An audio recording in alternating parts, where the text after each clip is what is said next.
ladies and gents.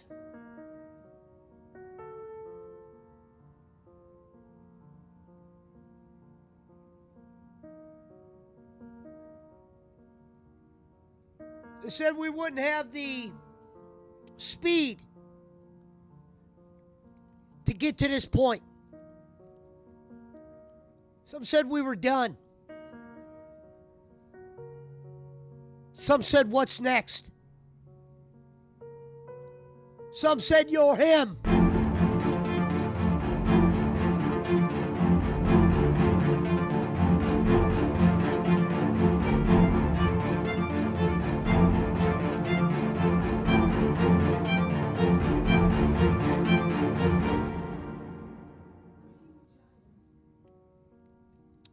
Some said we wouldn't have the poise.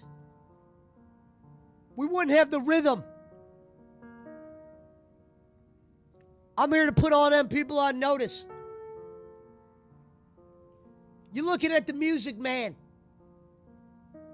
The man who's coming guns up, thumbs up, where I'm from. Throw your wallet on the ground. Grab the dice. It's time for rhythm. And whether they realize it or not, we got backup this time. This ain't about me this time. It's about getting to the end. We got one to get through. We got one to put behind us. We got one to snicker about. And that's tonight.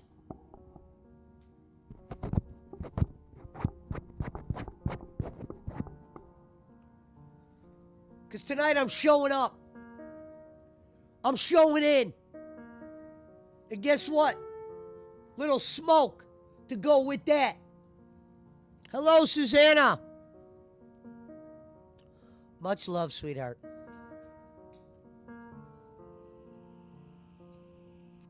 Thank you, Susanna.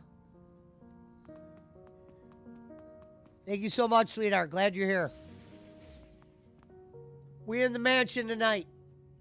We talk about mansions. We talk about funny hee-hee ha-has.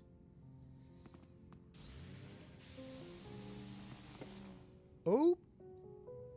That's right, we got to turn on game sound. Let's turn on game sound. We're turning on game sound.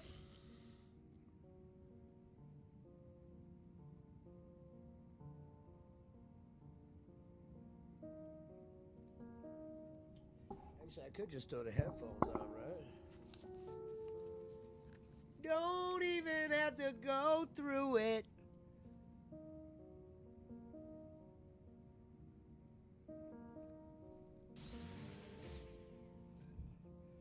Dad?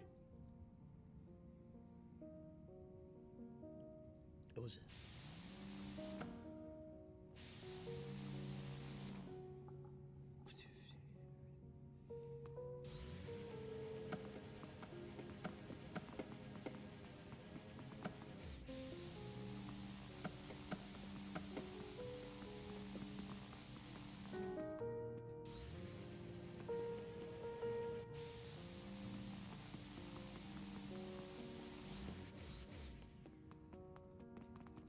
Dad?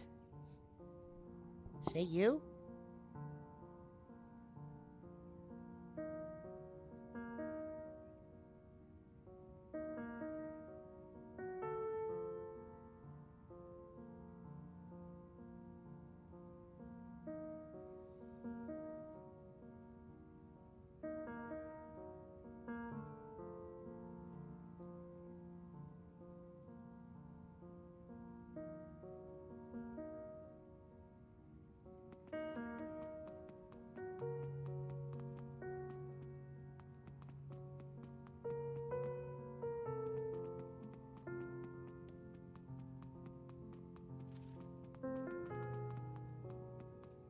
Hello, Winnie.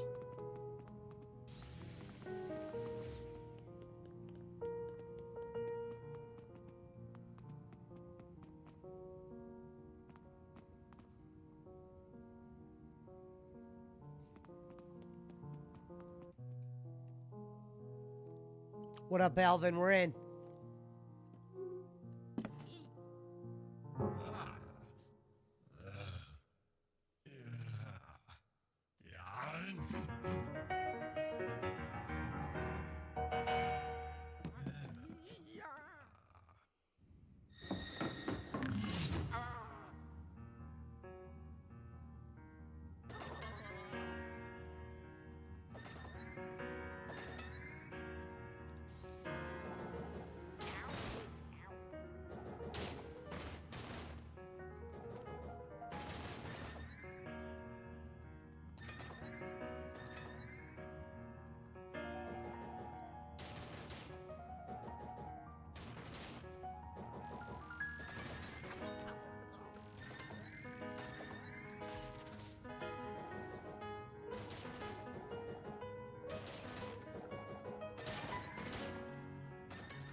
Where is my sound mixer? Are we for real?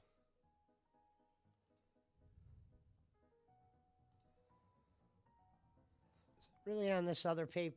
Come on, man.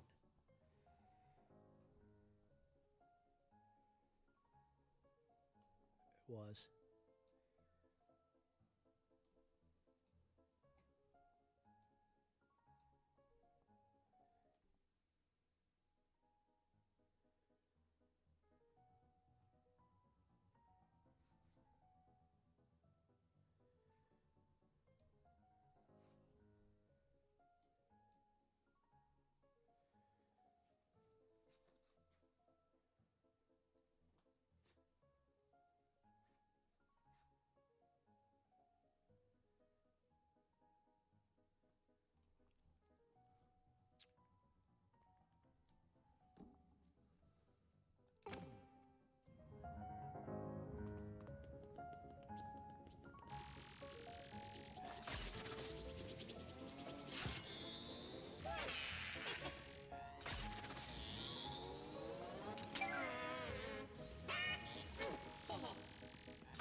How would I have survived that?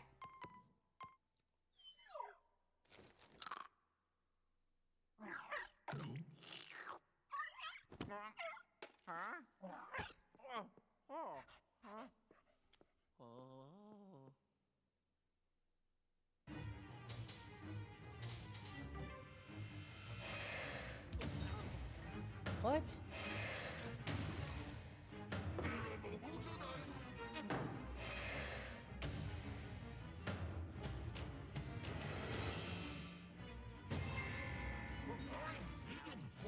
How would I block? How would I?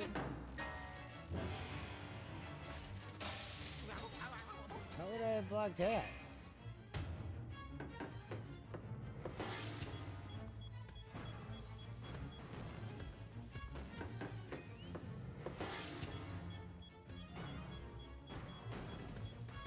Why wouldn't it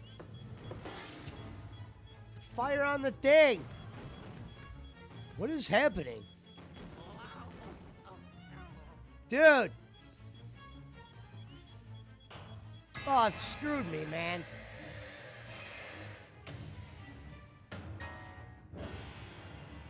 There is no jump button.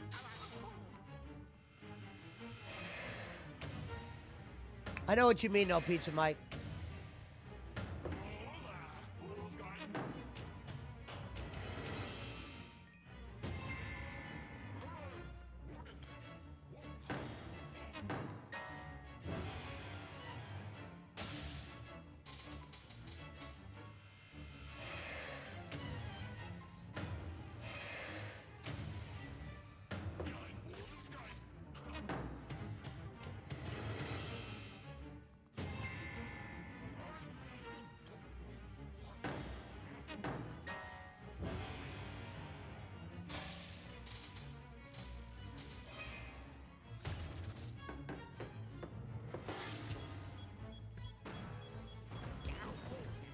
What?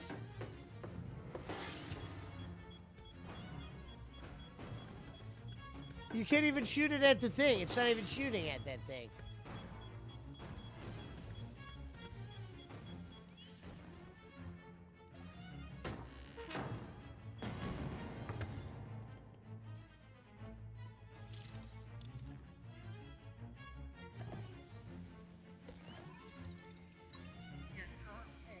Squills!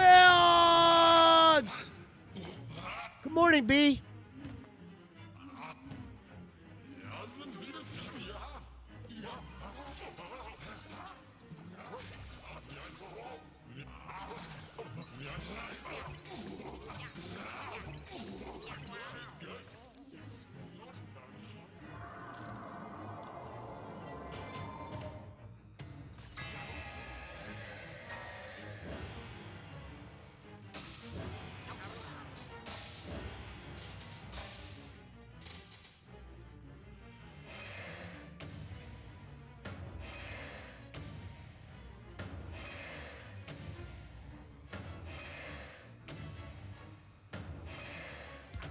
Ah, I tried to be tricky.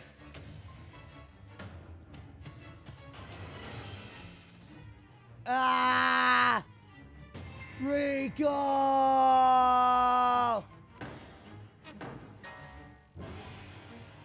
No!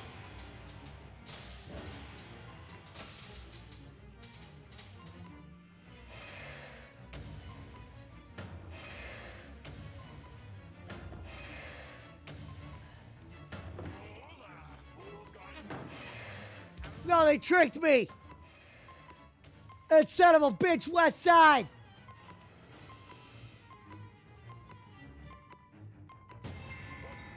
Dude, that's bullshit. Hey, man. And I'm using all my bones up on this shit. I didn't call for this. Squigs, I didn't call for this.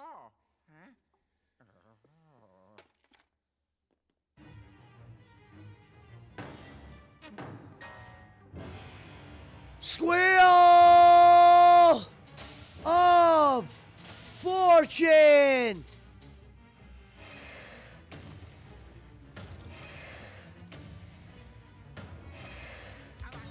Fuck, man, they're fucking me now.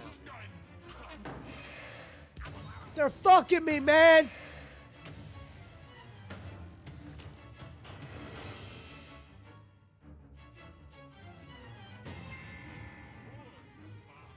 That's some West Side shit. Girlfriend, girlfriend. I don't know how to hit him when he's in this mode. Girlfriend, girlfriend.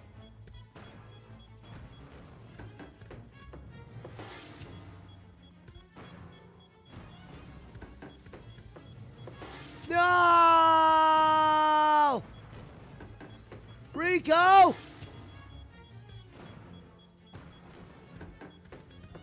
Ah.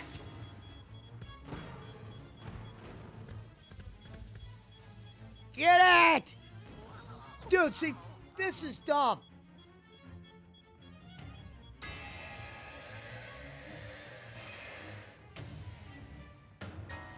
Oh, that's good, Billy. Nothing like the new Tron movie to get your week started.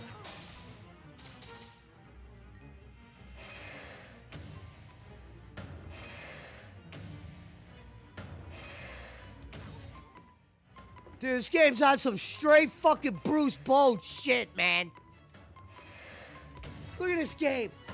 This game's trash. You're gonna use all my bones up?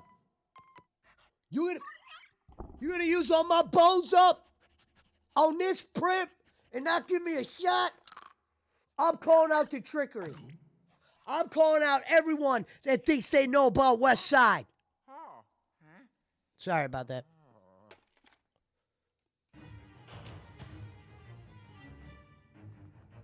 What the hell? Run!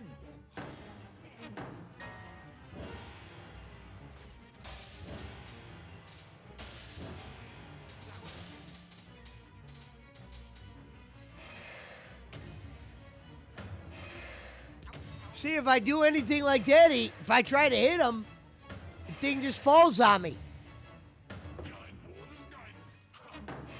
3 goddamn dog bones, and they're gonna screw me like this? Look at this!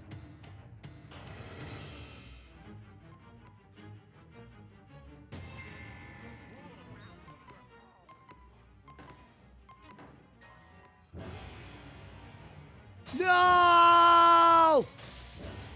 No! Damn it! It did hurt! Rico!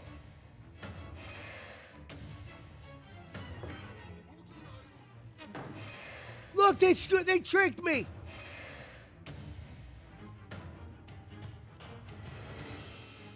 They tricked me! Look at that, it's bullshit. Bullshit!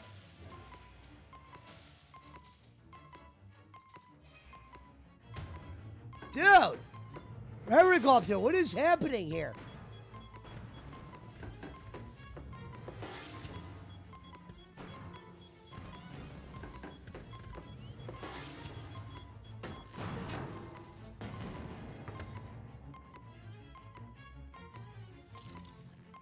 Three fucking hearts, I'm dead, man. Bruce!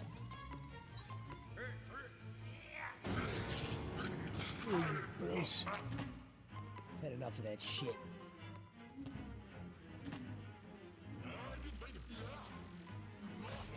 No! No, Bruce!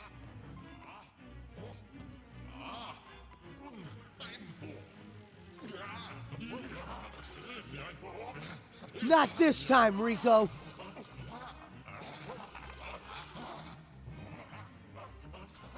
Not this time. You want to talk about Southside? All the ghosts are going down, and they got to start answering to the kid. Flat out. You're starting to answer to the kid going forward.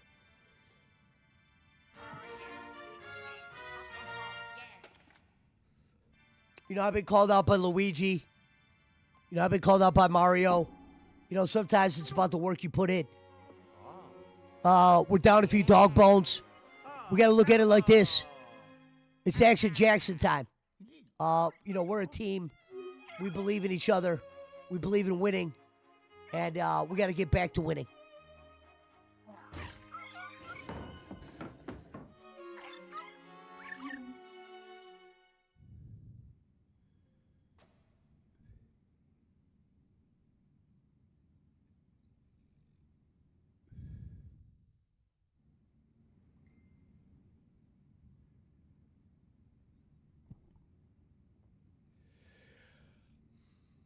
If you're just joining us, Tony Khan, or excuse me, Kenny Bolin reached out to Tony Khan and asked him to donate. Toad, it's you. Get over here, man. Where you been? I told you, you can't trust these motherfuckers in this castle. This shit is straight Bruce. You know it. I know it.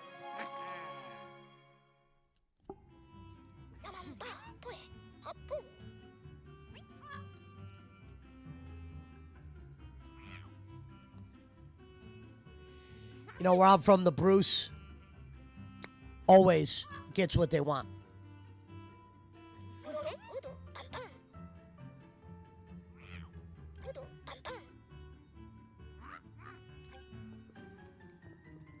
Let's go, Toad.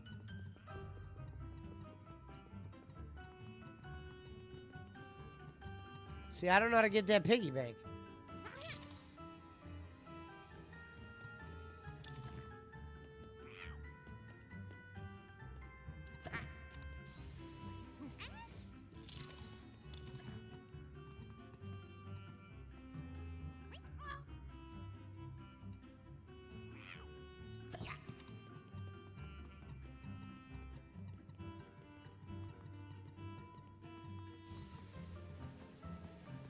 How do they expect you to get up there? I'm not going to let it bother me. There's a lot of Bushi in this game. A lot of Bruce.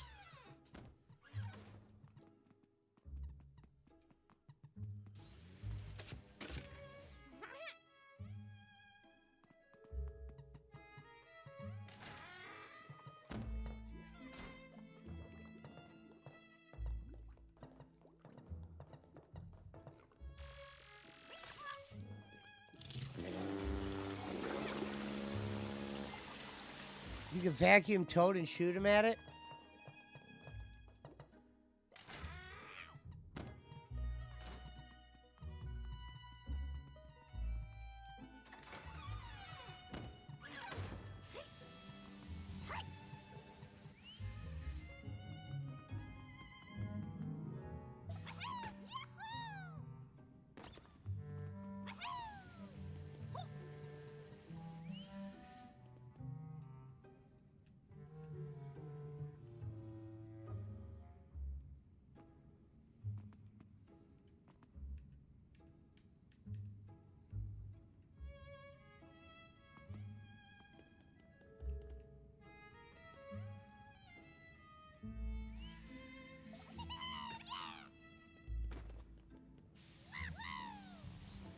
Why do they make this shit so difficult?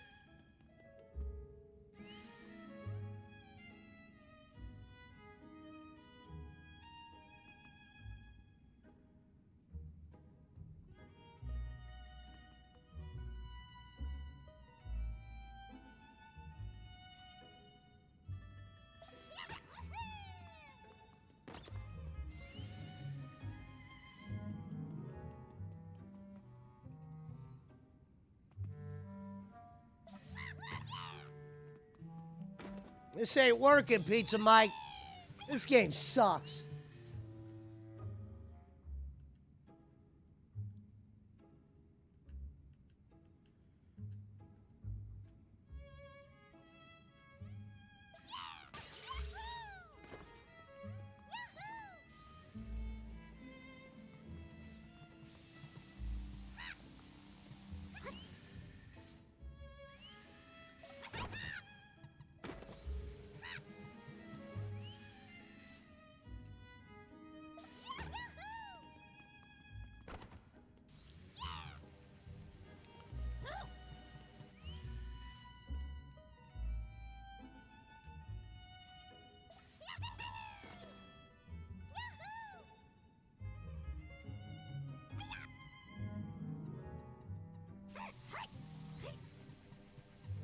Some straight up Bruce.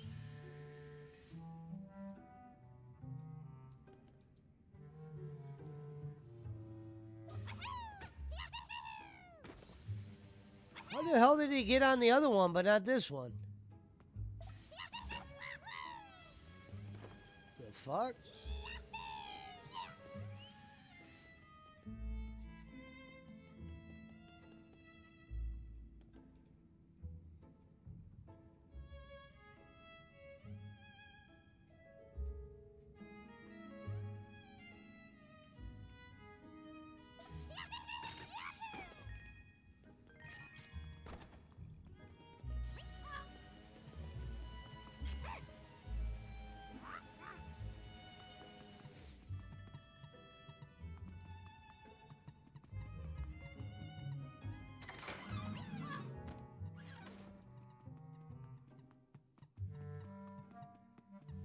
And it shows a gem being in here, but I can't find it.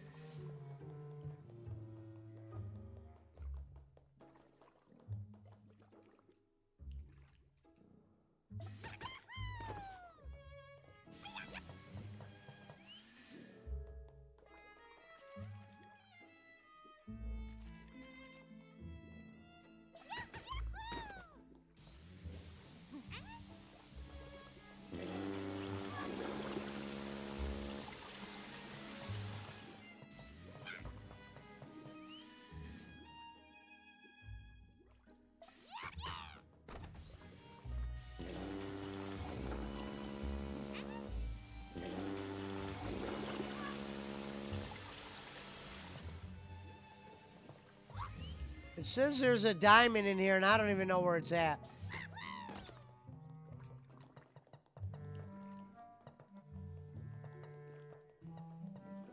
I've even went in here. I did this.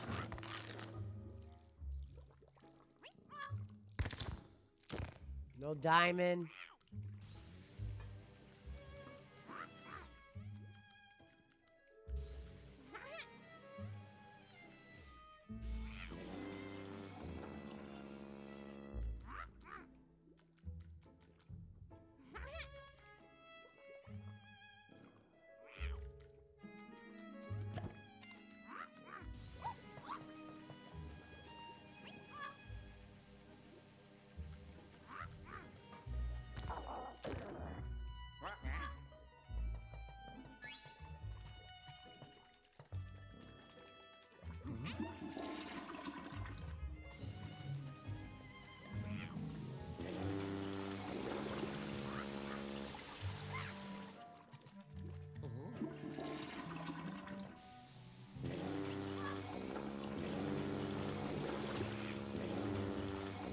Can't even jump. I'm not gonna let it bug me. Shows you where the diamond is and you can't even get it. Unless it's right there. I think I see it. I think I see it, blood.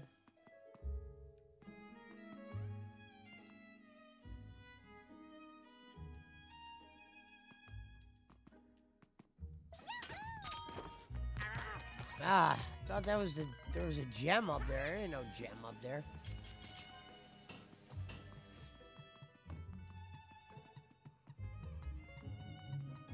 I'm gonna look smoke one more time for shits and giggles.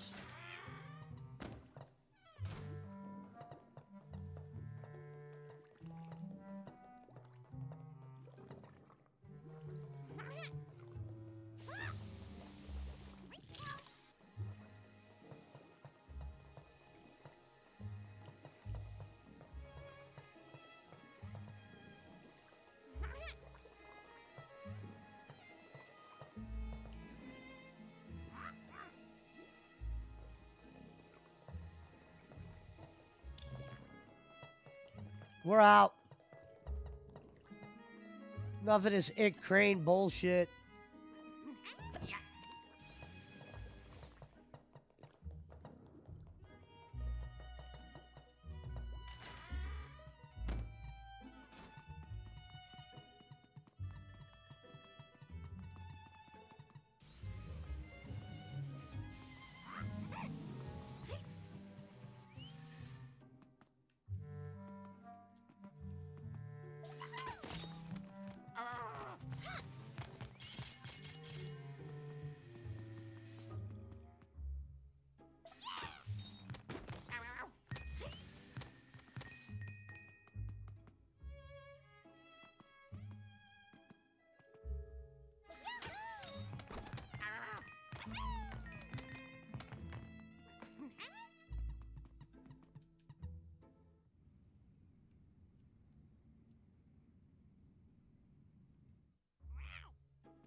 All right, we in the elevator. Bye-bye. You know, I think we talked about parameters. We talked about searching the right area. I think it's more about what we smoke and what we don't smoke will be kind of what separates us from the pack.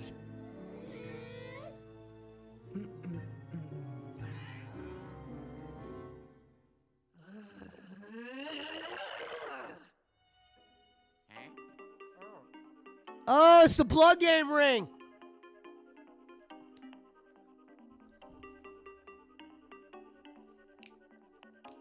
I think that's a good song to get the weed at.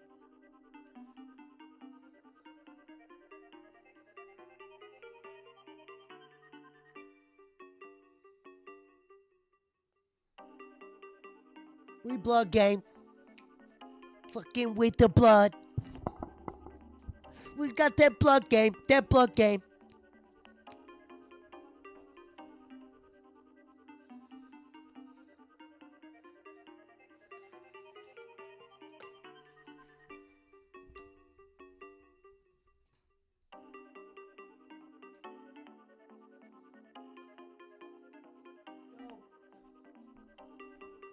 Yo, let's talk about rhythm real quick.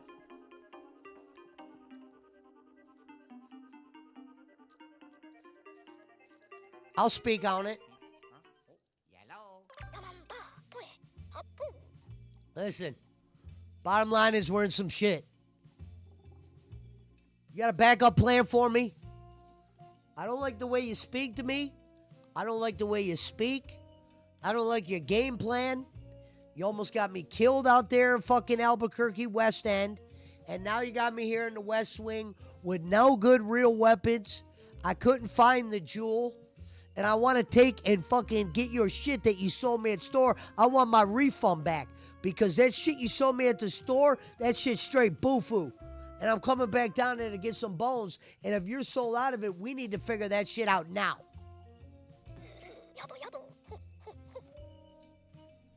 No, that ain't gonna work for me. Okay? Bye-bye.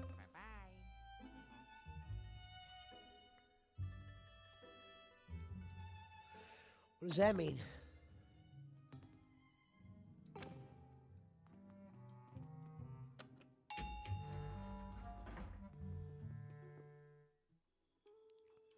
They're talking about blood game, Pizza Mike. We're in.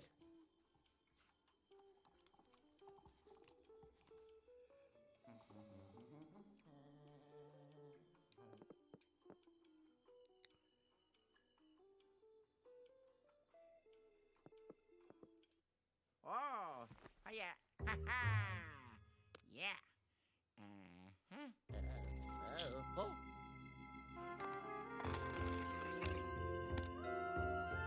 Oh, yeah. Let's go see what that boy's selling down there. Hey, man, I'm coming down to the store.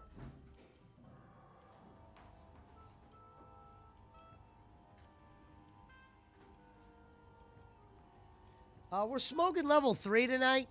We're not trying to forget where we're at. We're trying to get a grip on the game.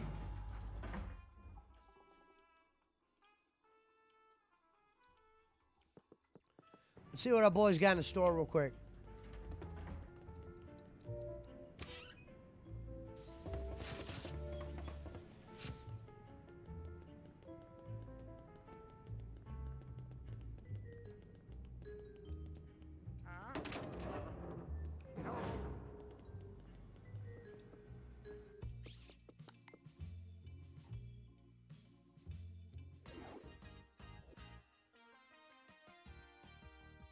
Nice. Let's get some bones. Nice. Let's get some bones.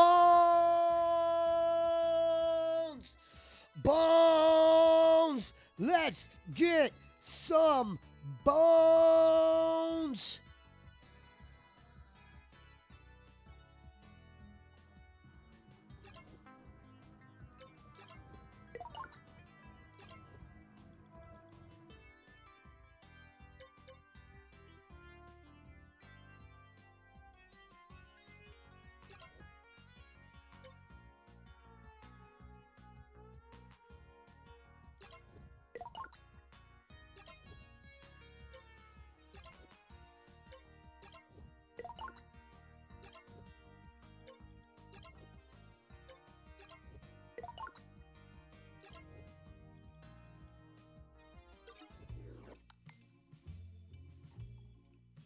Hey, man, listen.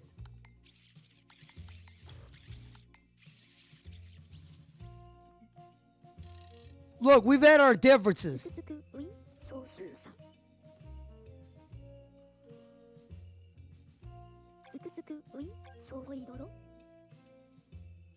No, I'm going out of here. I want you to know real quick. We don't figure this shit out tonight, there's going to be a problem with us. We got to come to grips with the money. We got to come to grips with shit in the store. Shit ain't working the way I thought it would. So if you're going to sit there and what's the word? Tease me with diamonds and shit like that and give me things that say diamonds are there, your equipment's got to work, sir. Or I'm coming back down here. I'll let you live for now, but I'm coming for that wallet next time. And all this shit, all this fun shit, I'll put an end to this shit.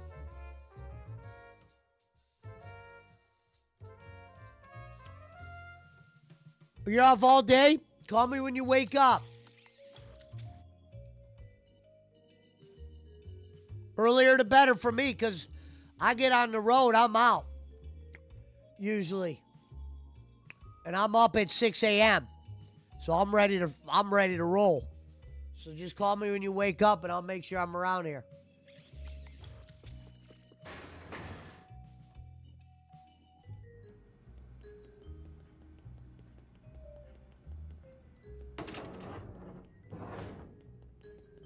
See, they say booze in here.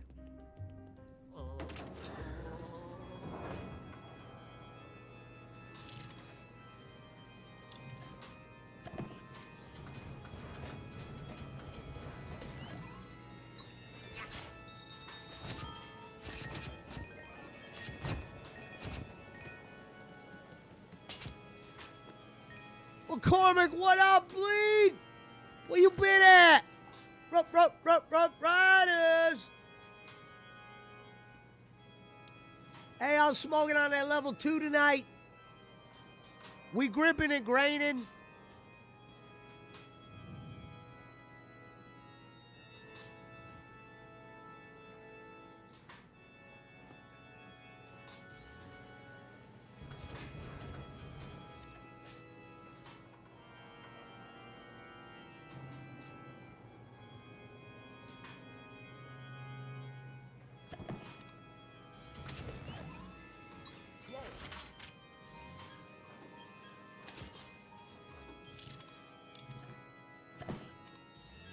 fuck is this ghost at, man? I'm tired of this game telling me shit's right in front of me. Yeah. And I'm not seeing it.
So does that mean the ghost went somewhere else?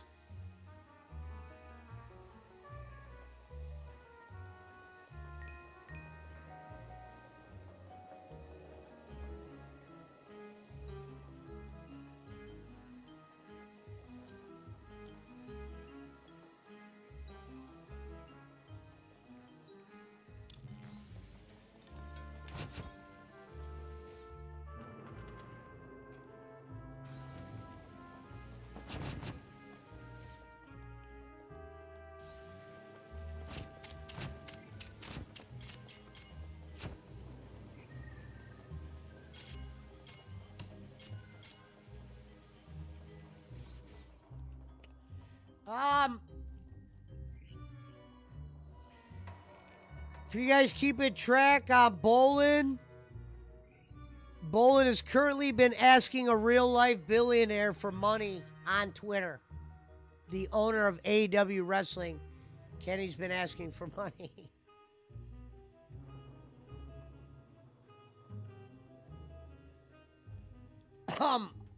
We're happy to announce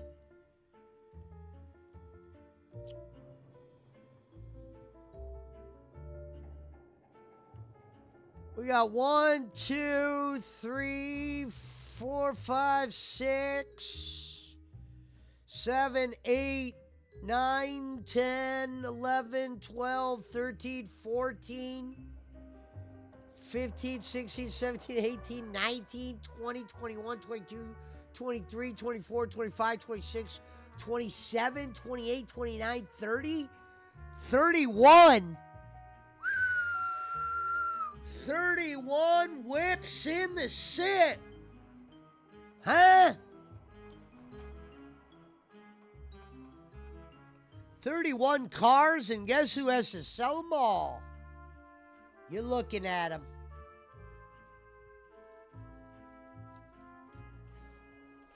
I can name them all off, too.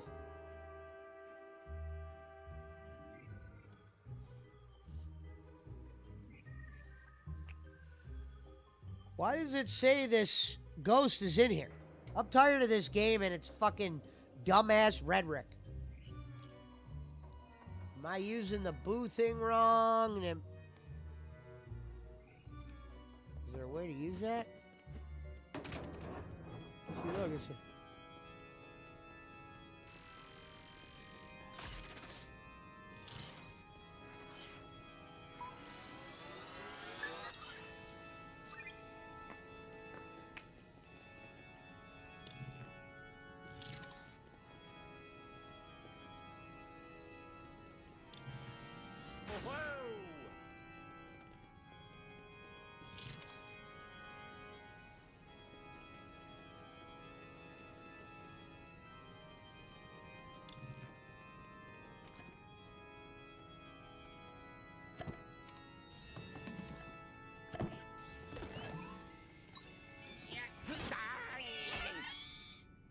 There you are!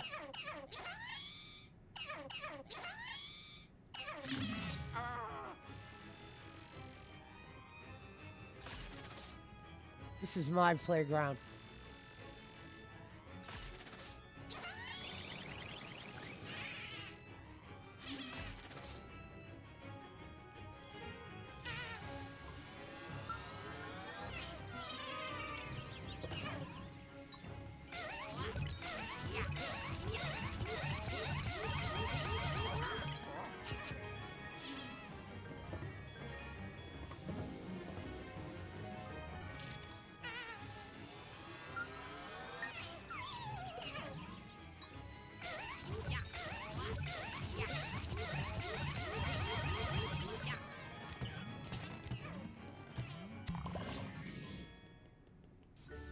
Oh, yeah.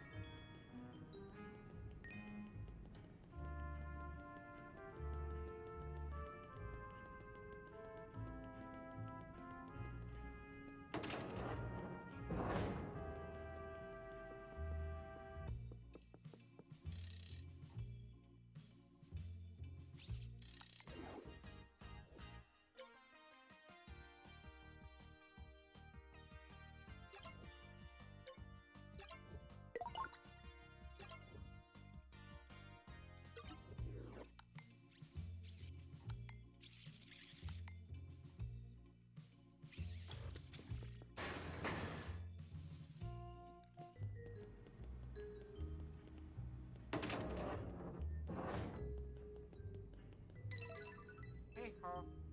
Got it. You know what I just realized?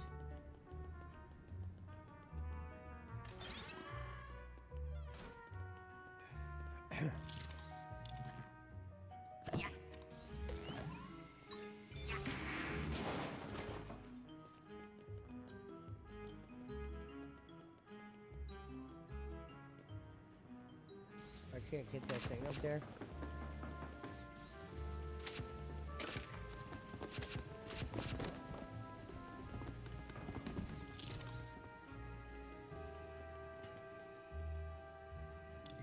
So there's a diamond right above there. I'm not seeing how to get that. Look at that diamond right there. Oh, did I get that? I did end up getting that. Never mind, I got that one.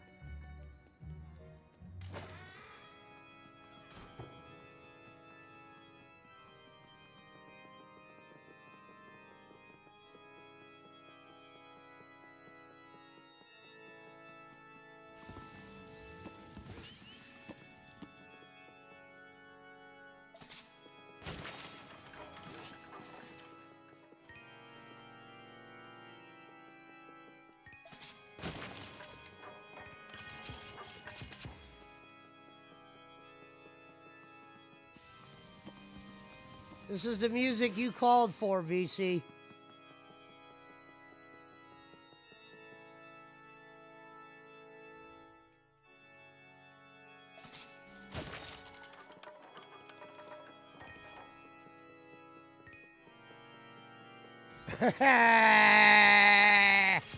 Nice. Oh, I'm not playing through the...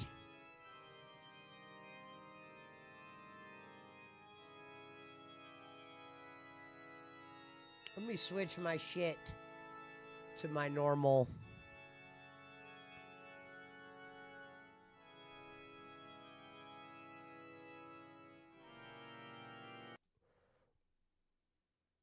One second, guys.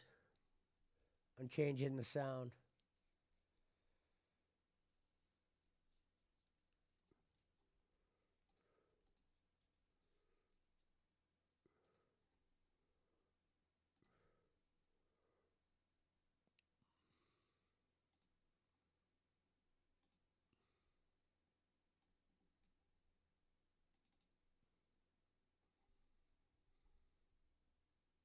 One second. I hate that I always got to turn over to the PC when I do that.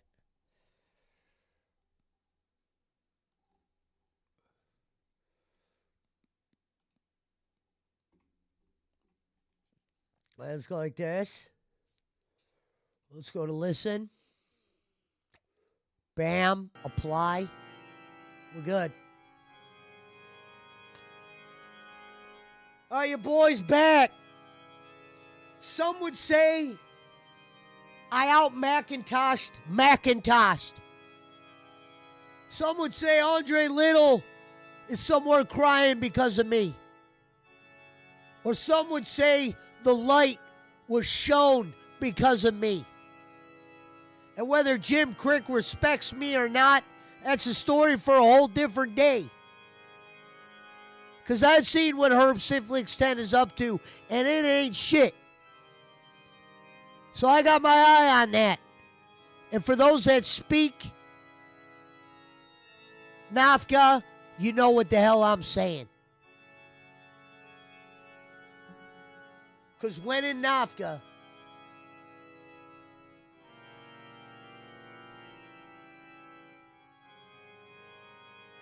shout out to Frank for the update. Shout out to Frank for tricking the computer. We're out here.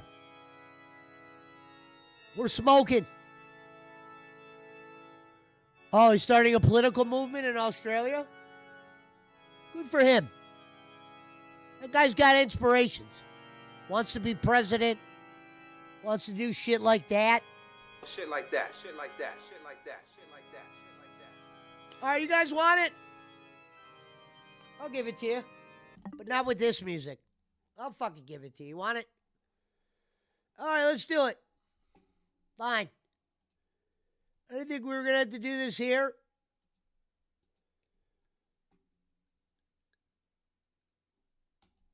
But we're going to do this here. The lineup. As of today, we put the loot up for some cars, and your boy spent a fortune. You can't make money if you don't spend no money, and your boy Blue definitely spent that money. Wait a minute, hold on. We're getting in there. We're getting in there. We're going in the gully. Hold on, we're getting in the gully, folks. We're getting in the gully. Hold on.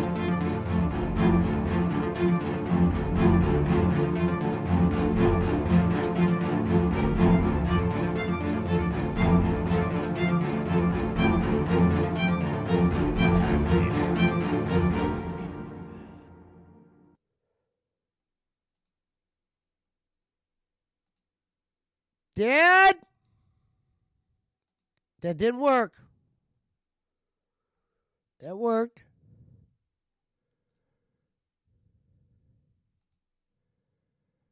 It didn't work. That worked. All right. Let's get it started. Hello, Ashley. Good to see you. Without further ado, let's see what your boy Blue spent over at that auction. Starting off smooth, we got the 05 Black Camry. Before Jim Crick could get started, 2013 Sonata Black, Sonata Blue 2012. Chevy Cruze stick shift 2013 Silver Cruze smashed for the 13. And another Chevy Cruze 15 stick shift. I'm currently owed 4 Chrysler 200, Malibu 08, 16 Renegade, Nissan Rogue, 13 Pathfinder, all sold by your boy, wait not Jim Crick Lou. Back in the storage, we got the Jaguar, old school, 08, the Kia Forte with the dick, 12, 2000, 09 View, 01 Mercury Grand Marquis, 2016 Cadillac SRS That boy gonna do some flowing. That boy got the black leather. That boy could also maybe possibly be an Uber car. We got the 2010 Genesis 4.6 V8. Kia Optima, white, stick shift. 13 Kia Optima, black, not stick. Ho, ho, ho. And I ain't done yet. We got the 2013 Hyundai Accent. Another Malibu. I don't even know the year. Thinking it's an 09, maybe 10. 2015 Regal. Radiator just went. 2016 Jeep Compass. 2007, I think, Lexus SUV. I gotta get the year on that bitch. Hybrid. 2010 Honda CR-V. 2015 Dodge Dart. 2017 Dodge van with the TikTok. TikTok. We ain't done yet. 2014 Traverse Blue, 200,000 miles. 14 Equinox. I believe that might be the LTZ. We got the 04 Sable. We got the 2015 Traverse Purple that I mowed Lucci for. 2010 Buick Machine.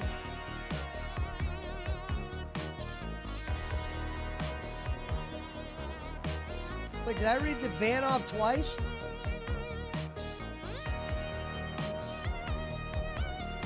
No! All right, we're gonna erase that. 2012 Chevy Impala. And fresh off the floor, 2015 Equinox White. We back.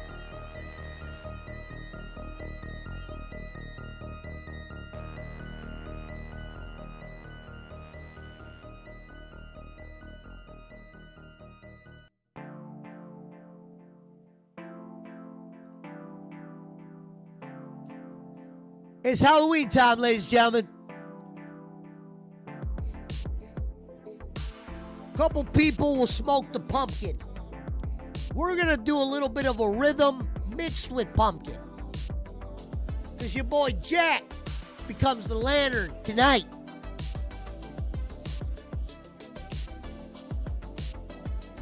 The Saturn View is a tank. How many miles did the Pathfinder have? 191? Just sold that bitch to a Palestinian, the one that Eric Roman said, where'd that cup come from? And I said, the guy called me on the phone and said, hey, my friend, I left the cup on your porch. Very important cup for me. My aunt gave to me. Eric Roman said that cup was something against the Jewish folk. And that shit was on my porch. But because I'm all for blood money, I sold that bitch more cars. Because the reality is this.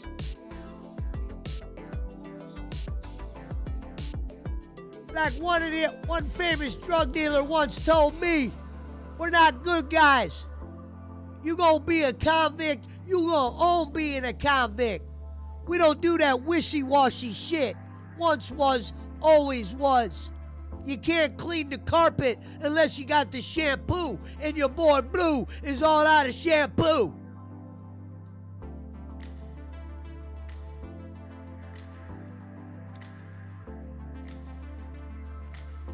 So I told that man, yeah, you can buy cars, because like I told Roman, blood money is blood money.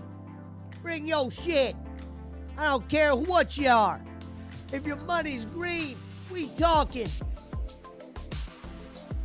Some people might say that's my biggest downfall, is I'll do business with the gremlins. Damn right. I'll do business with the gremlins. You know who I am? Ho, ho, ho. Green Giant. You damn right. Bang, bang, bang, bang, bang. need some Halloween shit here. I don't know what the hell that was.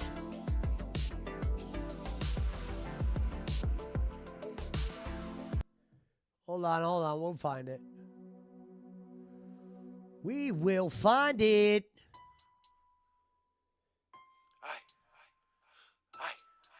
Let's go in and let's start off by lighting up. Let's go into what we might sell some of this shit. You want a deal?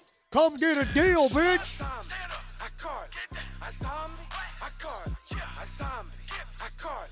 Hey, guess what? All 30 of those cars I just named off.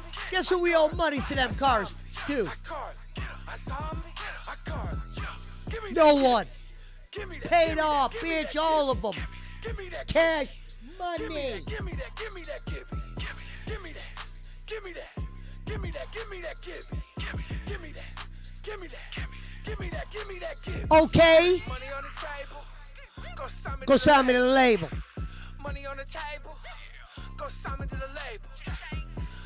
Cookie in the jar. I'm about to go hard. Cookie in the jar. Yeah, I'm about to go hard. Money on the table. Money on the table. Shout out to Billy the Fridge. Come get your deal. Cash in my pocket.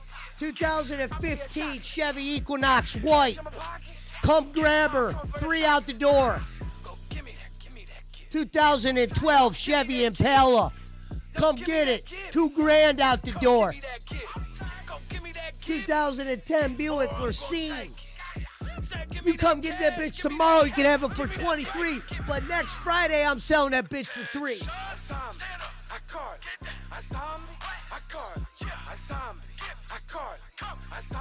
Buyer beware.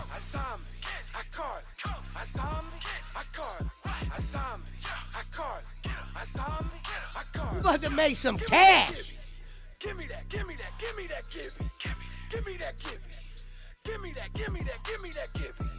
Give me that. Got the driveway out full. Can't even park a car here. Couldn't even have room in here.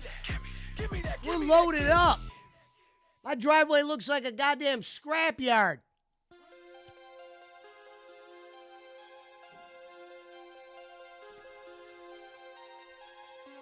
We're out here screaming. Because here's the reality. For you guys taking notes. The boss mans of the world sitting in parking lots, studying.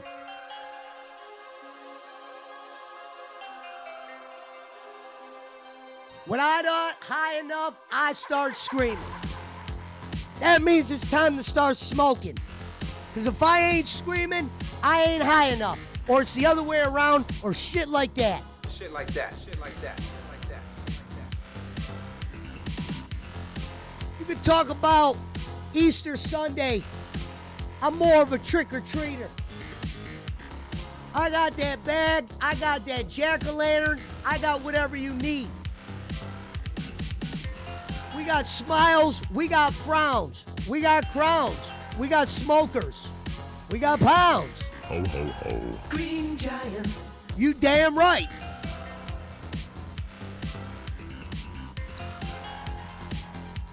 Keep smoking. Keep smoking, it's almost over. Keep smoking, it's almost over. Oh my God! Ah!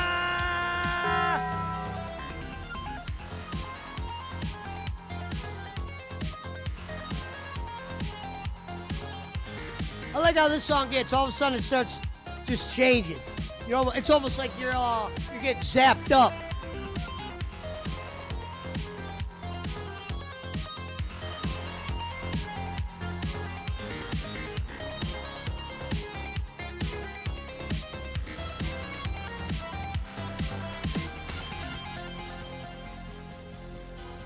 With that being said, let's move up to the next round. Yes, level 3 all night. Because I'll tell you this, we ain't smoking level 3 tonight. We ain't smoking shit. And that's damn for sure. You want to bet your bottom dollar? Because here's the reality. Your level 2 might be just as good as the next man, but my level 3 pounds that level 2 to the ground. You can bet your gipper on that. Because I'm eating tuna all week. That's a for sure. Write it down. Tuna tomorrow. Noodles, tuna tomorrow. Repeat, rinse. And then do it again.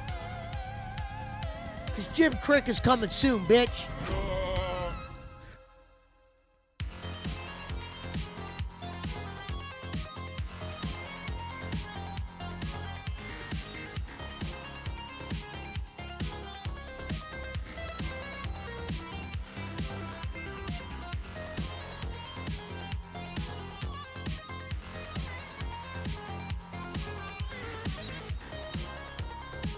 Here's the part where the song just starts going nuts.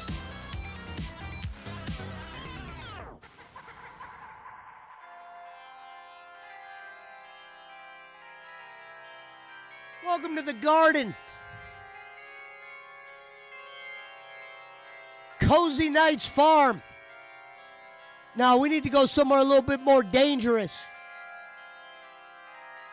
We need to go somewhere a little darker.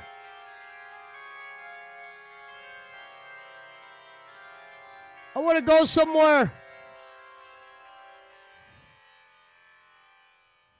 a little more dangerous.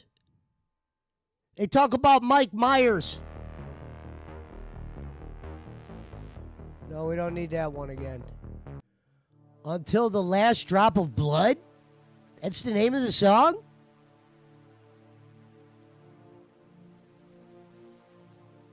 Let's see if it wins. Load it up.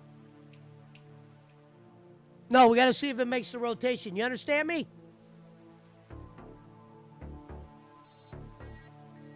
This might work for Halloween. Let's throw that in. She's already in music.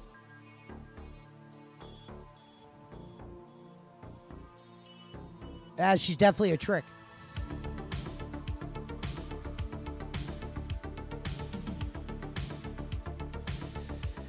Is she on one tonight? This win your best. It's not that I'm on one, it's that I'm not on one. That's the problem sometimes. Yeah, Rico Suave. Suave. Shit like that, shit like that, shit like that, shit like that.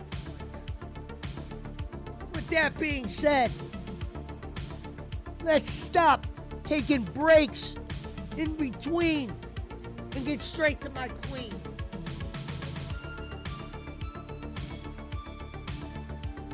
One up, one down. Let's get right into it. Stellar Blade, Dunsey. Yeah.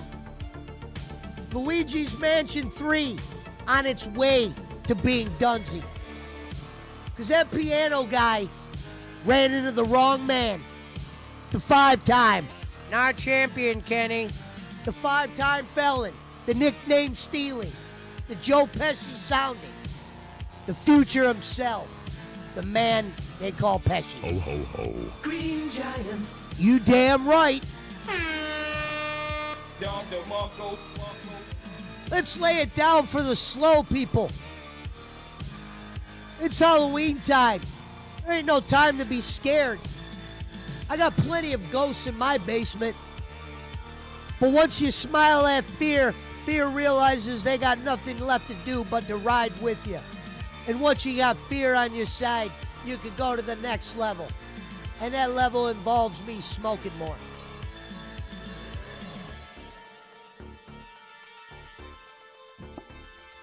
Ho, ho, ho. Green Giant.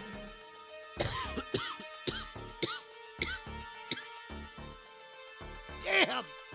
That shit's stronger than a motherfucker!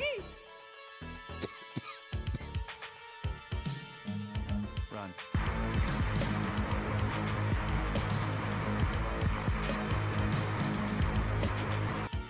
Talk about spooky whispers. You talk about the sound of the night. I'm fighting at night. In fact, me and Daisy, we go out in the night. We don't even give a shit. Block 1, done. Block 2, definitely done. Block 3, smoked up and done.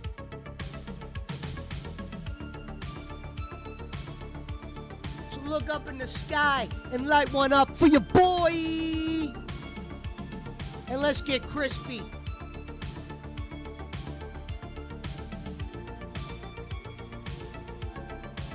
Let's get real.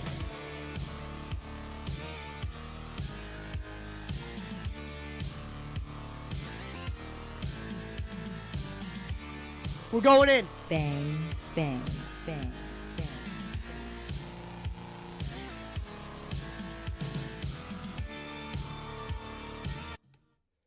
All right, back to business. I don't even know what just happened there. We'll forget all about that. It's on tape. Not many people saw it. It's for the better. Everybody goes through a moment where they don't realize where they're at. I've done that 3 or 4 times today. But that's all good.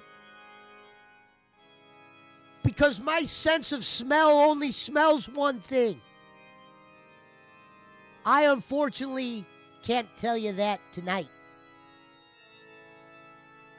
But for the right price, I might. And whether Jim Crick trusts me anymore, I don't give a damn. Because we're coming guns up going forward. With that being said, we're going in. Ho, ho, ho. Green Giant.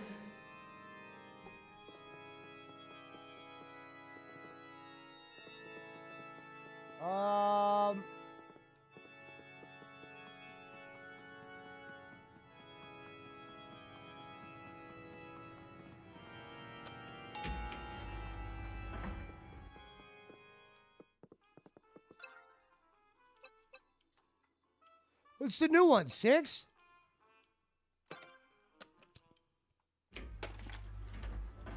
Yeah, I mean, I'm not a quitter. You know, all this talk about Luigis Mansion, why keep going, you're tired, you're blah, blah, blah. Now, this bitch got to me before. This bitch ain't getting to me now. Let's go in.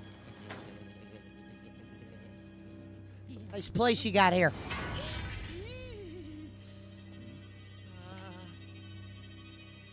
Hey, man, maybe we should grab the axe, man. This is where Mario games get me screwed up. You got the axe on the ground, Luigi. Get the axe. The hell's that noise?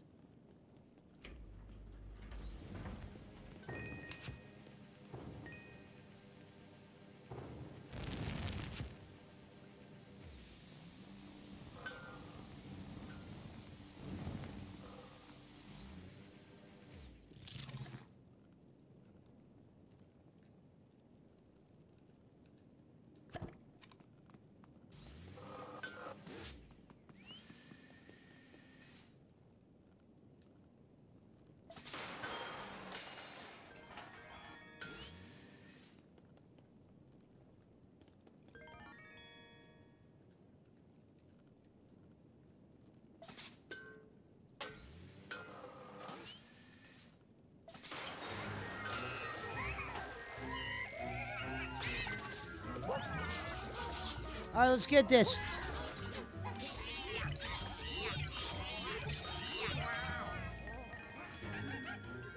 You're not getting the best of me this time.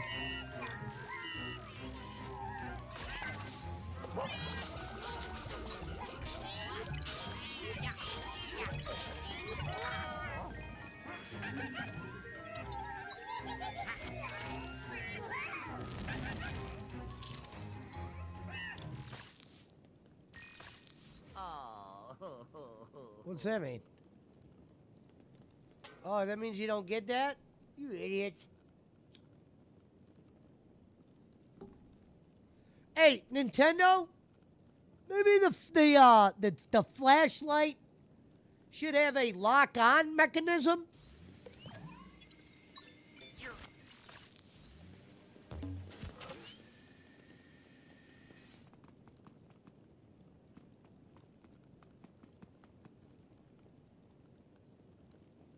Wasn't it fire out before?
I'm not understanding this.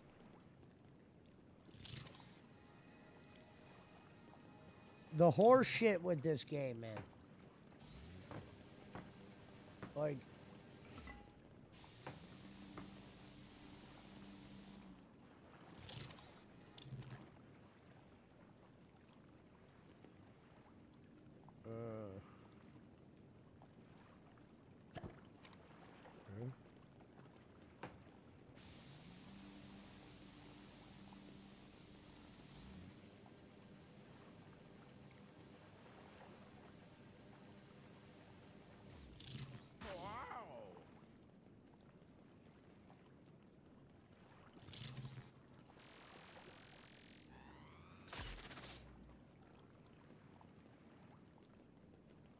um,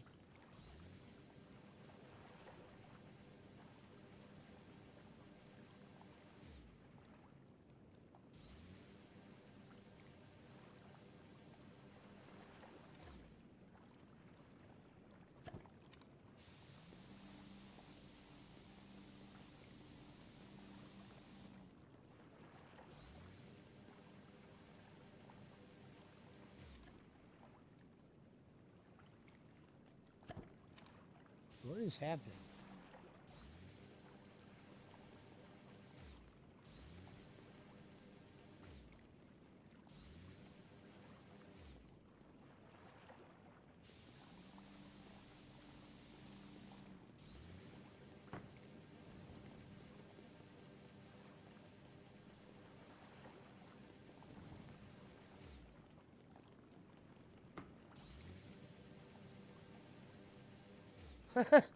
Oh my god.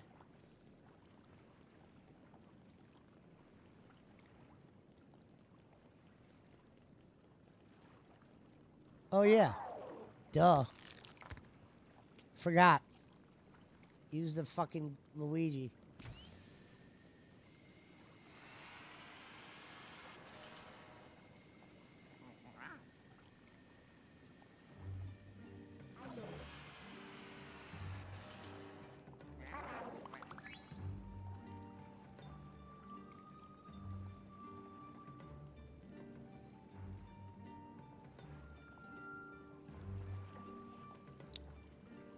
I'm outside your house. I need a Lexus. The Lexus is actually at the guy, my partner's house. The head honcho. I mean, I call him the boss. I always say the man that pays says. And he's the one that pays me, so that's the boss. Whether we make the same amount or not, that's the boss. That's the boss, Donnie. The boss.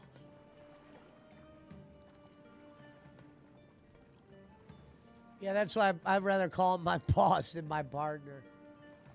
I hate using the word partner.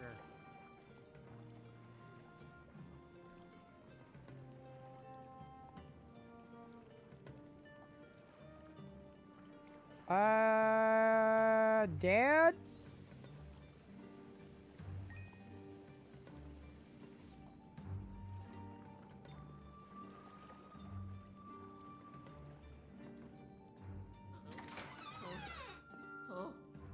All right, we talked about this. Now he's down there with our son?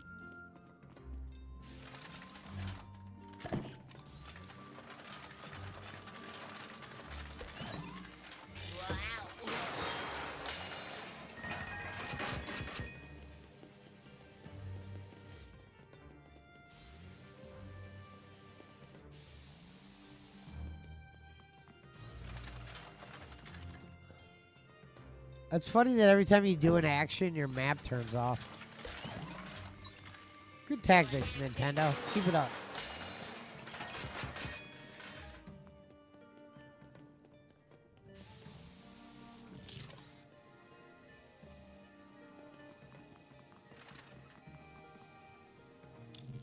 Yep, something's in there.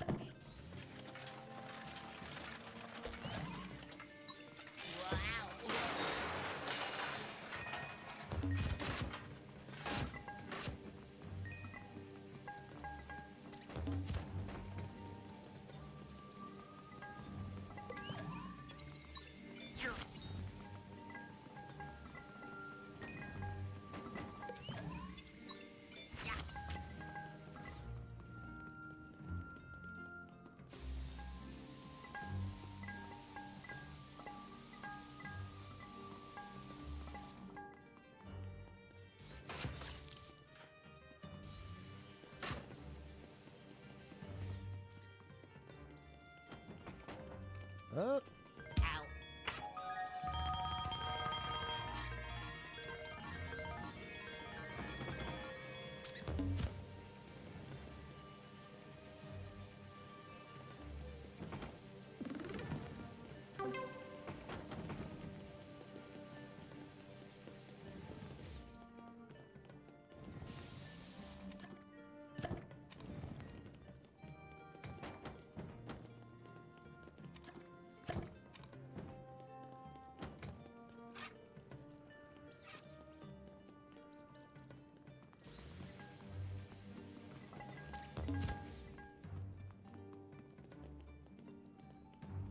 Interesting.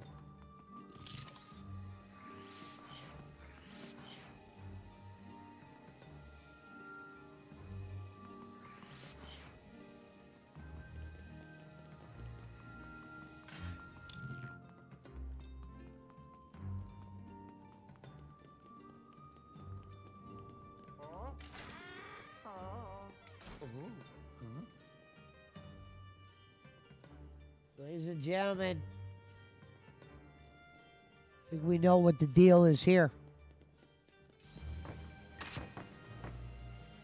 The writing's on the wall. Let's make it happen. Hey, Blood Game! I brought a friend with me this time, Bleed. You go ahead to watch me when I do my run and gun. Been waiting for you.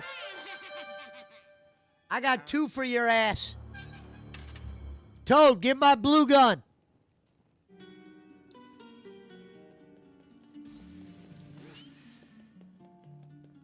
All right, we can't shoot from over here?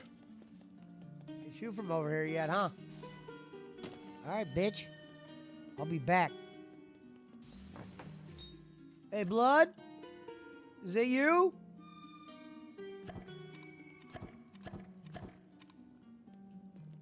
I just had to make sure real quick.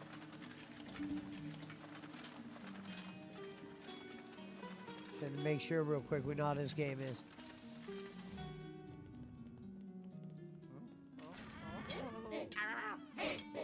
Bitch, your whole crew's got money.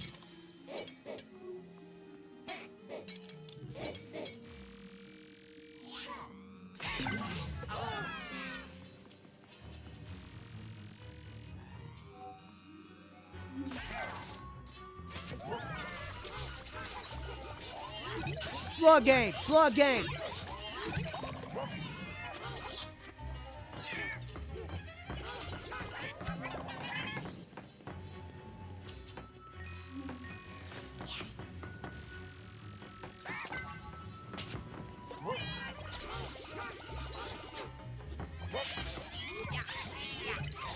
Oh, did you guys see, it's kind of a boring but very long. If you guys go on Kenny Boland's Twitter, Kenny Boland tweeted to Tony Khan, literally like shit he would ask Mark, Cuban and shit for. Go look at it. Frank sent me to it. It's great.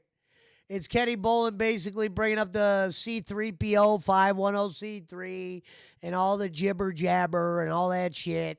Shout out to the bowling alley. We love you over there.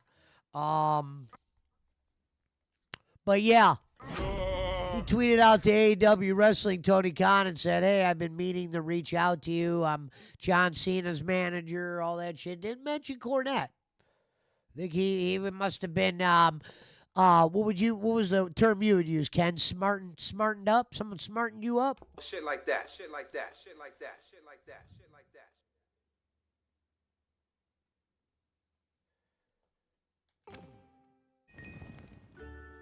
Oh, yes. Well, did Mark or did Tony Khan answer it?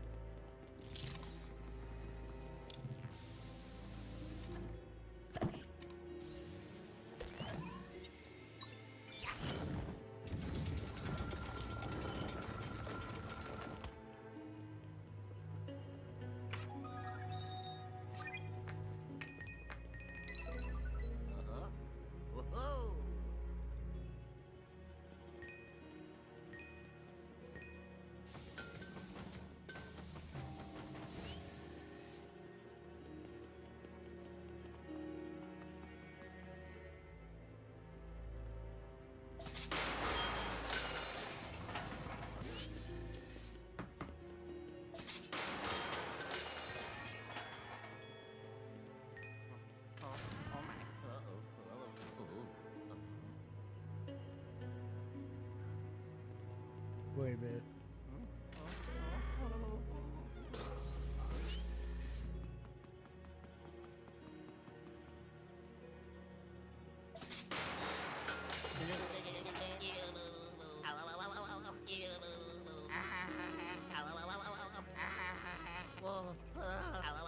What the hell?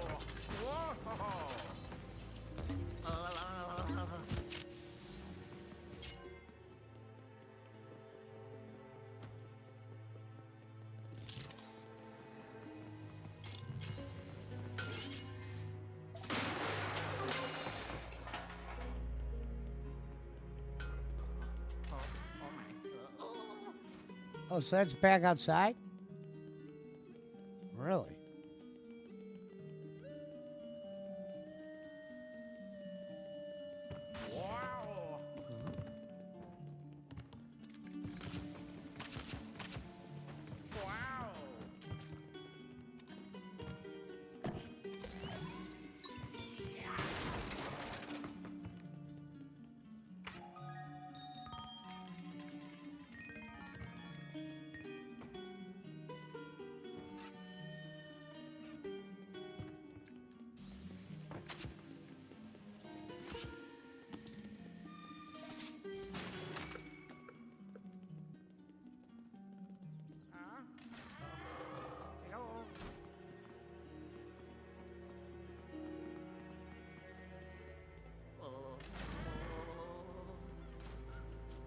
We're in.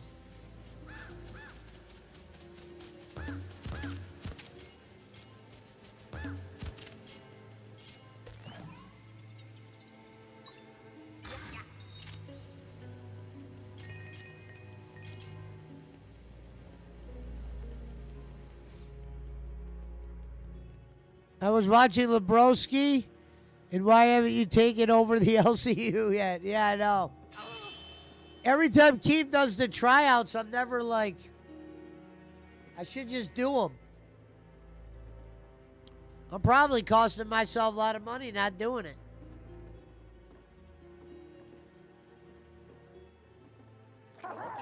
They got a B circuit now, too.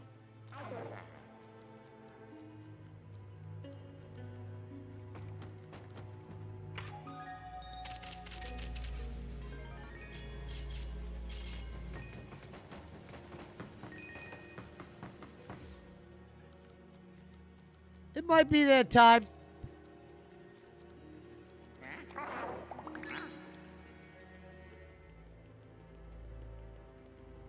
I don't know what happens to this channel if I do, or if I'm not allowed to stream if I work there, or how that shit works. I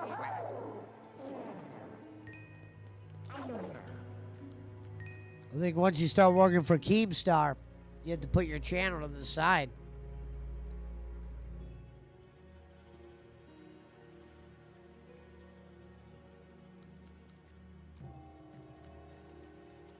Wait, what?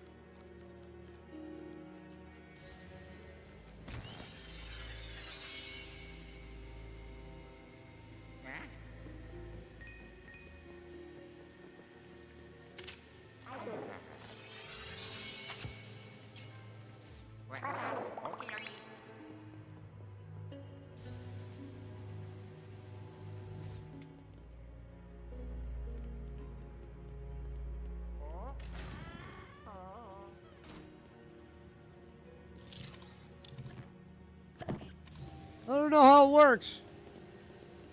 We'll have to ask Keemstar that one day.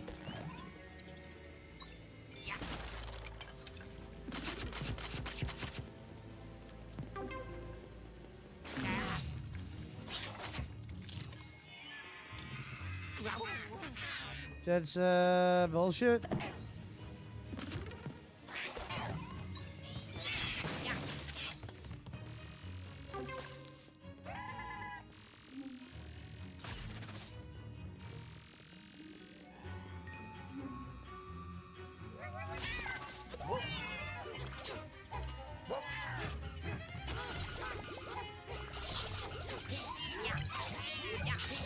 Basically, Mario, the people that make Mario Brothers figured out a way to make fucking Ghostbusters with Luigi.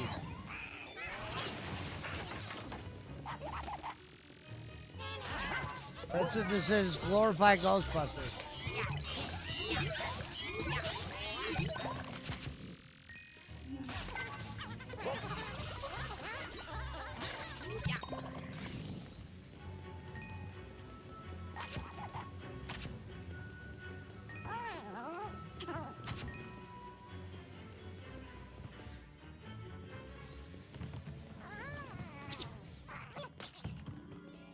Becky hasn't streamed in 3 weeks, I know.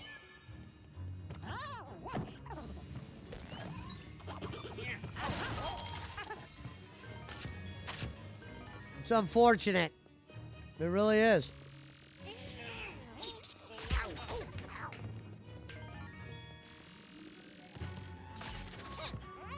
Not paying those girls ended up fucking her.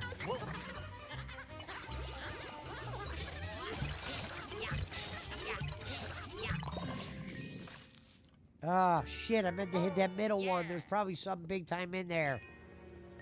Son of a bitch.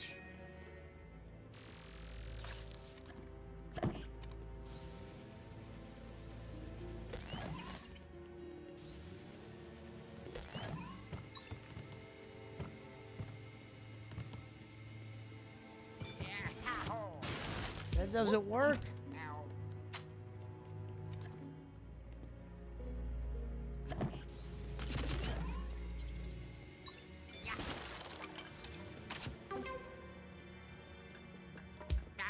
Bingo.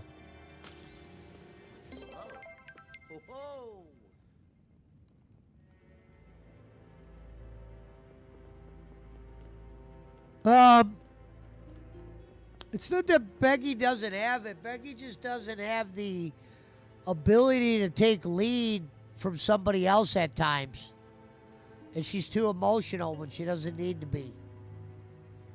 And that shit, I think, is all just coming to tuition, and half the reason she's gone right now. I think she realizes what she was. You know, well, a lot of good things came from Becky. Somehow Rastov knows who I am. Ken knows who I am. A few people over there. Nick Gemini. There'll be a day when them knowing me will matter. And Rastov's now on the head show, Locale Live. Connect the dots there. He's already told me to try out for an intern. He said you should, blah, blah, blah. I just never went. There'll be a day I cash in that Rastov knowing who I am shit. 'Cause I got a lot of guys over there that are making the squads, and they're, you know, either jaked out or really green. Beginners. I'm not shitting on any of them because they're in a good spot. They would tell you I'm just saying that because I'm jealous or some shit. I'm not really jealous. I just haven't been seen yet. Jealous is something you get when you can't get what you want. That's when people get jealous. I'm very capable of getting a spot on the LCU through Keem. I wouldn't have to pull any tricks. I would just have to be myself.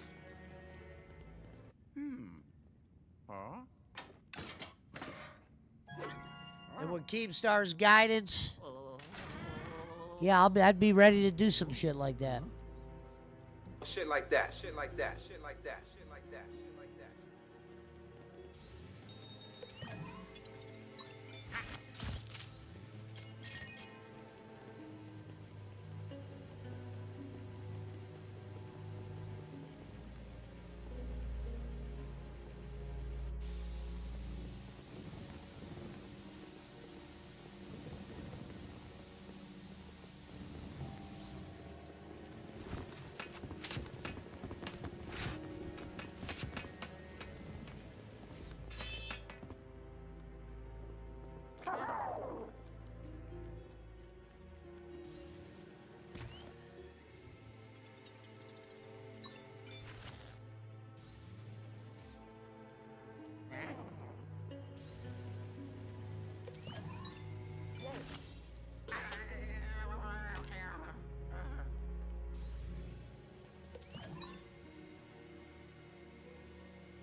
Yeah, that's the bottom line, Barkley. You can't be jealous of something that... You get jealous of something you can't get. Like, I'm jealous I can't be a movie star.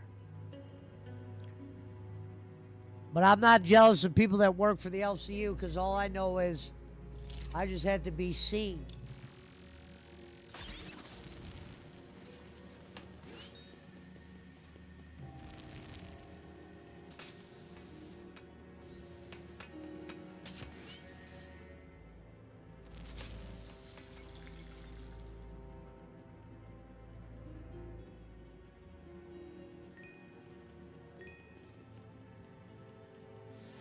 And the reality is, all I got to do is, when Rastov comes back from his little sick leave, I should have went on when he on balls one night, or when he's on balls, or. But now when he's on live, I might even have an even better chance. We'll have to see.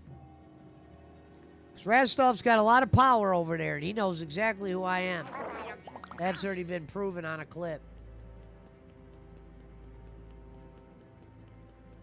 And he's got a lot of pull. Rastov's the kind of guy I would hire. I think that's why he likes me. Because he knows that I'm probably a lot like him.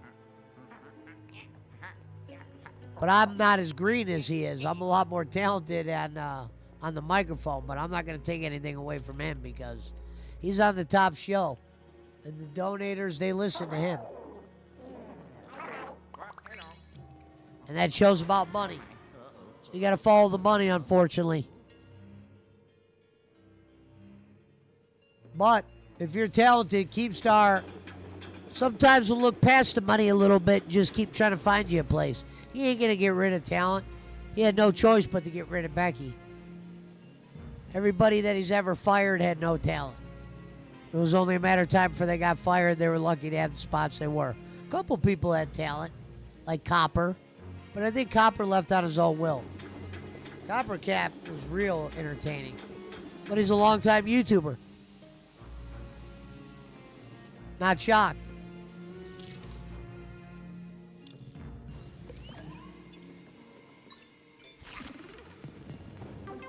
The duty streams come in one night. Didn't even mention that. DSP's biggest detractor came in on Twitch. And I made sure it was him. Because I went to his live stream and donated and said, thank you for coming to my stream. And then he shared my shit. So it was definitely no fake, phony, or a bot. It was a real guy. Because I went over to his channel and spent money and said, was that really you? And he said, yes, it was. He didn't even call me Pesci. He called me Sir. Carolina boys ruined gaming.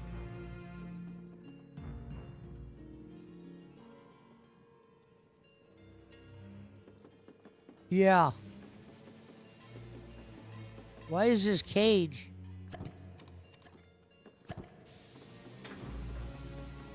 Why is there gold in there I can't get?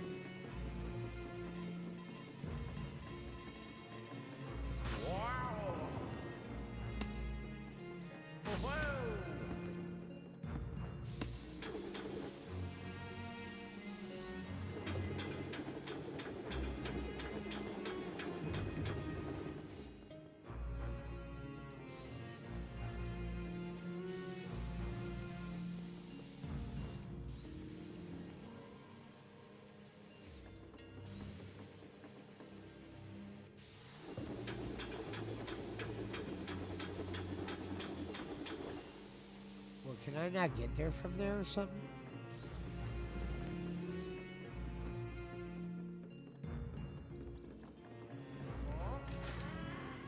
More hoopla with this shit.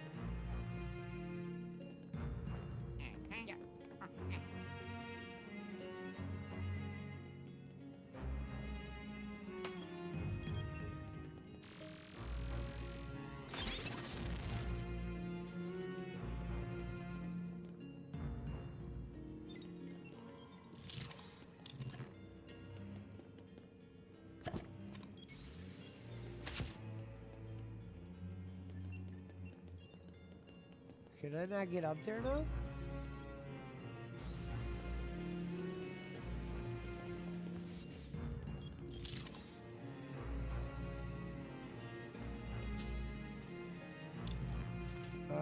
right?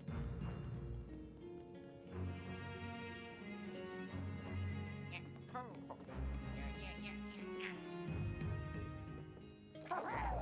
Yeah.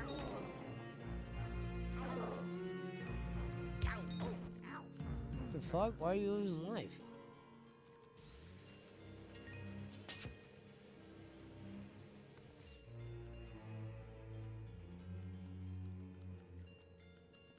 All right, something's missing here.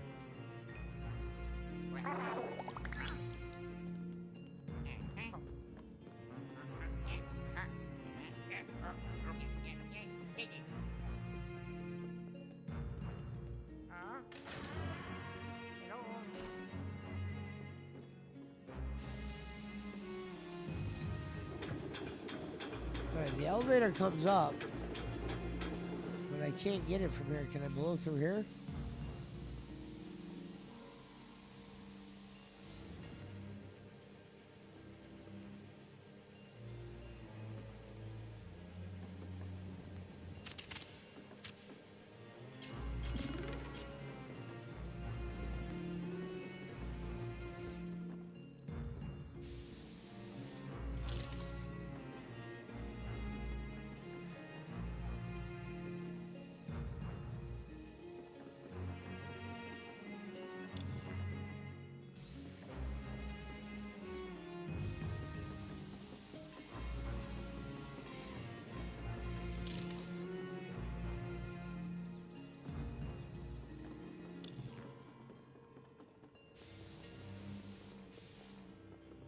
Oh, I know what to do.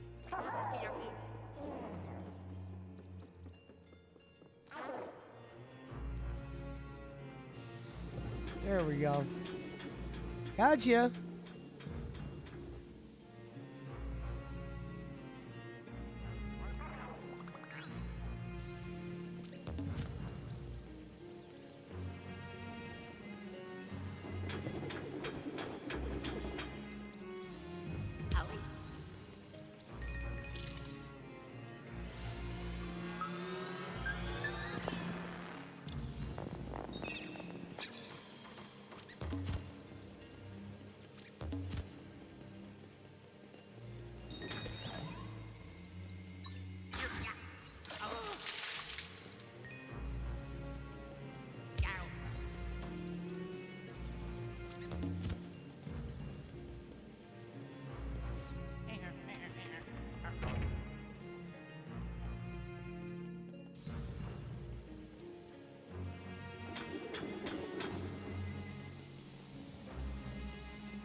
Really?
Get a good breeze coming in from the north.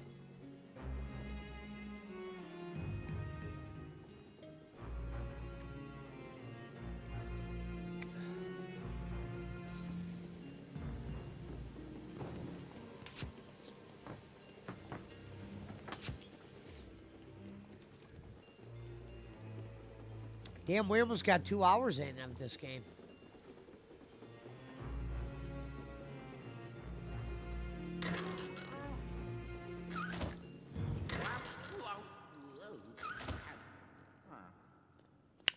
I think I got an idea how to get that sword.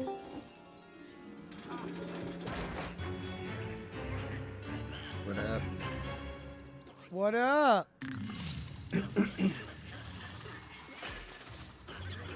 Go.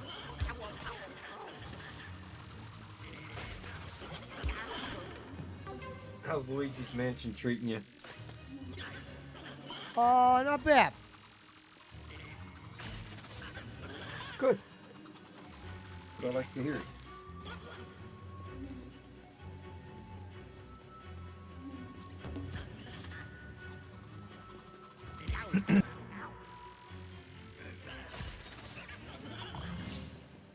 Well, I said it was interesting that Nintendo figured out a way to make their own version of Ghostbusters with Luigi being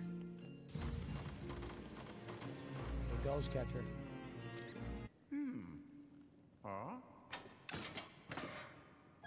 Well, the Japanese have always been sneaky. Remember Pearl Harbor?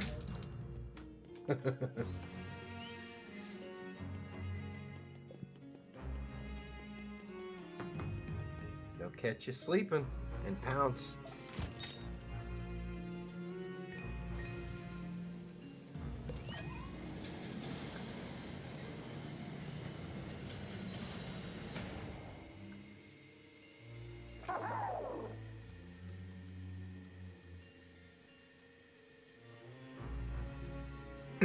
I am smoking sunset cookies.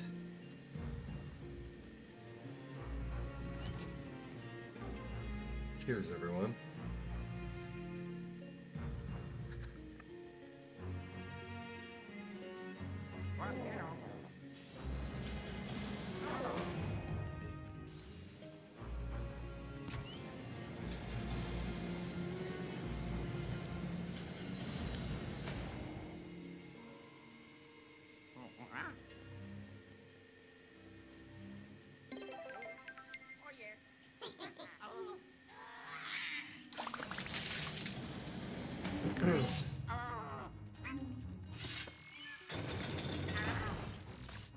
Let me go let Daisy inside.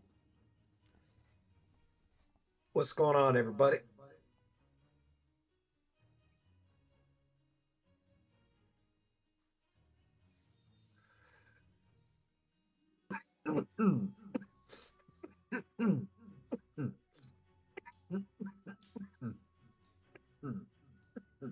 Excuse me.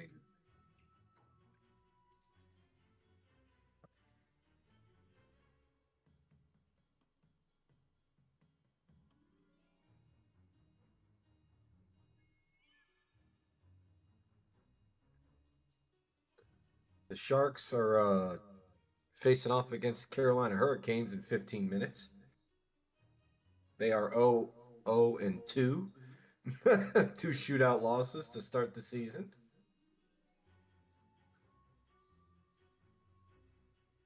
Actually, 1 overtime loss, 1 shootout loss.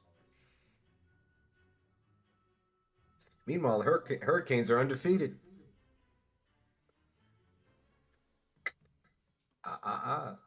You didn't say the magic word.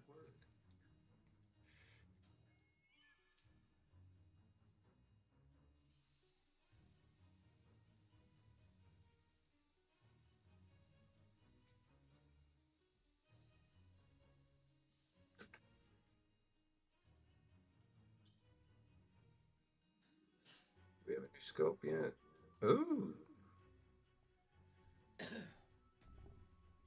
No, we're using a. Oh, no. What is this? We'll need to go to the firing range with it. Oh, no. Still got that shit.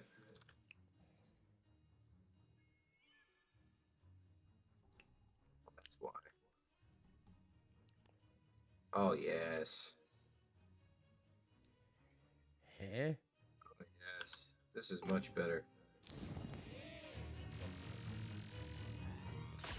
Wow, it's over now. Very good.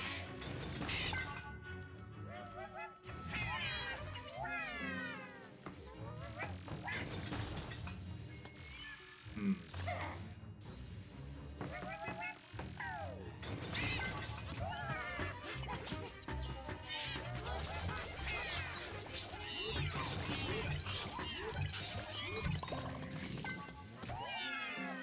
Mobility goes down.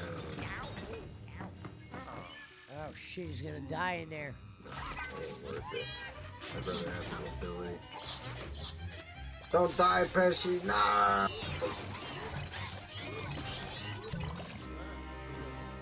Hello.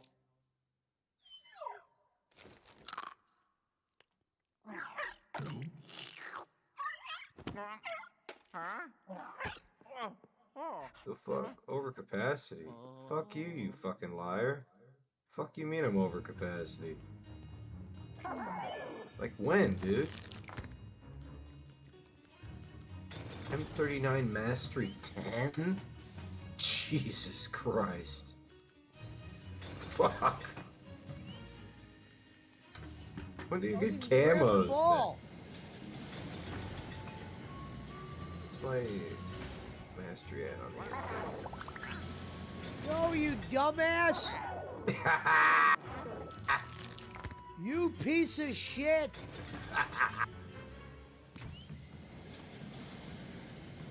No. Okay, okay. Thank God. Yes. Oh no. Rio. Huh? Eh? H2O. Yeah, you would know what it is.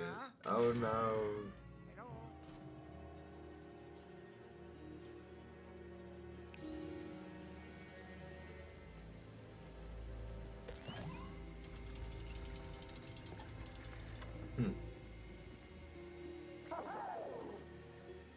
Now, what I want to know is where is Billionaire Ted? Where is the Nacho Man? Where is the Nacho Man? You remember that? Oh yeah. You know who I am, but you don't know why I'm here. I think I saw that live. Where is Billionaire Ted? Where is the Nacho Man?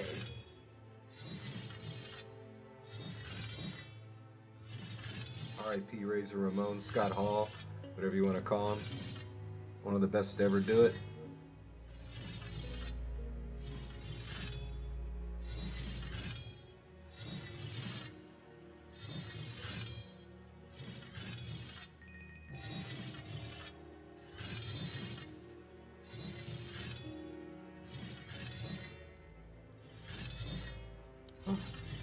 Track my mastery.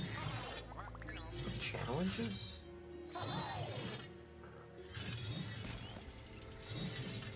No.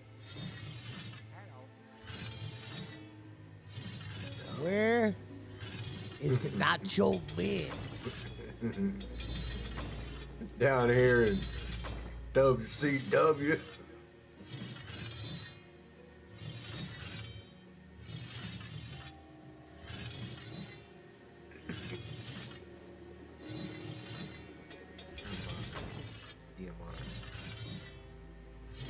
Oh, okay. So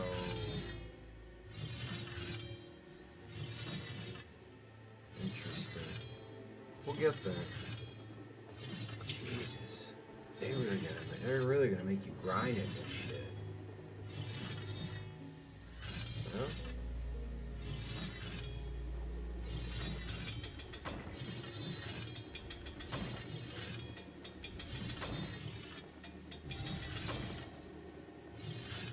Nacho Man. I loved how he called him the Nacho Man. Oh, man.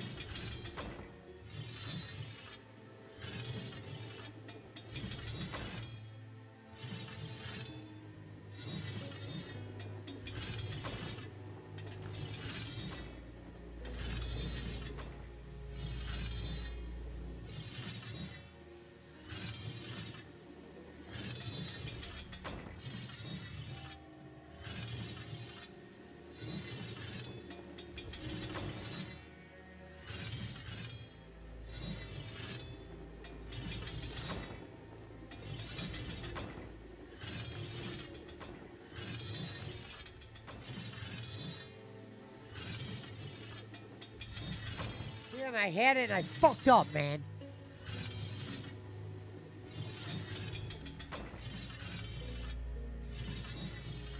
No way, bro. You.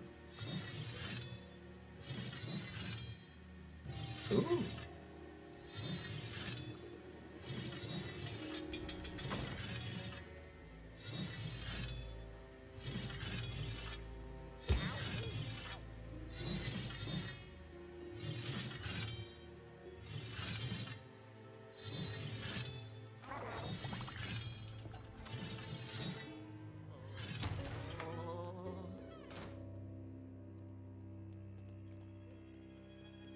What the fuck?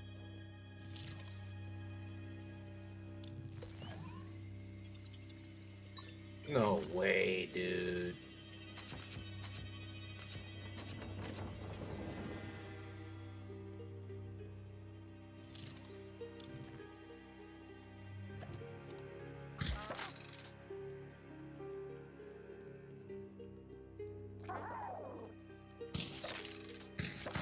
What the fuck? Stuck.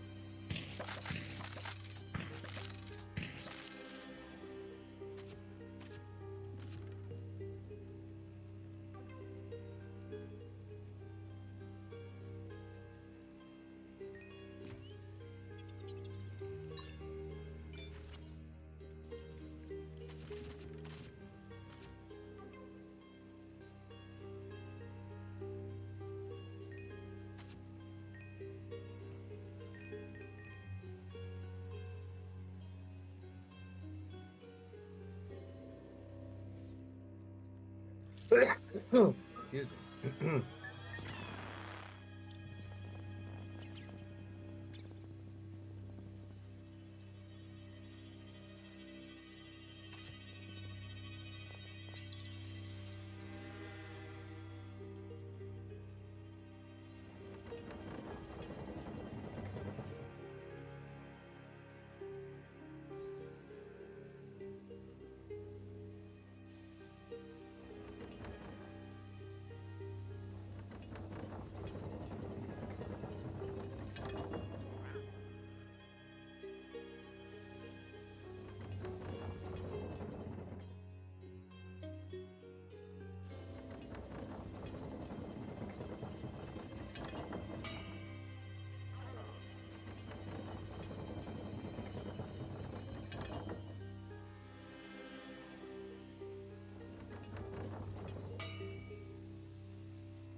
looks like.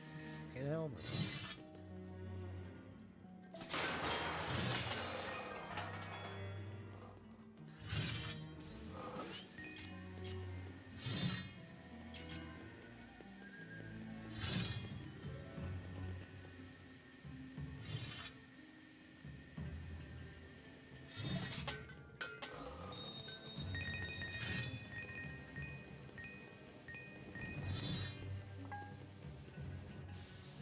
That's interesting.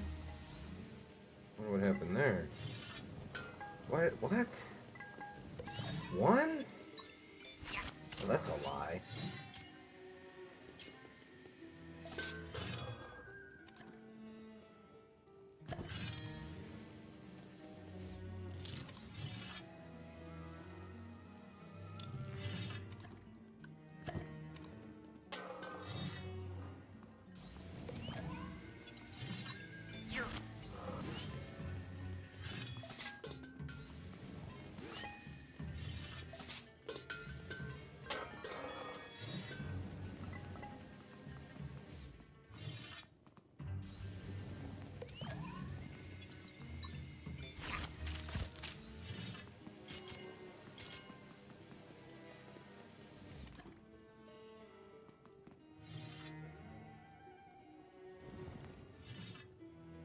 That's crazy, yo.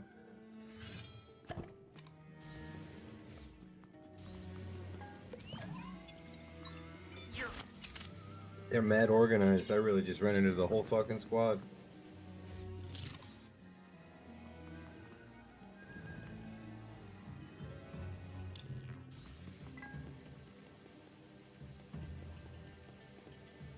Okay.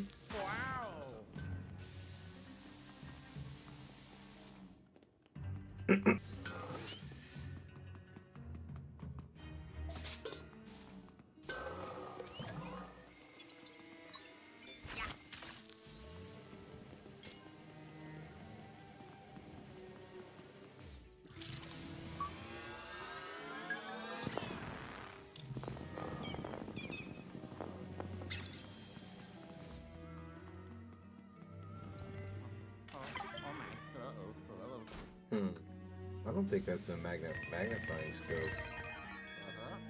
Whoa.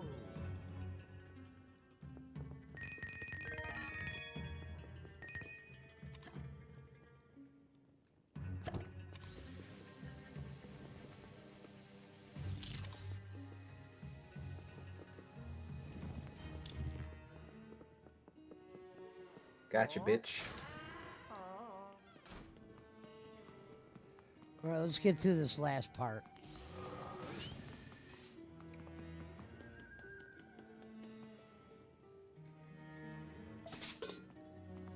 Bro, how many hit markers does it take? That's crazy. A few. That was mad.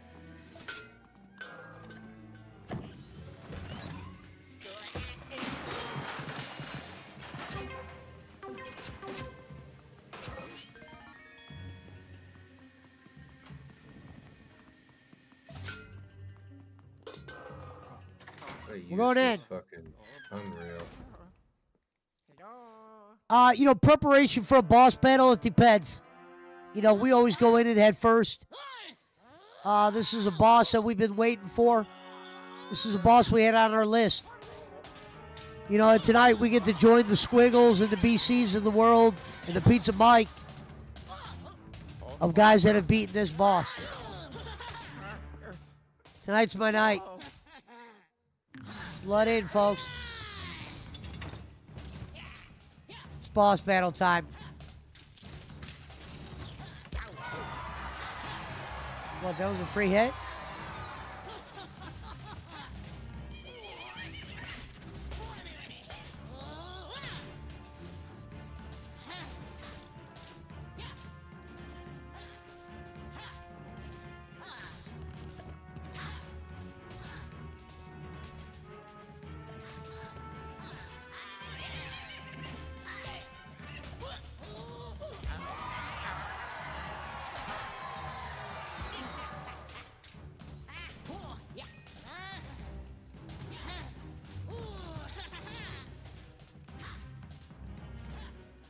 Thank you. Ah. Succulous, succulous.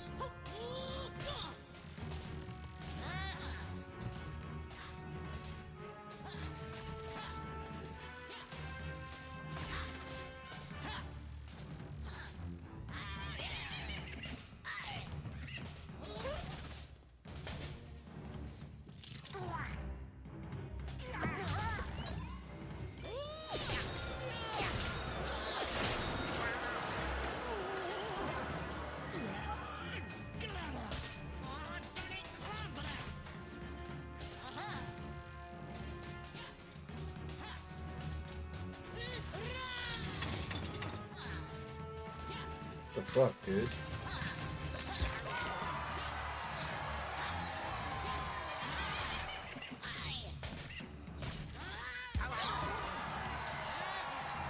Whoa, what the fuck? Fuck you, you fucking liar. Where's the tank, you fucking liar?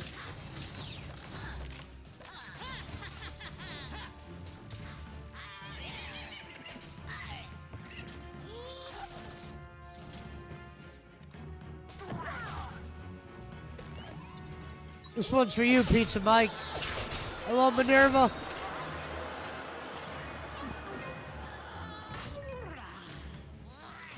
Shout out to Pizza Mike.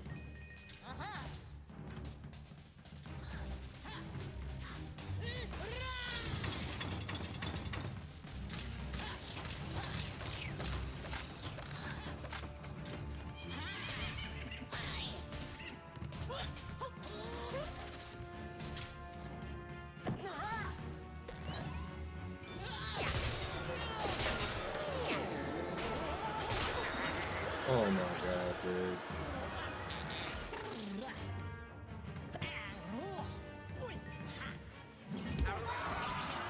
Hey! Bowling! Leave that kids alone.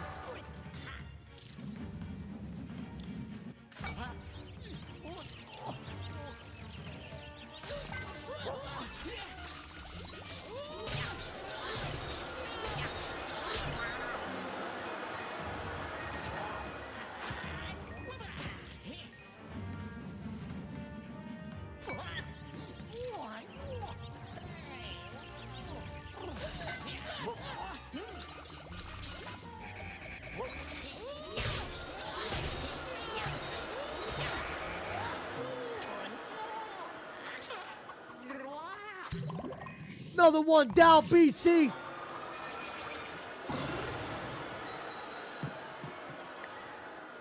I think we know what it is. Another elevator button. We're starting to get rhythm. We're starting to remember the mansion. We're starting to teach people who we really are.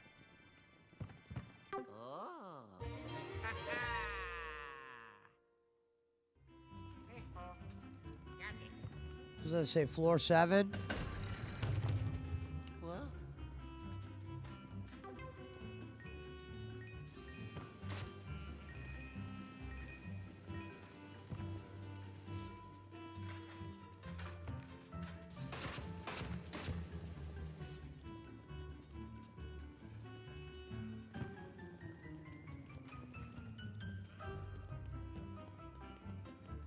Yes.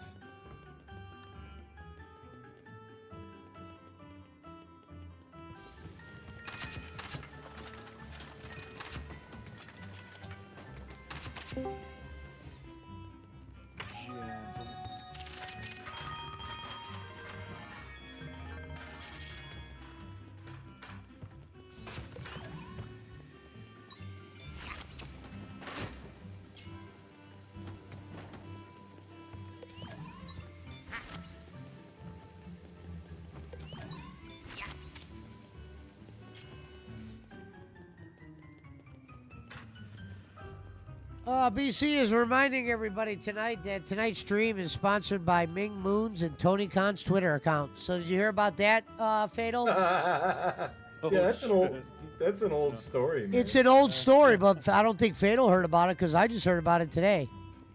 What about his Twitter account? So basically, Kenny Bolin, old friend of the show, tweeted to Tony Khan. Frank sent me the thesis. tweet. A thesis. Yeah, literally like almost like 3 paragraphs. Kind of like what did it say? Pretty much, Barkley. Tell him. Oh, I was John Cena's first manager. I worked in OVW. I feed the Filipinos. His usual fucking cons. And he was asking him for money though. In the end of it, wasn't he? Yeah, yeah. Same thing he Yeah. did with who's that dude that played for the Bills that had a heart attack on the field? He did the same Hamlin. thing with him. Yeah, Damar Hamlin. He did the same thing with him. Exact same thing. The exact same thing. Yeah. But he said something about how Damar was lucky to be having Christmas. The people in the Philippines don't have Christmas. Oh wow, what a scumbag! Yeah, for some that. shit like that. Like he would donate. Yeah. Shit like that, shit like Like that, he would shit see like that that, shit tweet. like that.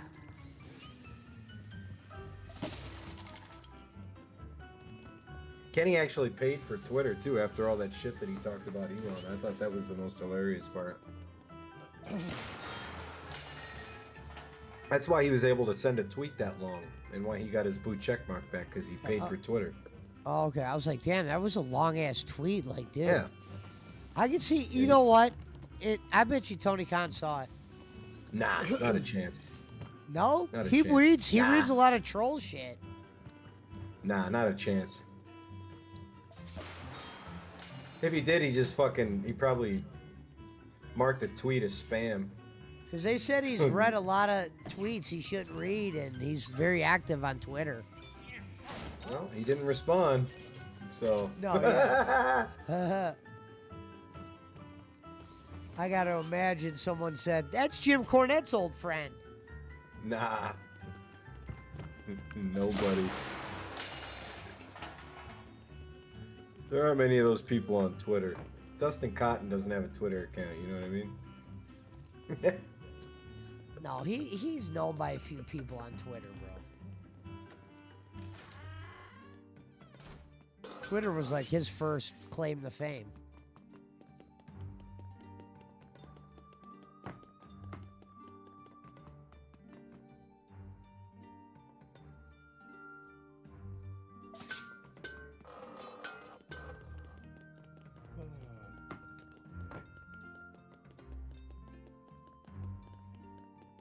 Nice. High game.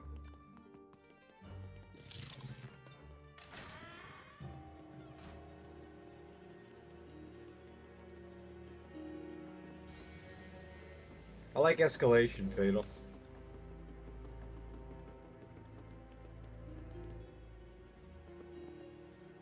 Hello.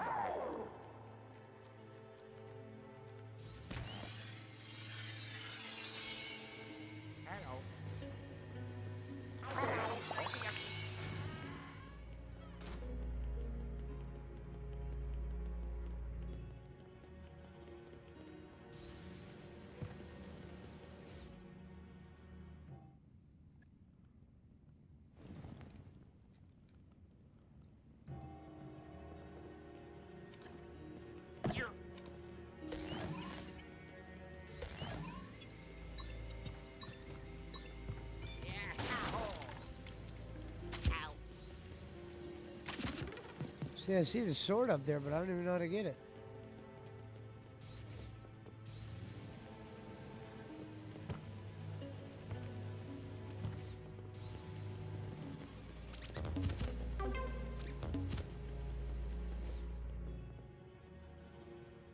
You missed.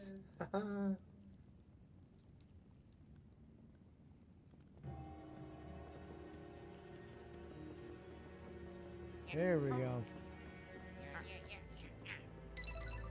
Yeah. Ho, ho, ho. Oh, yeah.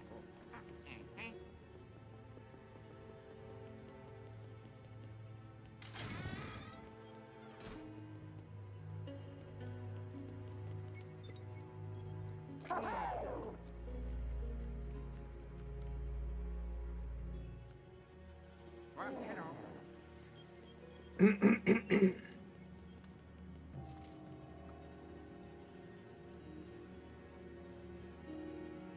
Ooh. Got it.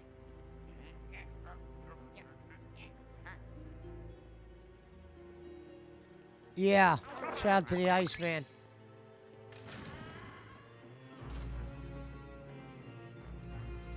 So that makes no sense why that's like that.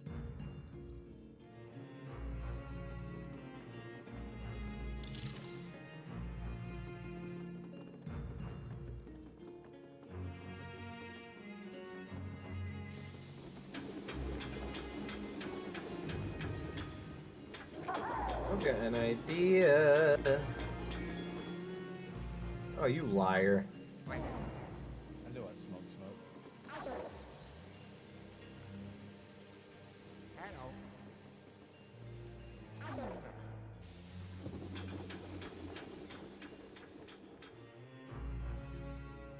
Who's that thing that?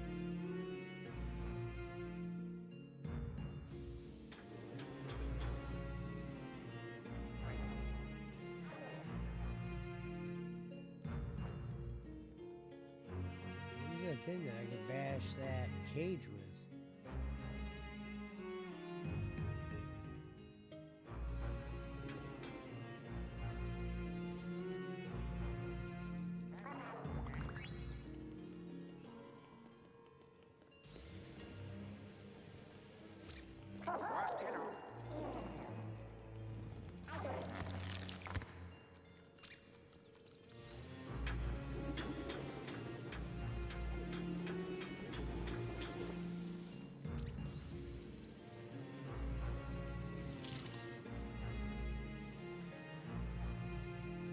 You fucking liar.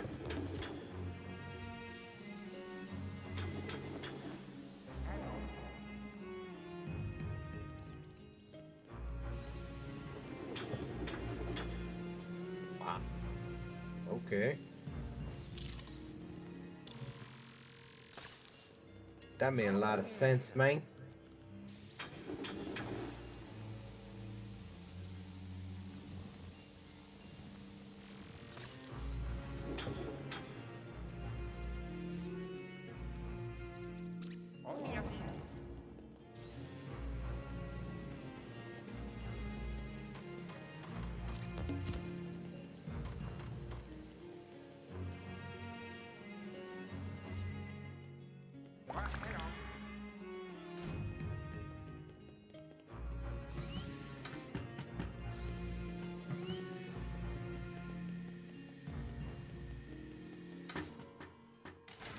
Oh, you can't bring it with you over here? Damn it.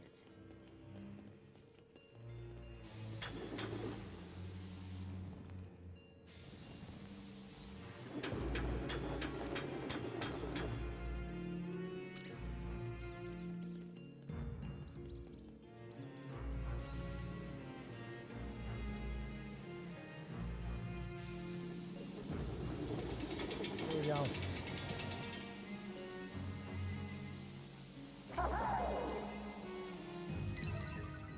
Bingo. Told you, Pizza Mike. We're gonna get our revenge. Welcome to Nafka.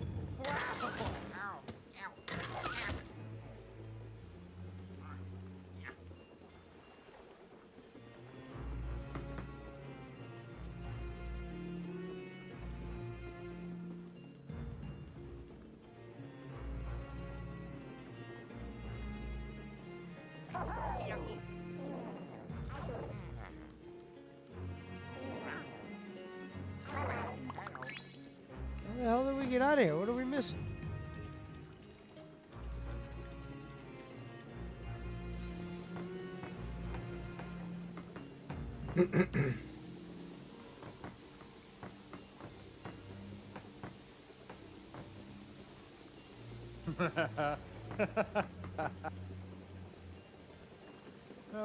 Tim the Tatman crashes out about the Cowboys versus the Panthers. I gotta watch this. Got him.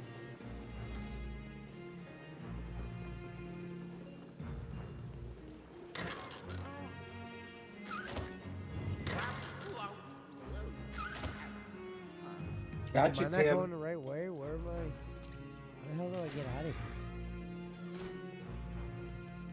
here? Does he live?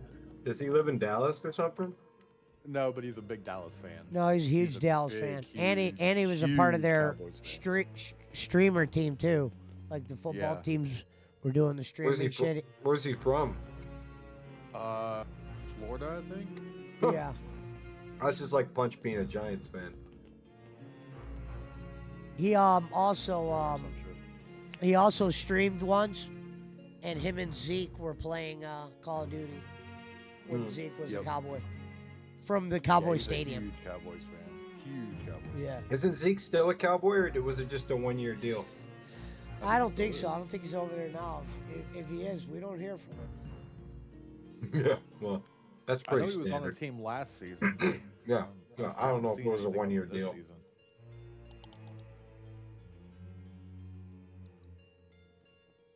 Well, we're gonna be focusing on our defense, and CD's gonna be catching the ball, of course.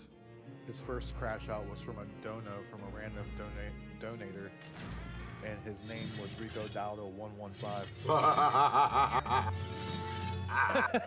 And the only thing the message said was LOL. I want to get out of here. See, that's the difference between detractors and like sophisticated trolls of people Yeah. who watch people like Tim. Because Tim doesn't have a bunch of retards watching him. He's a No. smart dude, you know? And this person donated $27 just to say LOL as a Rico Dowdo. DSP's troll. Hey, DSP's trolls sound like duty. That's what Tim's trolls sound like right there.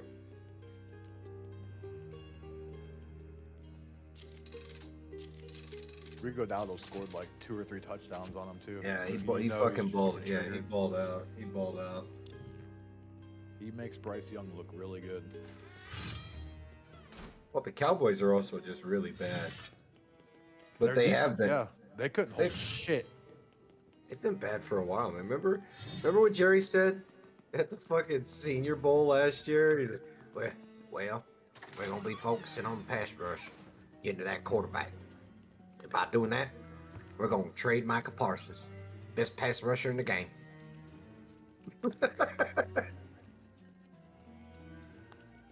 Okay, I'm gonna be the one who runs the Dallas Cowboys. You understand?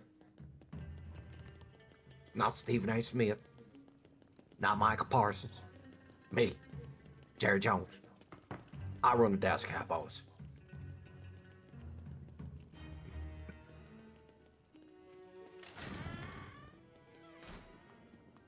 And I say hello to me, my Robbins.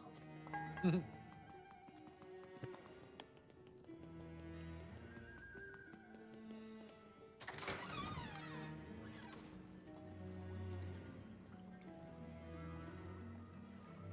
gonna grab me.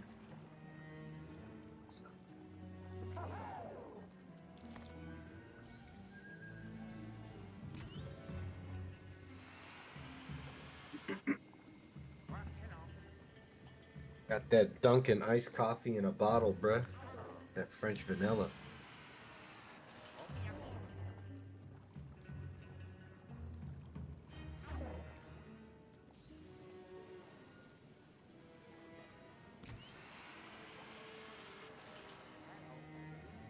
Shit.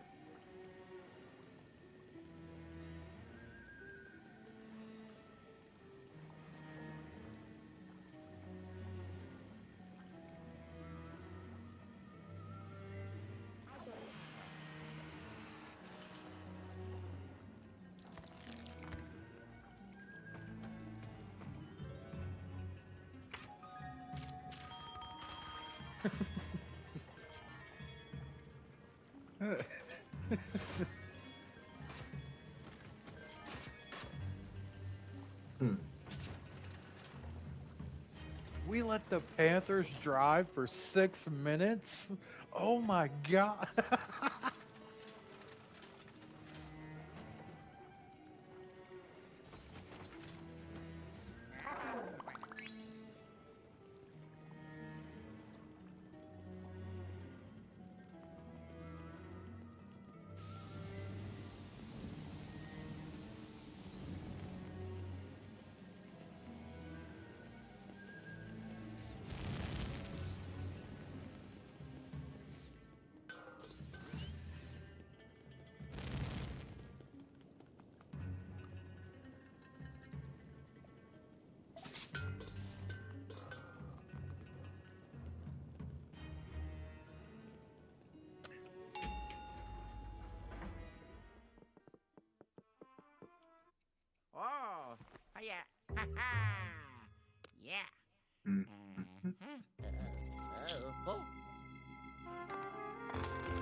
Floor 7. Iceman said, Barkley, you ever see the picture of young Jerry Jones heckling black students when they were trying to integrate schools? I think it was a picture of Jerry Jones when he was in like high school or college or some shit when they were desegregating schools in the South. I have seen that picture, yeah. I've seen that too. Yeah. I think Dez better shut his pie hole before I franchise him and his whole damn family. And I'm on Twitter now, and I like to do the tweetering. Damn right I didn't file Mike McCarthy for saying the N-word. And you know, Mike McCarthy, he's a good coach, and primarily because he does what I tell him. And need I remind you, I'm in charge of the Dallas Cowboys. Nobody else. He's not even the coach anymore. Nah, we had to get rid of him, you see, because he started lipping up. I told him Stephen Jones would take his job. Hey, Stephen wanted to know why we didn't take Johnny Manziel. You know what I told him? Shut up, Stephen. Or we ain't going to Chuck E. Cheese no more.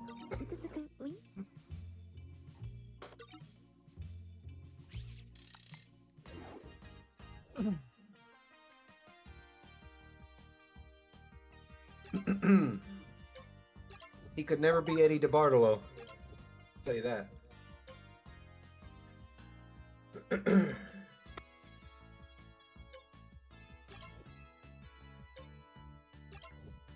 The closest thing I've seen to an Eddie DeBartolo since Eddie DeBartolo is Robert Kraft. That's a guy who always gave his players everything he could and then some. Ask a player who played for Robert Kraft if they got anything to complain about when it comes to ownership.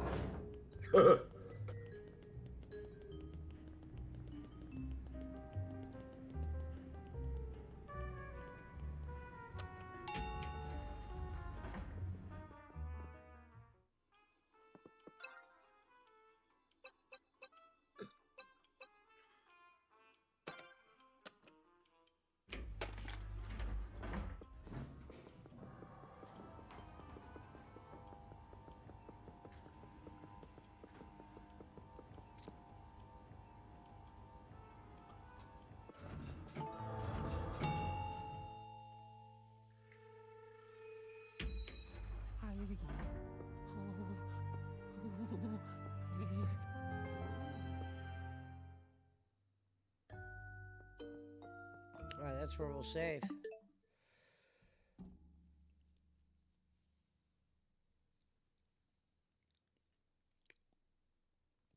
BC, you out there? You want to do you and Pizza Mike want to play around the golf?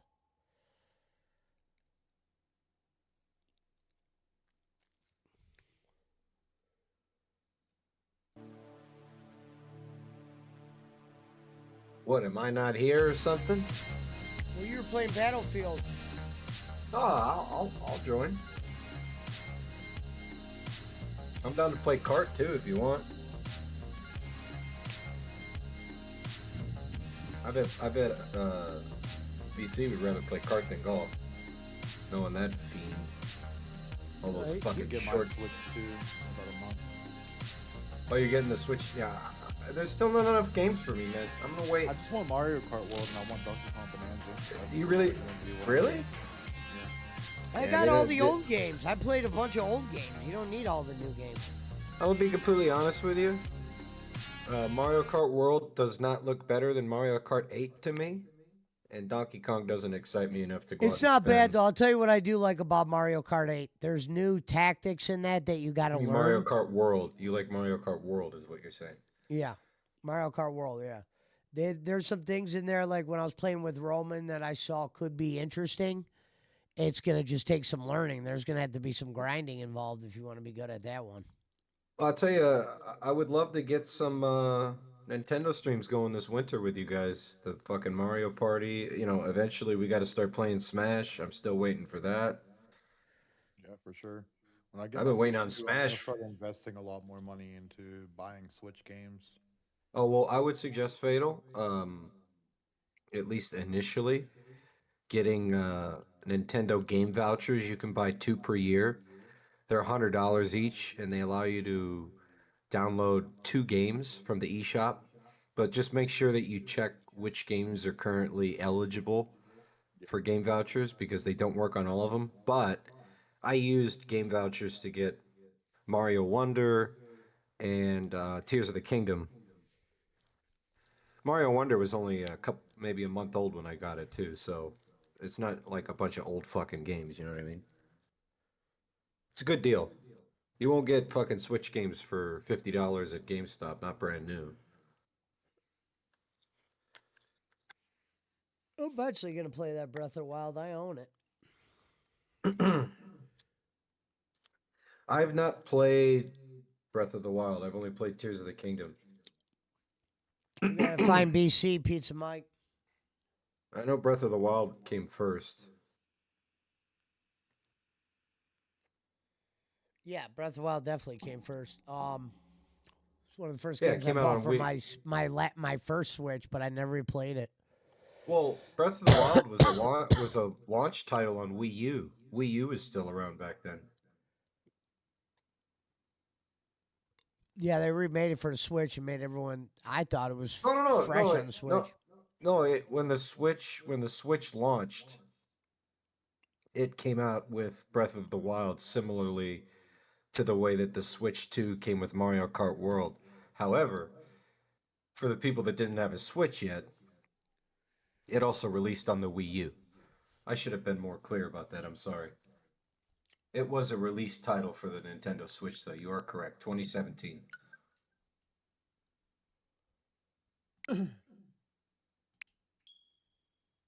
But yeah, let me know if it's golf or kart, whatever. I got golf just open. I'm waiting on BC to see if he's gonna come in. I'm just smoking a J right now. Might as well get my shit hooked up. Hold on. Yeah, because BC and I were playing kart like last week. Hopefully you don't get these fucking connection errors again. I gotta buy quite a few games for the Switch because me and my sister were the ones that shared game things. Fucking Nintendo updated their policy on the whole family share shit. So now it's like, if she What was it? lived- What was it before and what is it Well, you now? had to be within a certain amount of feet from. Well, before it's just you log into somebody's account and you had their game, so you could do game share. But now they have it to where you have to be within so many feet of the other Switch console to be able to share games. Geotagging shit, huh? Yep. So I lost access to a bunch of games because even though I bought a lot of those games, I just had my sister download them on her shit because we shared accounts. Maybe you could try something similar to what Pesci did for all of us to get access to the Steam family. Maybe there's some kind of trick you can do. Maybe there's something I figured out yet. That wasn't my trick. That was Punch's trick. Oh, well, who's ever tricked it wasn't. But I mean, there's only a few games that I actually ever really played on it, and most of them are Nintendo Online. All I've got is Smash, Mario Kart 8, Mario Golf, Mario Party. What up, Gantz? That's what's gonna suck. Sure I'm gonna have to thing, buy brother. 3 over again. No, you don't. Yes, you can, Gantz Games. Why we have to buy it over? Anytime, brother. Oh, because you never bought it. Okay. Yeah, I bought it, but I put it on my sister's console. Oh, you for sharing. fucking. Yeah, so I fucked myself. Yeah, Barkley said he'll play. Yeah, I'm getting my shit hooked up. But when I get a Switch 2, I'm just gonna get the Mario Kart World Edition anyway. Yeah, they're coming out with a new tennis. I'd recommend getting that because I'll get it. And we can play it at it. It's actually real fun. Yeah, I always love Mario Tennis, so I'm absolutely in for that. Mario Tennis Yeah, they'll be coming out with a new Fuck. one of that. I saw that one. So I'll be getting the new tennis. I had the old one. We'll play the campaign. Dude, I love gambling on that one, too. It says you're playing Mario Kart. You I can make just the got- room, BC. It's blood game or no game tonight. I Give me just a got new in here. dump.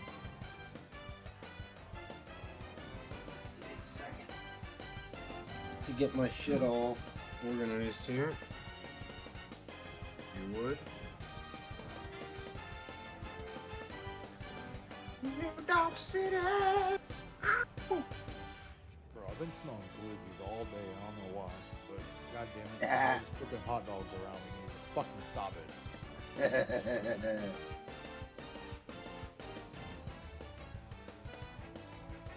Where are my fucking games at? Where are my Nintendo games at? I've got golf in the cartridge, yo. I don't have the digital copy. I don't have the game in yet, BC. Chill out, man. You're always in a hurry.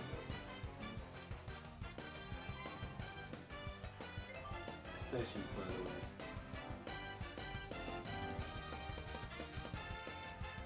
the way. Ooh.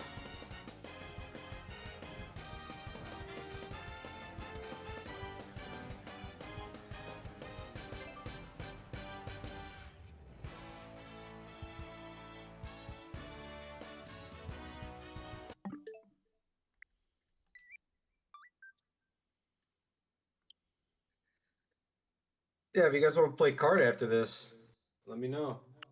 Relax, Barkley. Just started playing golf, man. Shut your shit up. Nothing Hey, man. A rebuy his cart. Take a shower or something, man. You smell like shit. No, get the new Mario Kart Fatal, because I'll play that one. Oh, he said he's gonna get the Mario Kart World Switch bundle. Oh, okay. Yeah, so that one will come with it, but I need to buy And Mario that Kart 8. it only makes sense. Like, if you're gonna go out and buy a Switch 2, buy it with Mario Kart, so you don't have to Or a fucking. game. What are you gonna? You're not. You tell me you're not gonna buy Mario Kart later? Liar. Right, exactly. Liar. Exactly. So yeah, I just buy the bundle. Motherfucker, the Yeah, last the one- special edition by then, hopefully. We were playing the last one for 12 years. How long do you think we're gonna be playing this one? You're gonna buy it. Ready up, shithead. My bad. I'm just joking. I know. I'm chilling, bro. We're good. Make sure you select the right clubs. Luigi. Final warning.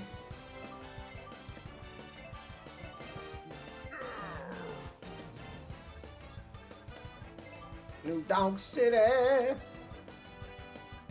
Welcome to New Dog City.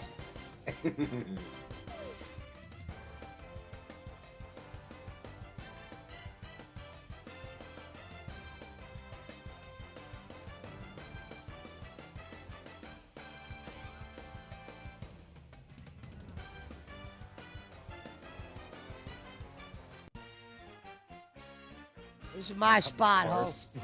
Got my car started up this morning, and I forgot I had my radio up. First thing that fucking comes on, I had it on the rock station. First thing comes on the fucking radio, off to Never Neverland. Off the fucking Boland's house.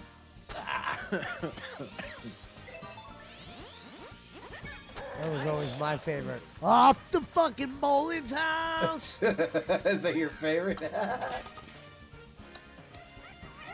first song on, I was like, God damn, they're playing Metallica this early in the morning. Holy shit. Hazelwood. Nice. Country.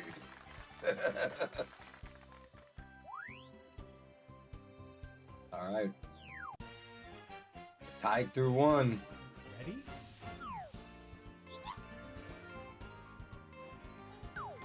I think one day on stream I'm gonna play the campaign in this.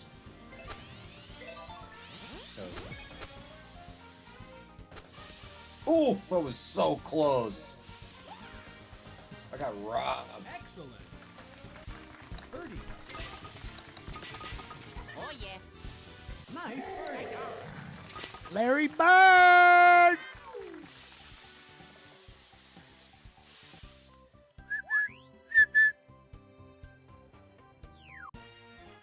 I remember me and Eric Roman played this one night for $1 a hole. Damn. I'd be down to do that. Same. Want to get a little money game going? Fuck yeah. Dude, this is golf. Golf was made for gambling. Fuck you! Nice. Pizza Mike, you rat. Pizza Mike just got an ace. Would have been $1 for him. Oh yeah. Nice birdie.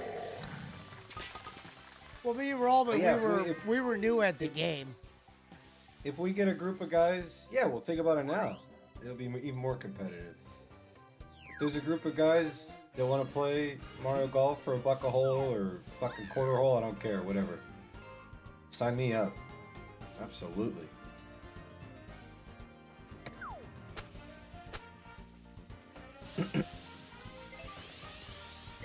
Oh my god, spin back. Fuck you.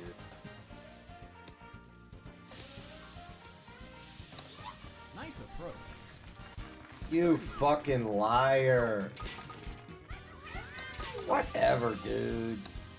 Yeah. Nice birdie. Pizza Mike said, yes, let's gamble. LOL. I'm down. Look at it. He's about to fucking par this shit.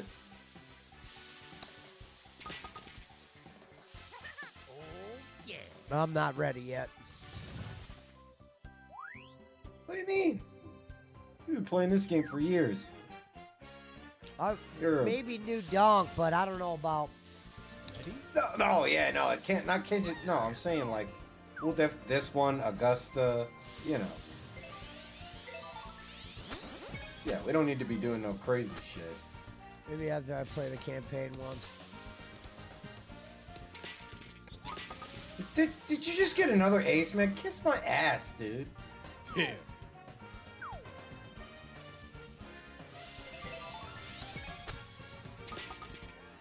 Oh yeah. Nice. Bitch, get in there! From deep! I'm coming for that ass pizza, Mike. Bet. I'm gonna get you.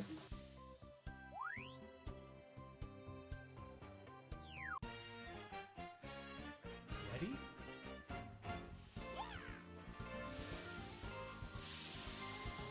This hole I always have trouble with. I've historically haven't done well at this hole. Wow, dude. Are you kidding me?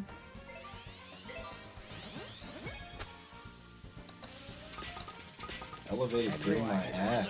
Knew it. Knew it! Just don't overthink it. Golf is 80% mental. Man, shut your shit! Hey. Why does it look like Bowser's got fucking bear traps on his feet? Oh, I got a communication error.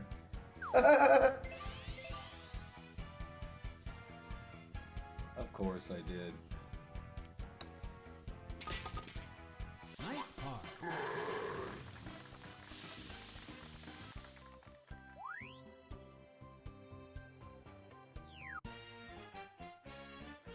Ready? Are you able to rejoin? I don't I'm think ready so. to I'm in front of this fucking pole. Your fucking Switch sucks dick, by the way. I don't know why it does that. Are you on wirelessly? Yeah. That's why. But it happened when I was, You need to hardwire your Switch. Why do you think mine works good? It's not hardwired, I mean the computer's hardwired, but oh. Then his NAT type on his Switch just probably needs to be opened up or something. what does that mean? Like your NAT type is like your network availability signal. Is that the thing where they change it to like 8666666 or whatever? No, that's your MAC address, but or your IP address. No, the NAT type is something that it's an automatic transmittable signal or whatever the fuck it is. But if it drops that signal, it doesn't pick up a different one and change your IP.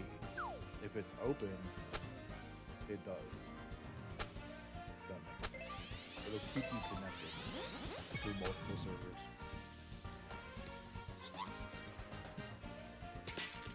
I hit the flagpole and it rolled down the street. But see, that would be the only thing that would suck about like putting money on. Says my nat this, type you is would B. get- 'cause you would get fucked out of something like that. Nice car. Oh, it says my nat type is B. I don't know what that means on Switch. Yeah. Like on Xbox or PlayStation, it just says open or moderate or closed.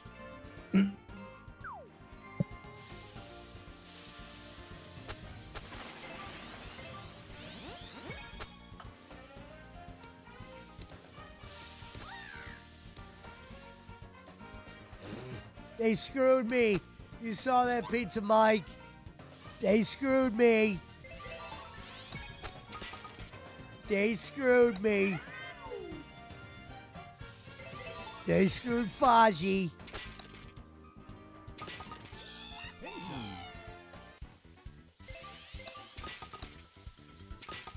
There goes a bogey. Yeah, it figures. Historically, that all pisses me off. Tough walk. It wasn't raining. Ready? We played well.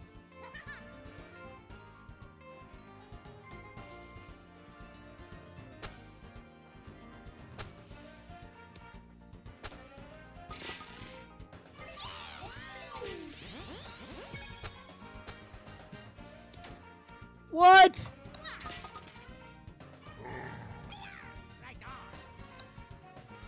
I've never fucking not got in there.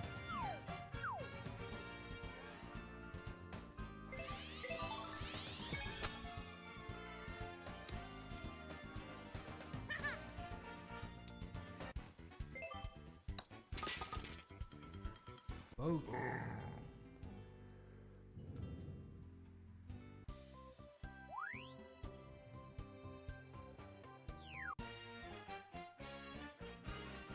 Ready?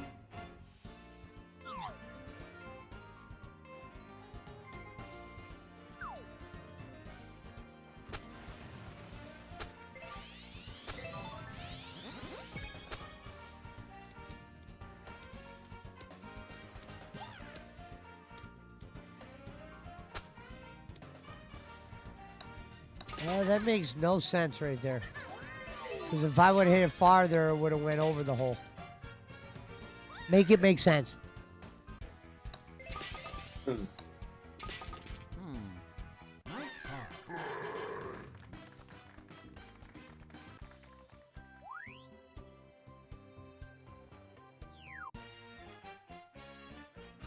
Ready?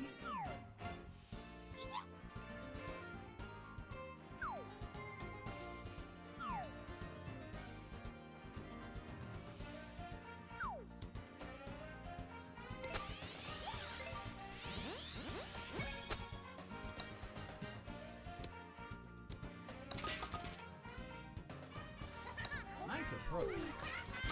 30. Well, Larry Bird is finally back. Nice birdie. Especially waves to the crowd.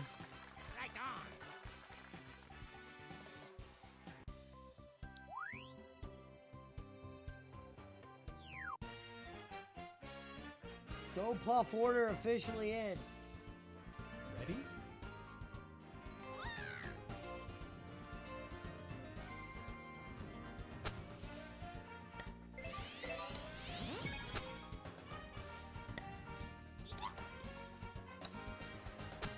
Nice approach. 30. Oh yeah. Pesci with another chance at Bird. Nice. Back-to-back birds. First time in a while. As he waves to the crowd. Right on.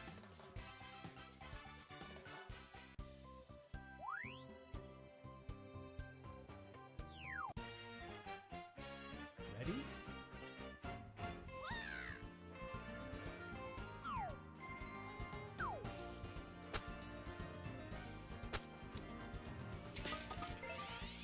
Oh yeah.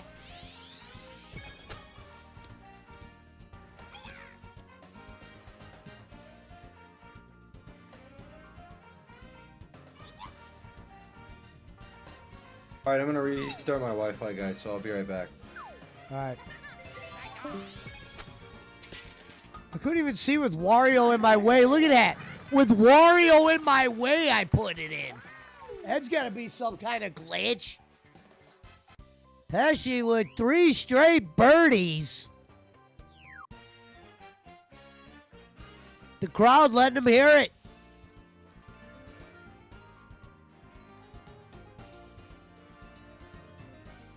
Ready?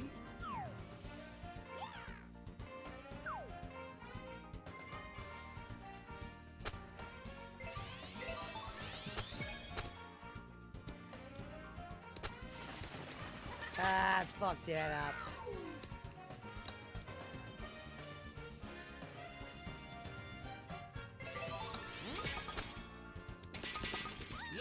Nice. And Pesci with another bird. Out of nowhere, Pesci just getting the birdies. You gotta give this kid a lot of respect. The way he struggled in the beginning and then just kind of came out of it to maybe go on a respectable run here late.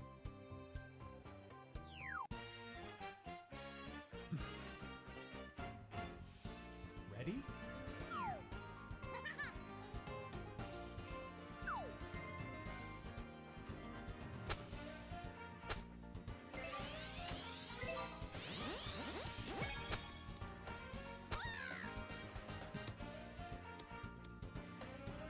Nice approach. 30. Can he get another bird? Feeling it late. Another bird. Nice birdie. Quick point at Pizza Mike.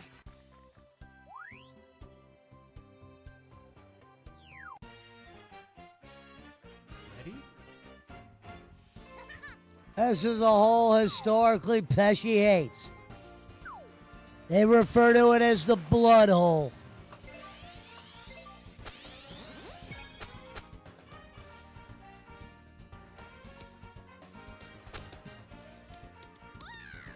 And he almost aced it. Nice. He almost got the ace. As you hear the crowd kind of reacting to that. Nice birdie. But another bird. And he's got this crowd kind of getting a little bit louder. So here's a chance to finish 10 under. Very respectable.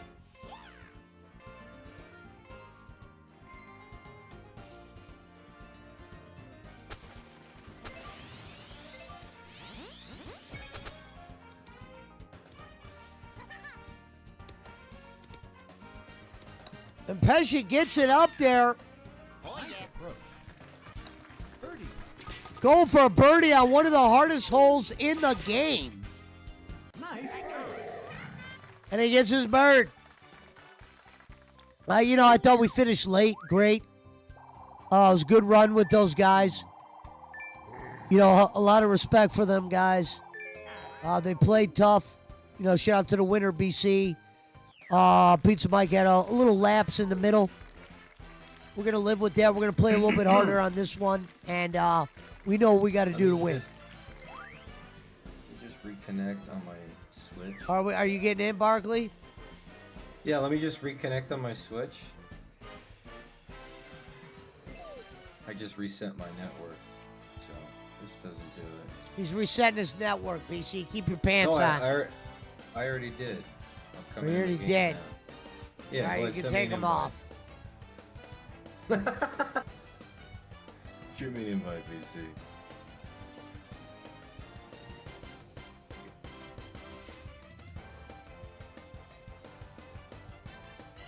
PC. The name of tonight's DSP browsing stream store, late stream. Oh, it's because it's Chill with Phil, and they're looking at games probably for the Halloween marathon or something. Tonight we are not here. Fucking queer shit.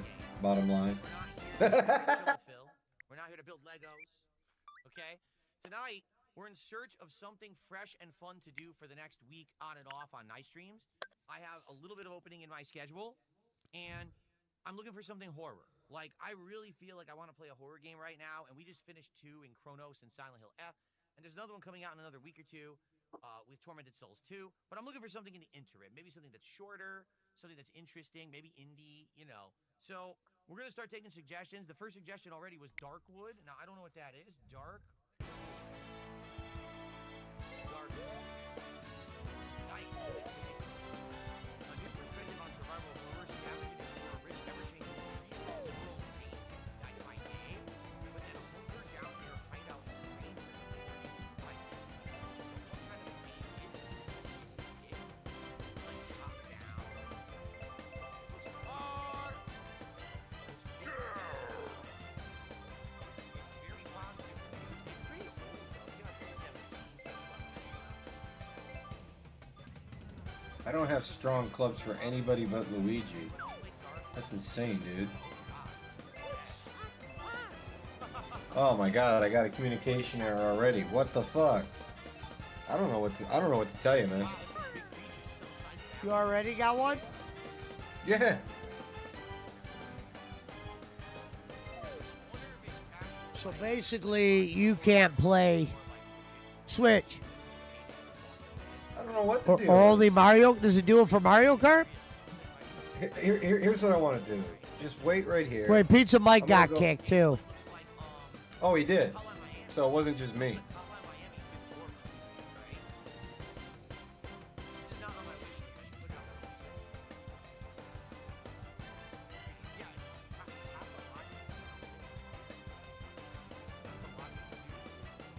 Go ahead, send me another invite, BC. Send them out, BC. Cool. PFC Deer and Headlights did a $2 super chat. I'll be right back, boys. I gotta walk down to the store and get some cones. Actually. Do you remember? Enjoy. Bring your umbrella. Nah, it ain't raining. At this point, though, it must have been a while. Oh, it's pissing up here. No, it's not raining yet. Yo, Blue, send me an invite. I don't know if Dead Space is Rain here around 8:30. Yo, Das Boot, send me an invite. Hey, yo, Buster. Or no, hey, yo, Dom. Why you bring the Buster here?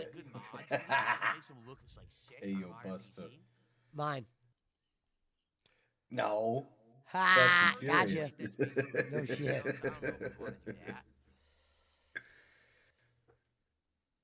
Yours would be, hey, yo, Bob. Why'd you bring the bowl in here? Yeah, that was mine. We never got to redoing Dead Space 3. Which is good, too. That's a good one. It was good. Visage I played a few years ago. I loved Visage. I thought Visage Why'd you bring the bowl in here? So what is this? Yeah, what is this alien rogue incursion? Hey, yo, Bob, why'd you bring the bowl in here? I don't want the follow edition. I just want the regular edition. Why is this? It says it just came out.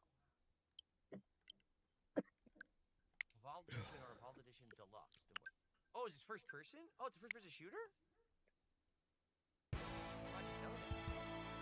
I took a picture of the room ID in case it boots me. I want to see if I can rejoin.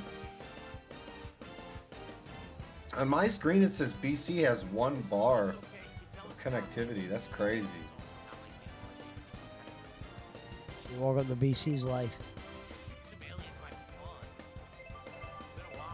Luigi.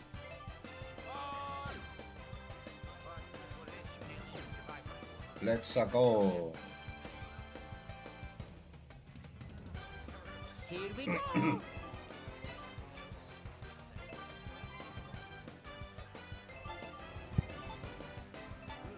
Fuck it. Fuck it. Take us to Augusta. I don't need better clubs than y'all. I got worser clubs than y'all. Cause I'm a real golfer. he's Tiger Hood.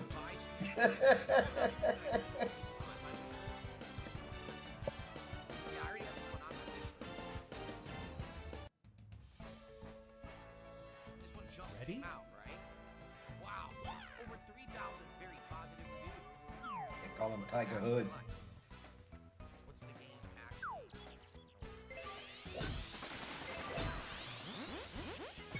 Oh, where's the fucking wind at, you liar?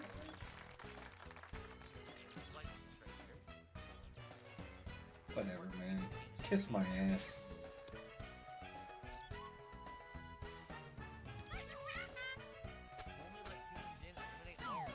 Get in the hole. Liar.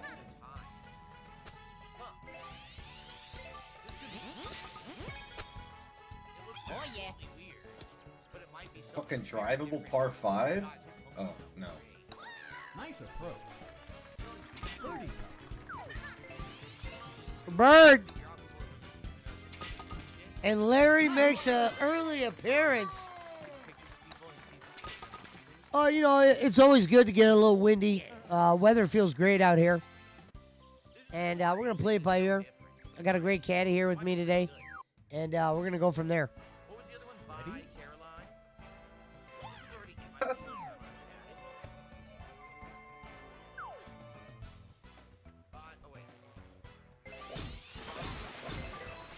Get over. Yes. Nice shot.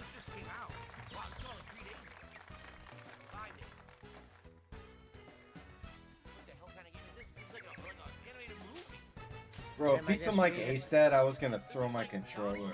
Me not having the good clubs fucked me over. Look, I'm all the way back here. I don't need better clubs than you. Fuck! What the fuck was that? Fucking putter, no matter what club it is. That shit never works. I can't put my finger on what it is though. Is it a platformer? Is it a puzzle game? Is it what the hell is it? He said, me not having the longer clubs really. What a shot! What a shot! Pesci saves Bird from deep. That was a good shot. Ready? Is she turning into the rabbit? I think she's turning into the rabbit in certain stages. Is that what this is at? Oh no. No, it wasn't, you liar. Saw right there. You're calling it a nice shot. It's fucking short. Let's see. Let's add that to again. A lot of adding. Nice You know on. what I should do is I should go to my Birdie. Oh yeah. Okay, let's see. Sped did a $2.79 Canadian super chat. It's probably around like $1.50. And he said, Alien, both curtains short. It's only like 4 to 5 hours. Yeah, but is it Nice it's pop. $30? Aren't you getting only Red for Shy now? Is Guy. it gonna be a part 2 later? Or do you have to buy part 2 separate? Because if so, that's a ripoff. $30 for only 4 to 5 hours. And you have to buy part 2 later. That seems Ready? like it's a really big ask for like a Alright. not even a triple A game. Thanks for that super chat.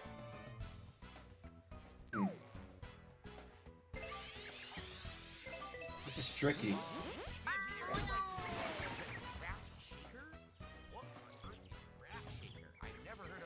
Of course. Of course.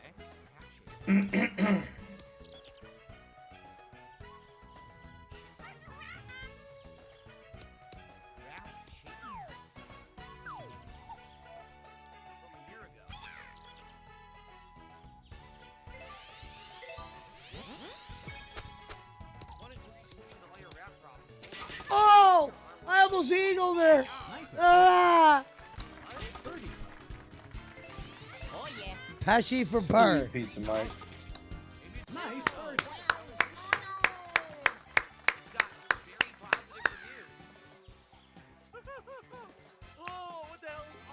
You know, I'm just one of those guys that are, you know, what up, Marshall Hayes? Marshall Whoa. Hayes! Shit like that. Shit like that. Shit like that. Yes! Ho, ho, ho. Green Giant. Marshall, you're back! That's a throwback. We've been wondering where you've been. Nice shot. Oh, come on, cart path. Yes! Oh, yes! Yes! Oh, members bounce off the card path. See, my shit doesn't go to The big bird. my shit doesn't go to the green like your guys' does. I should hit the cart path. Look at that on your stream. Look at that. Bowing.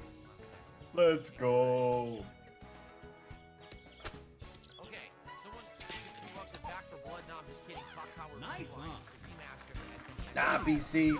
Nice try, bro. You can't steal my thunder this time. Nice birdie. Thing is, I've heard that clock tower games are insanely difficult if you don't know what to do. Here it is.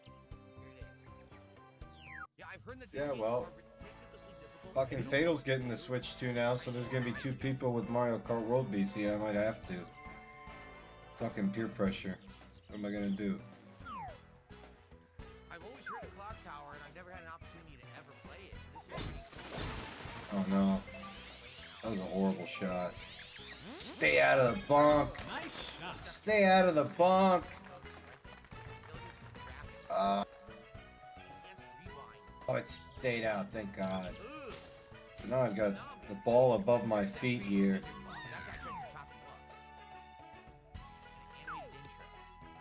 Super backspin.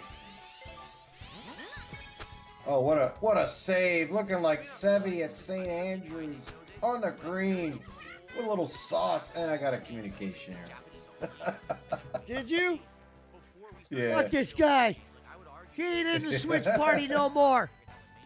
Hold on, let me see if I can join with the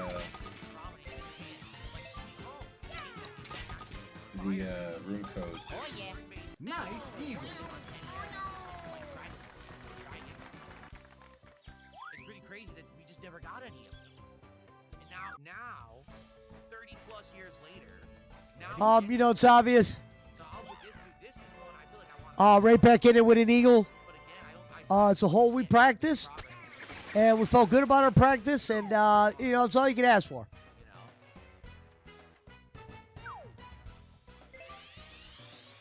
Oh, I was playing great too, man. It's fucking bullshit. Nice shot. Oh, so you can't get in no matter what? Well, hold on. Let me see. Button controls, one player, find a room, room ID.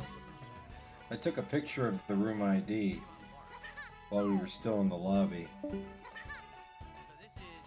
So I can try this. Let's see. Bravo. Tango. 9. Tango.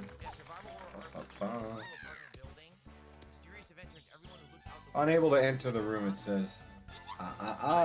You didn't say the magic word.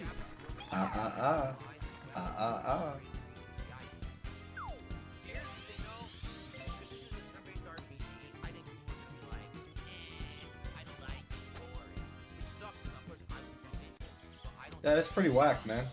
It's really disappointing. I don't know what the issue is. I reset my Wi-Fi network.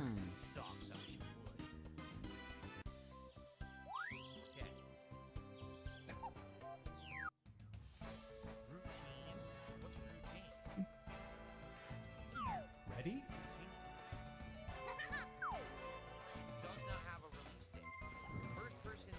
Dude, I've got the Mario Red Switch too. It's not even an old, and it's the OLED. Change. Oh, here we go. Settings. DNS settings.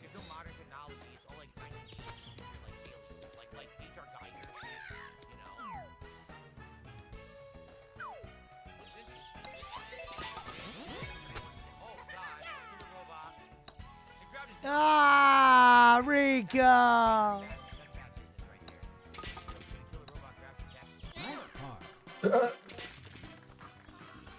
Hold on, I'm asking my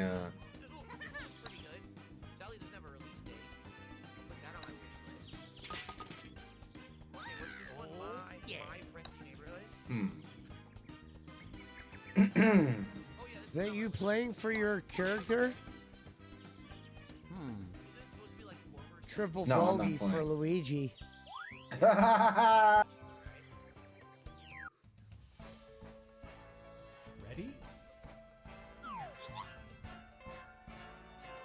Shit.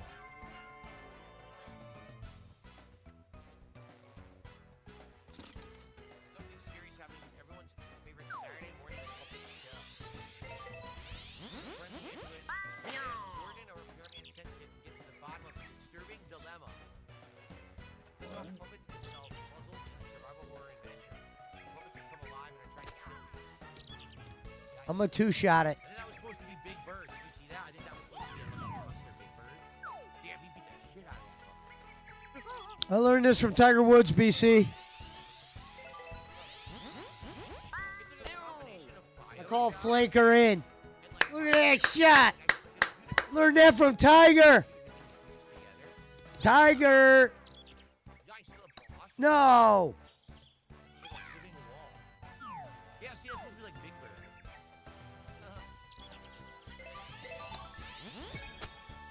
It totally looks like Bioshock. No. Nice approach. Birdie.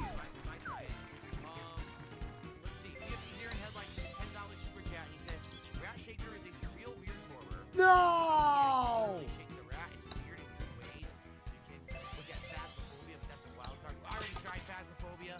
Didn't really work so hard to play it before I was a PC gamer. I didn't really have the stuff I needed. Like, I didn't even have like a microphone. Thought we played bad. Not a way you want to finish. You know, I thought the win felt good. Putter was good. We just, you know, you hit the pin, sets you back, and you got to jump out of it. I changed my DNS settings. So let's see if that helps.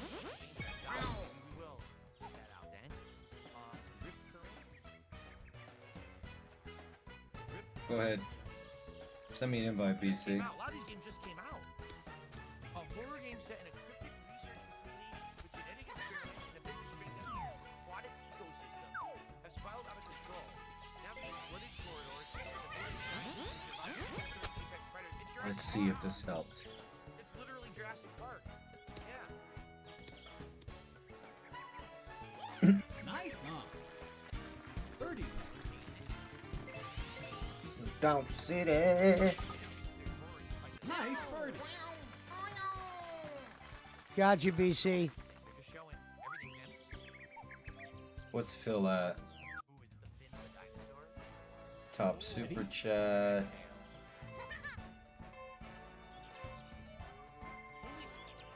Chill with Phil night. Fucking day shit, dude.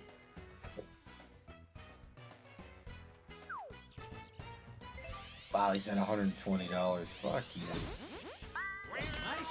No, we could go back to the lobby after this one, BC. Is Pizza Mike okay with that? Well, you guys are gonna send me an invite, right? New Dog's just so fun to play. I don't know why.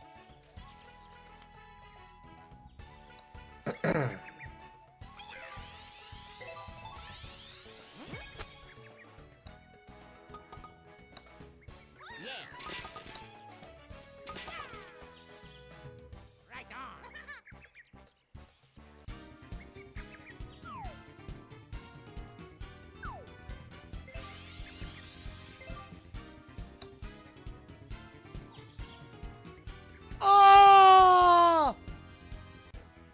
And Pesci gets screwed again on the bird. Tough day against the wind.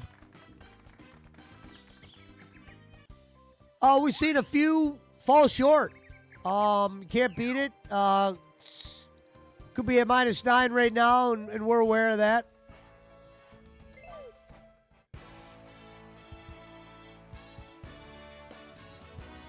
All right, he's going to resend invites, Barkley. It's the last chance for you, Bleed. I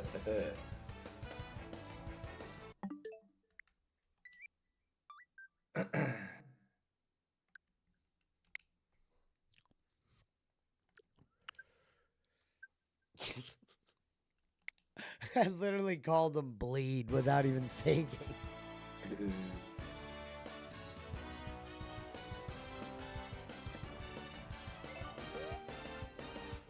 I didn't get no invite. Oh, there it is. Unable to enter room. What just happened?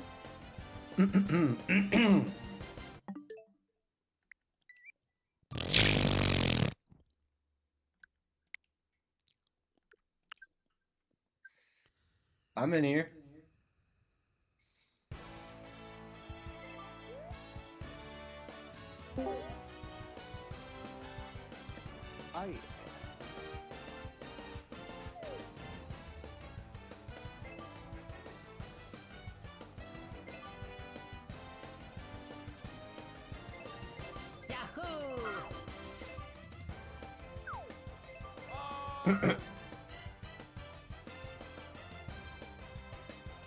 We've never played the speed golf version. I thought that's what we were playing.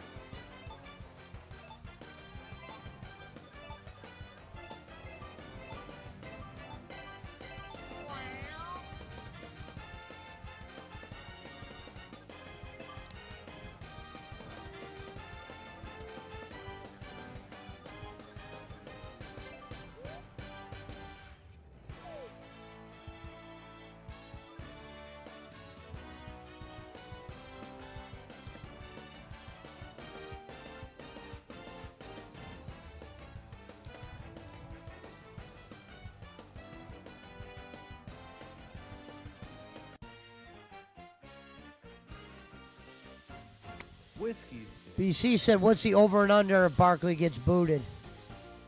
I just got booted. You did? Yeah. So BC said over and under 5. I'm gonna write down this error code. Error code. 2618 Nice shot. 0006.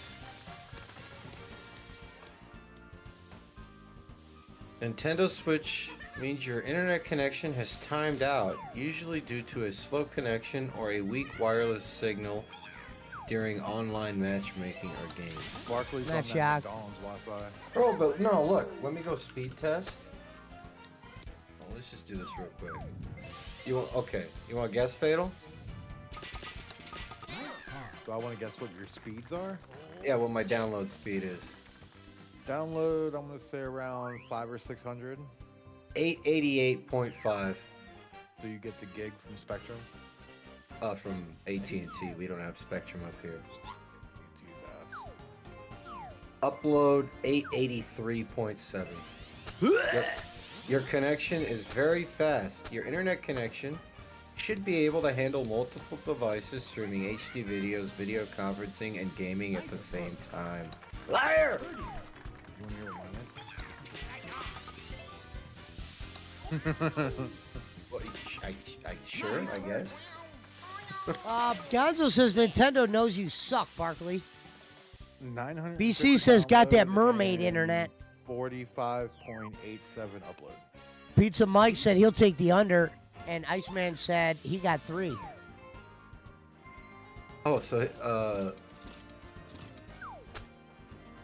metal objects? I already did that. Set up a fresh connection on your Switch. Oh yeah. Yeah, I don't know. I guess I'm just gonna have to get a fucking Switch too, man. Fuck it. I'll get one tomorrow.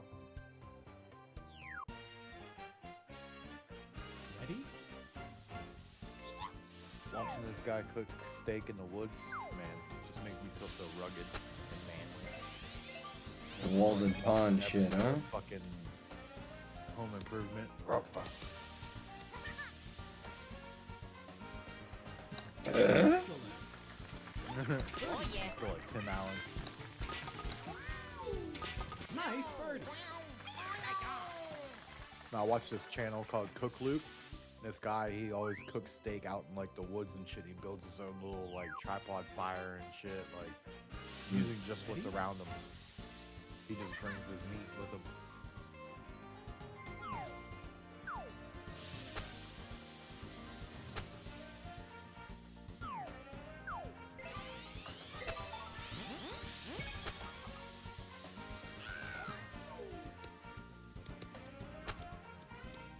Let's It's fuck only that an up, issue on man. my. It's only an issue on my Switch. I never have it anywhere else.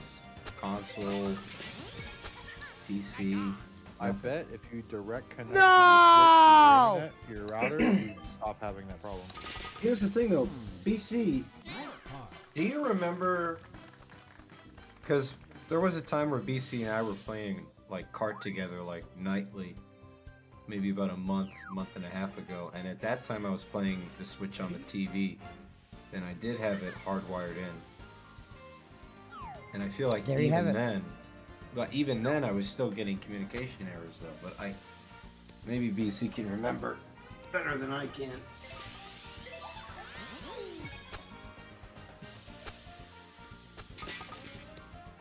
Basically, I don't remember if the communication errors stopped when I...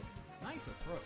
Because BC didn't know that the Switch had a Ethernet port on the dock. His doesn't have one. Some of them don't. Yeah, the older ones don't. But that shows you how fucking new mine is. But you can still hardwire it. You just have to get the USB port. Oh well, no, I can just BC had back-to-back aces. Like there's an adapter that you can buy for old Switches that it's a USB you plug into your Switch and it has an Ethernet port on it. You just plug in your Ethernet to it. Nice approach. Birdie. Oh yeah, right on. Nice birdie.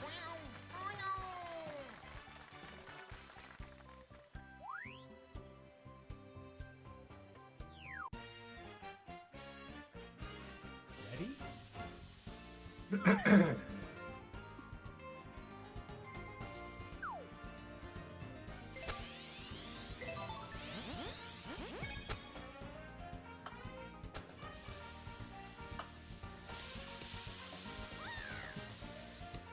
Nice on. Birdie.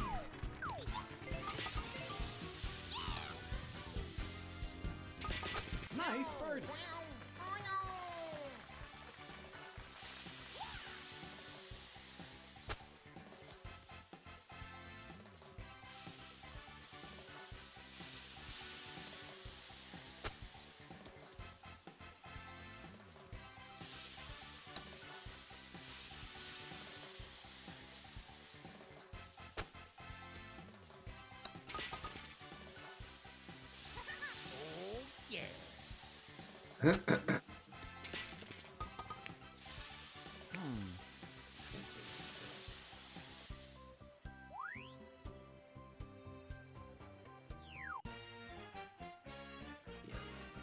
Ready?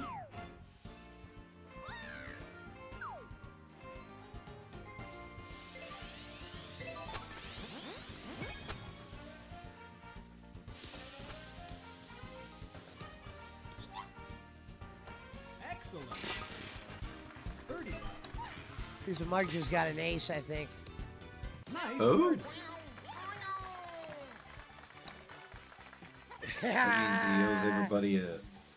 That means he owes everybody a drink. That's what happens in real life. If you're golfing and you get a hole in one, you've got to buy drinks for everybody in the group that you're with. That must suck for somebody that's good at golf. Well, even people that are good at golf don't get aces regularly.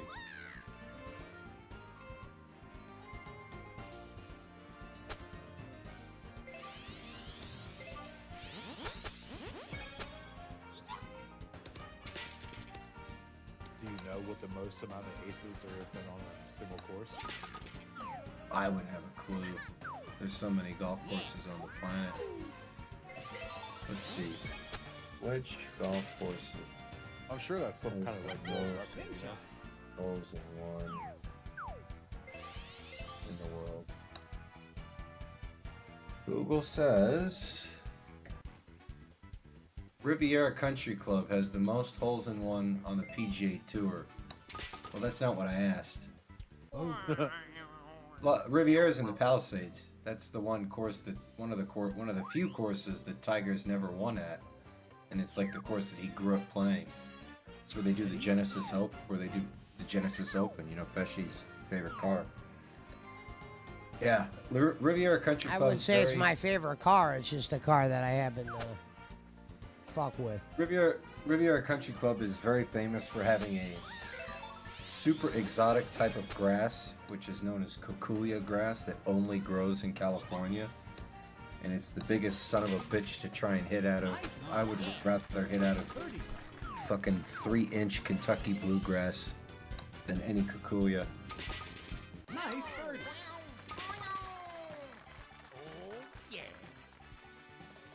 Yeah, so I don't think anybody's track. I mean, Ready? Yeah, it's hard to say.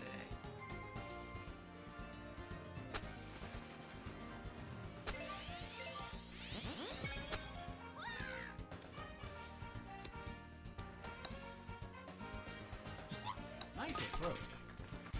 Birdie. Yeah. wow, someone has an original Nice birdie. blockbuster like marquee, but the type that would be inside of the store, not like the one that was out on the street. Man, I'm just cruising through Facebook Marketplace on here now. Ready?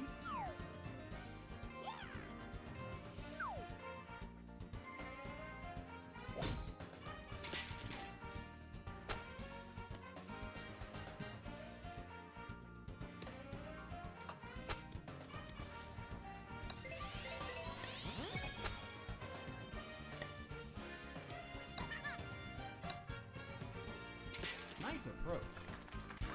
Birdie.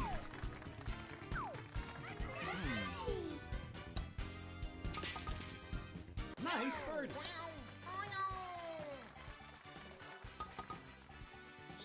Oh, yeah.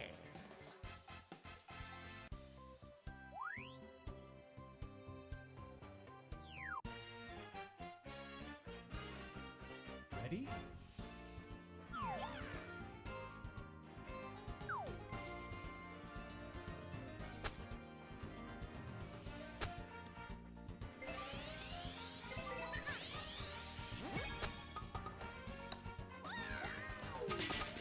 Oh, yeah. Almost got an ace.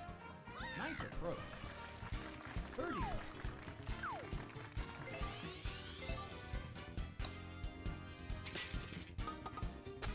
Nice birdie.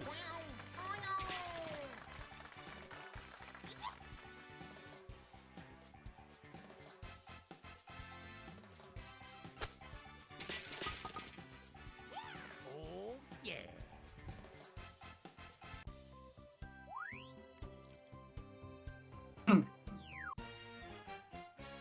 BC said 4 hole-in-ones. That's a record for him.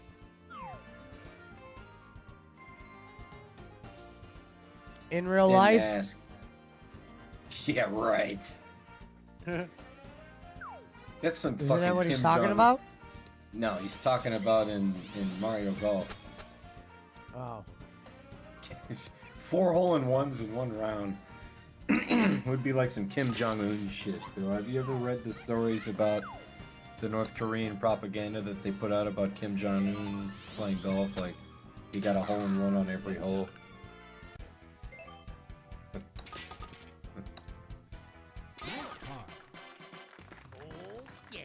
Oh, I have 0 in real life, says BC.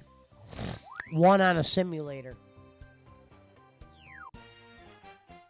How many hole-in-ones you got, Barkley? I have 1 ace in my life. And I got the Titleist bag tag to commemorate it. What's that mean? So Titleist has this program where when you get your first hole-in-one, they'll make a bag tag for you where it says the name of the course, the hole, the yardage, all that shit.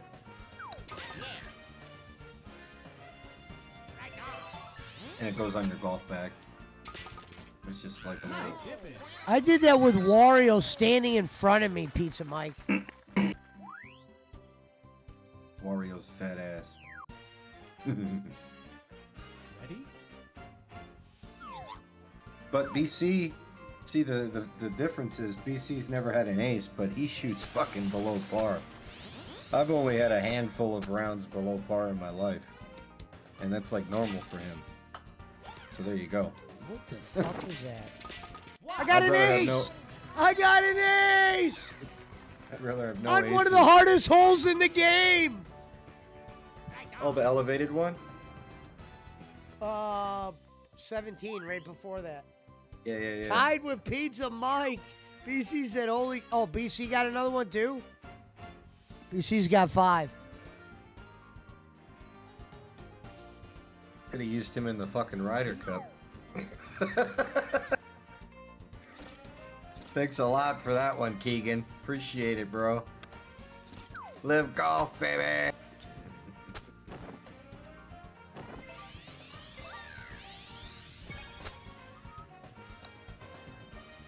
What the hell did I do wrong? How did it not get up there? That's what she said. I tried to change my club. Oh no.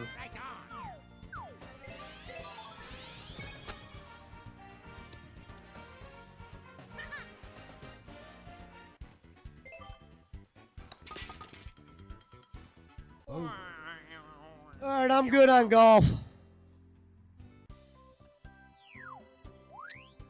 Good run. You guys gonna play cart? I don't know.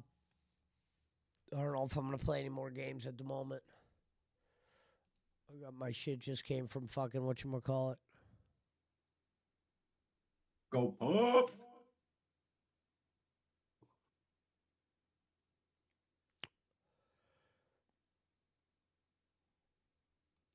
Might just have to hit the alley. What alley is that? The bowling alley? He hasn't been live for like a month. The detraction alley. Oh, the detractor alley. There ain't nothing to detract on. He's on some cringe shit right now, man. No, there's a few videos. He just hasn't really been saying anything super crazy, you know, like super stupid. Let me get or my whatever. shit. He said the bowling alley? Motherfucker.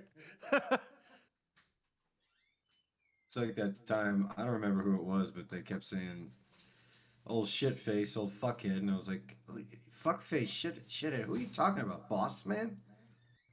He's like, no, bowling. I was like, oh, well, motherfucker, say the werewolf or something. I think it was Schmidt.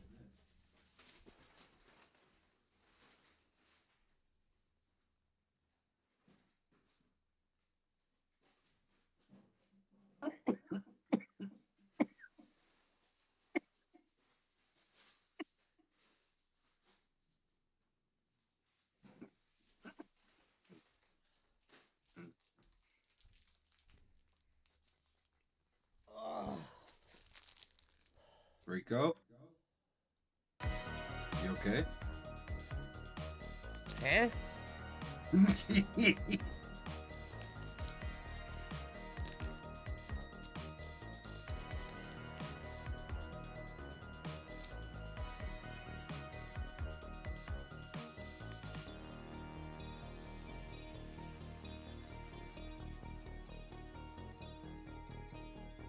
said huge download for Rocket.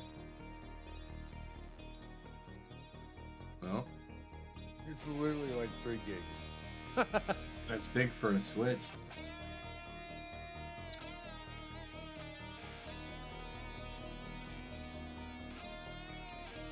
That's huge for a Switch for sure. 2002 Blue Eyes White Dragon PSA 4.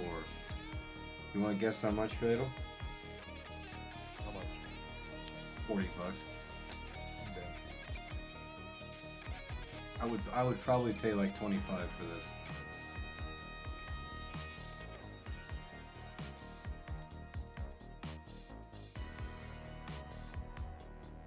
And that's not even like, yeah, that's 2002. Okay, yeah, 25.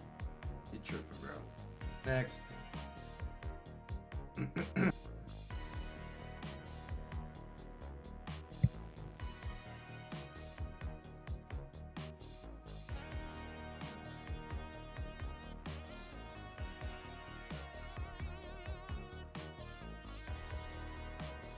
you're ever in City of Industry or near City of Industry on a Wednesday, Friday, or Saturday, Fatal, make sure you check out Frank and Sons.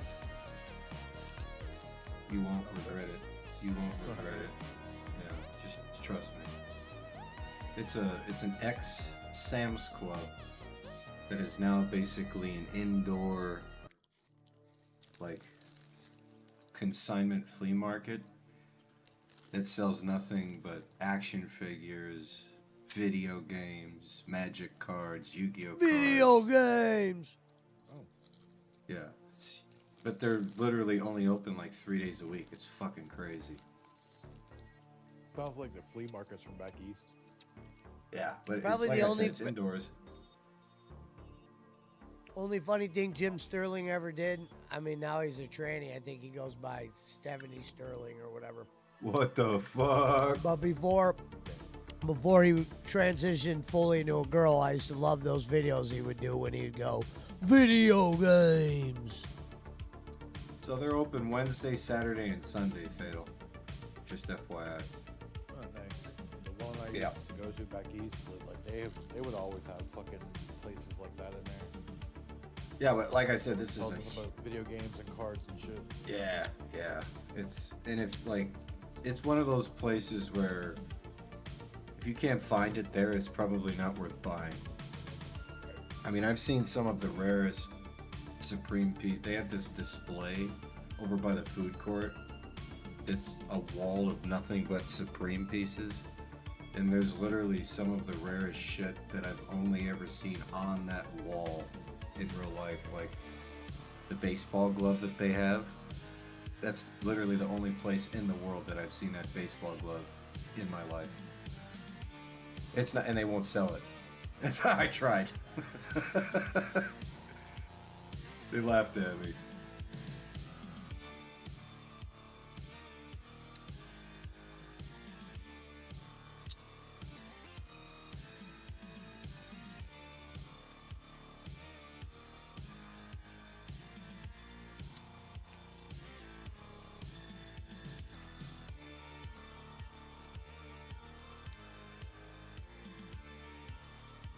Would you believe it, Bob? You know, we got Barkley over there telling people he's the one that told Barry Bonds to change his batting stance, and that's when he hit 73 home runs. Who put that, Schmidt? Yeah.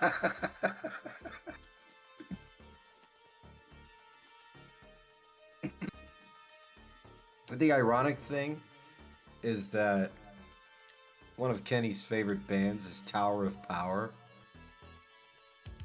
And the original bass player in Tower of Power is Victor Conti, which is actually the guy who juiced Barry Bonds. He created Dalco in the Bay Area. So, yeah. I taught Barry everything he knows about moving that right foot, Schmidt.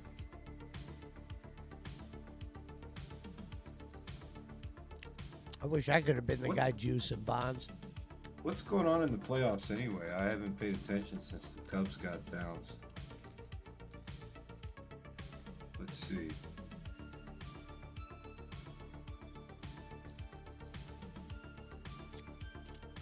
Dodgers lead the Brewers 2-0 in the NLCS.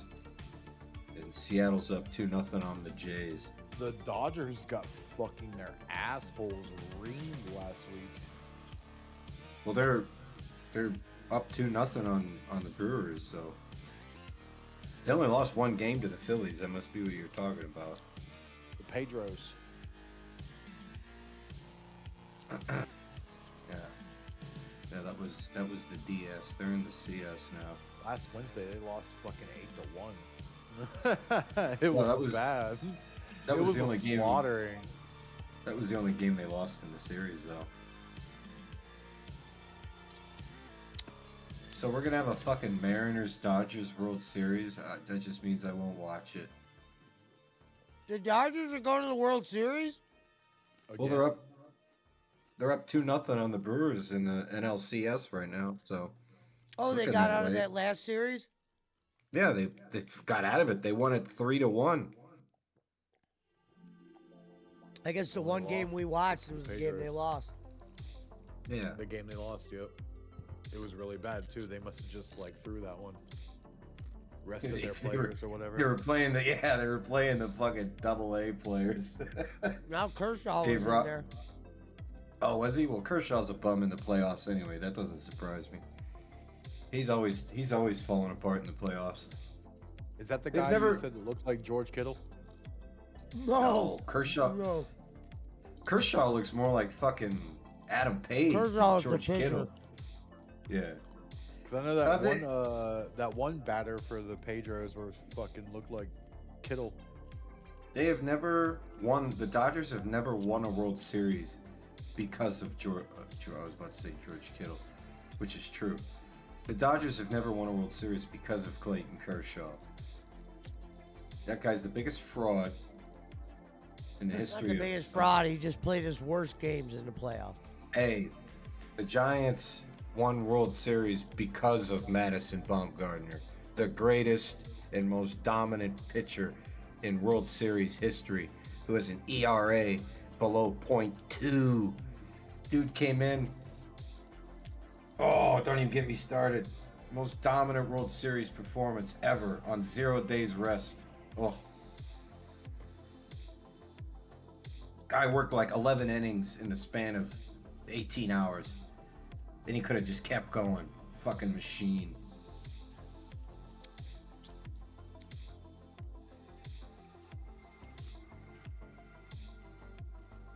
I hate that they don't let the pitchers hit in the National League anymore, man. It's fucking stupid. They brought the DH to the NL.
Iceman said that was with the Giants, right?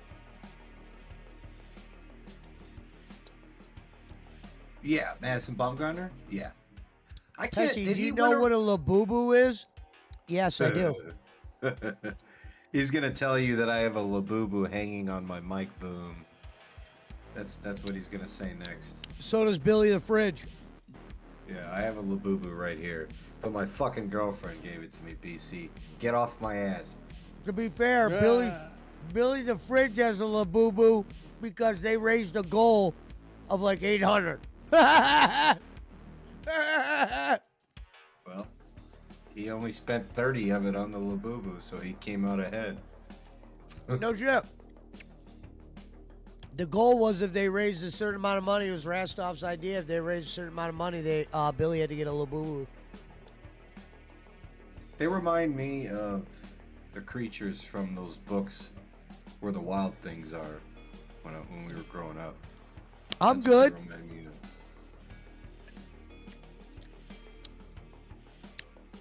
I'm getting a lafufu. Lofufu. I'm buying one for Brad. I'm getting a lafufu.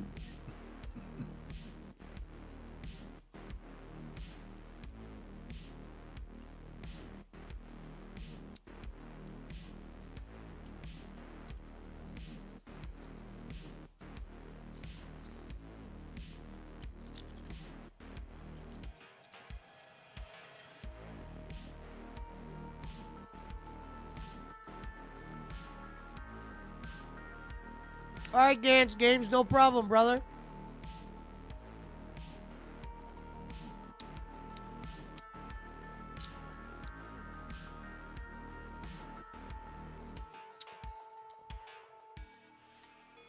What the fuck? Oh.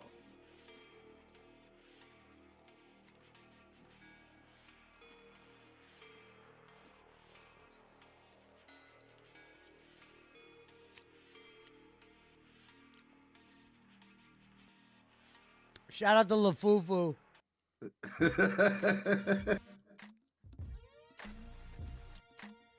Shout out to Rory Senior. Hopefully, hopefully she's doing well. This song goes out to Gonzo. One of the best video games of all time. This song soundtrack came from Gonzo. You should play the NFL Primetime soundtrack that I sent you earlier. Well, maybe I'll play that when I'm watching a Browns game. No, it would be great background music for if you were cutting a football promo for sure. That's what I'm talking about. Yeah, especially the first two songs in that video.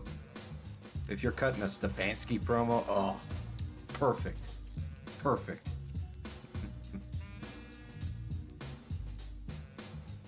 You can do your best. I'm done cutting promos on him. That's over with.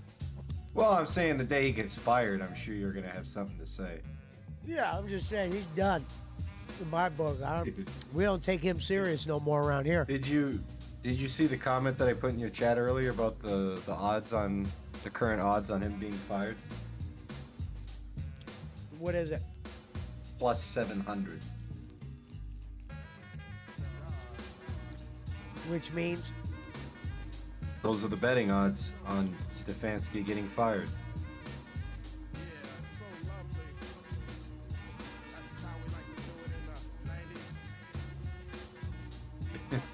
I was hoping you could tell me what it meant. I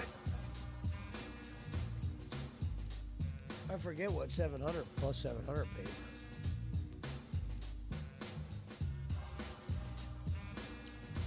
But that Dolphins coach, he's like plus 250. So apparently he's on a bigger hot seat than Stefanski is with the odds makers.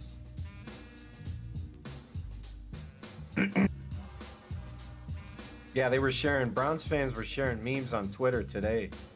Your 2026 Cleveland Browns, and it was Robert Saleh, that Dolphins coach, and then Eric Mendoza, the Indiana quarterback, and I think some Ohio State receiver. I sent it in your Facebook chat.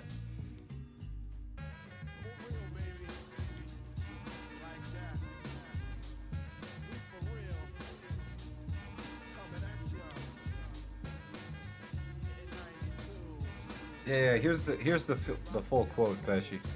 This is what Mike Tomlin said about Andrew Berry, the general manager of the Cleveland Browns. Quote, Andrew Berry must be a lot smarter than me or us, because it doesn't make any sense to me to trade a quarterback you think enough of to make your opening day starter to a division opponent that's hurting in that area. But that's just my personal feeling. It's Cleveland. What did I say before when we had Pickett? I said Shador will play. Every quarterback that's on the roster will play, or they won't be on the roster. And Pickett was traded.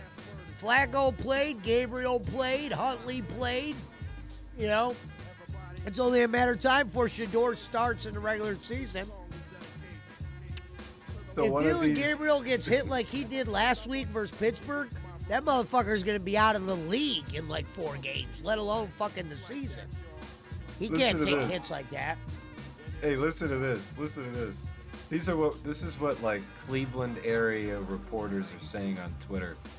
So they took the video of Mike Tomlin talking about Andrew Berry, and this is what one reporter said. The Cleveland Browns are so incompetent, it's starting to piss off their division rivals. Special organization. BC said Eddie George will be the Browns coach next season. You wish. That was the What? Panthers last season. Bro, Eddie George is the GOAT. That big 2-7 power, man. Get him in there. Oh, I loved Eddie George. I had his Titans jersey, man. Ohio State. Yeah, Heisman Trophy. His number's retired at Ohio State, isn't it? I don't know about that, but you'd have to check. Maybe. George number He didn't win no Retired. championship. Ohio State. He didn't beat Michigan. Yes, Eddie George's number 27 has been retired by both Ohio State and the Tennessee Titans. I thought so. Because it was recent. Yeah, 2019. He never beat Michigan and they retired his number? For I real? don't think so. Damn. Yeah. 'Cause he only played college for like 2 years. I mean, he was that good. He didn't need to play for them long. Yeah, he beat Michigan once. What year? But I don't know, but his overall record against Michigan was 1-2-1, so he played him 4 times. The victory was in 94.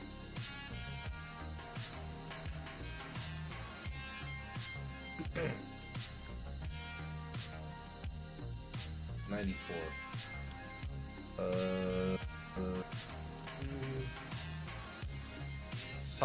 Tom Hoying was the quarterback that year, Pesci.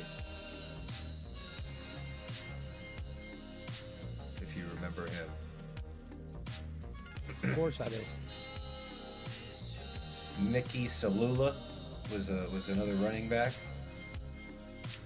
I don't know who that is. Yeah, well, it was Eddie George's team, I'm sure.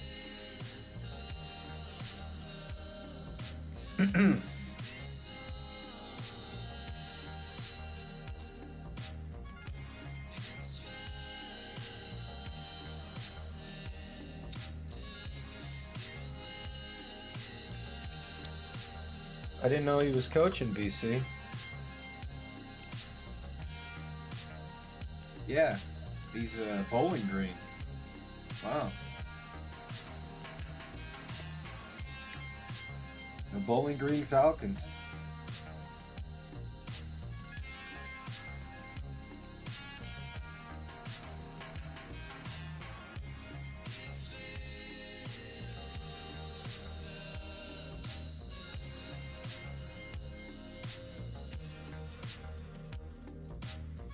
Boy, the Titans had some great teams in the early 2000s, man. With fucking Steve McNair, Frank Wycheck, Javon Kears.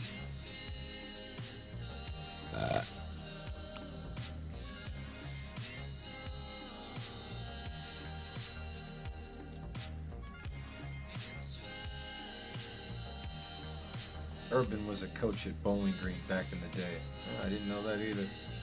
Worst NFL coach in history, right? Who? Urban Meyer.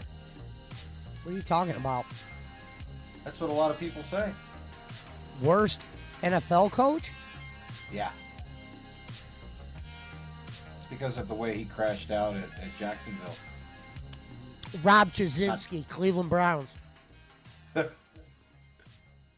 Well, they didn't even would you say they let him coach for 2 games? Was it like fucking fantasy camp? Was he paying the Browns? Said why they never gave an explanation why he was fired either. That's why Jimmy what year always was, go what to hell year was for he the that. coach? What was his name again? Tell me his name one more time.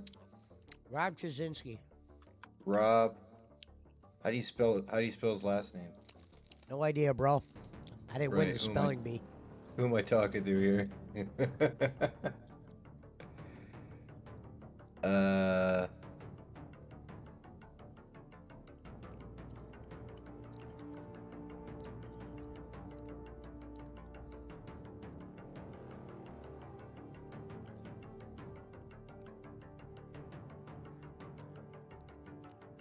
What year was that, Pesci?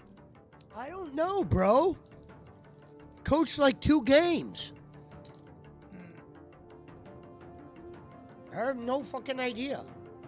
I couldn't even tell you the year Hugh Jackson coached, and that was a couple years ago.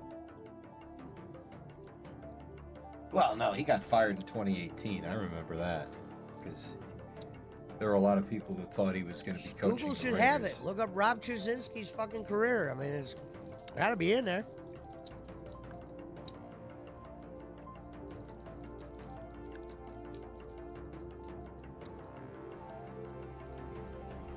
Oh, Chudzinski. Gotcha. He's a junkie. I don't even know why you're looking him up. Well, I'm trying to see if there was ever an explanation given for his termination.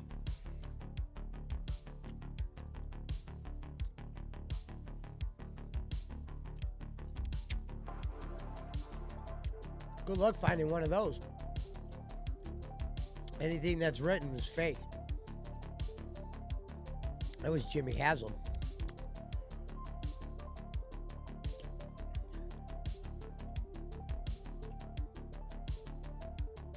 Jimmy had a fucking idea. Must have been talking to the homeless that week.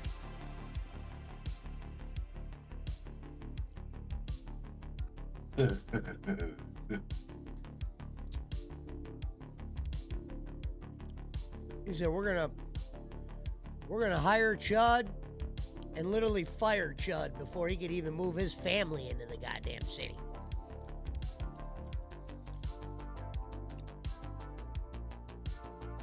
You guys remember Pat Shurmur?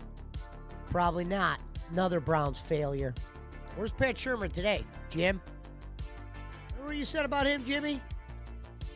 One of the smartest men you ever met? I wonder, is he still the smartest man you ever met today?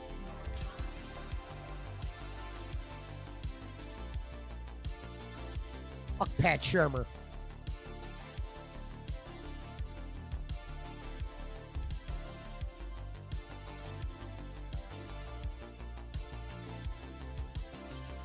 Pizza Mike says Freddie Kitchens was also ass. Freddie Kitchens was ass on the year we had the best fucking assembled team of all time. He chose to be a dickhead fucking douchebag. When we had the best team ever, maybe ever assembled. That year.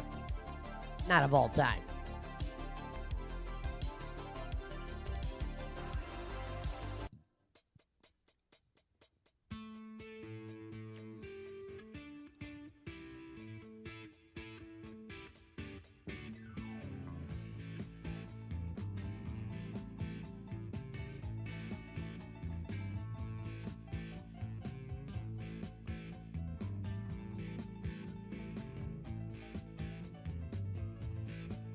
He did coach 16 games, by the way. Who? Chudzinski. Not for us, brother. Yeah, 2013. He was 4. He was fired quick. That's what it says, but dude, he was fired quick. He might have been on the coaching staff, but when he was made the head coach, he was fired. He didn't play no fucking 13 games, bro. That was one of the biggest stories of all time. He was let go in the middle of the season. That's what I said. I don't know what the fuck you're reading. Ask Pizza Mike. He's in the goddamn chat.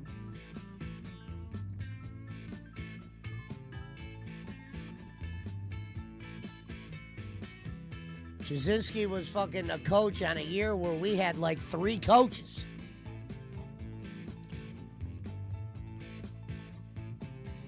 Call up Tony Rizzo at 92.3 The Fan and ask him how many games Chazinski was the head coach for us for. It was definitely like a handful. He didn't play no 13 games. That motherfucker disappeared before we had a chance to know he was there.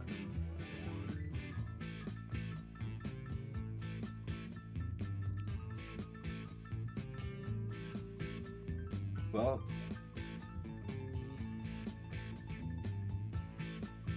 it says here on ESPN.com, he was fired the night of the last game after a 4-12 season, in which his defense blew 5 fourth-quarter leads.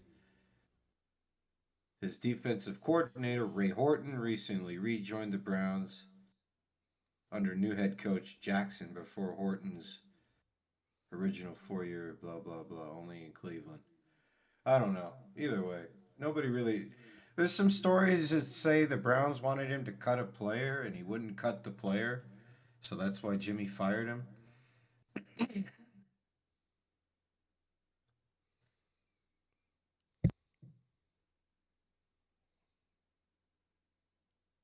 That was the jokest shit of the. You couldn't even tell people what happened that year.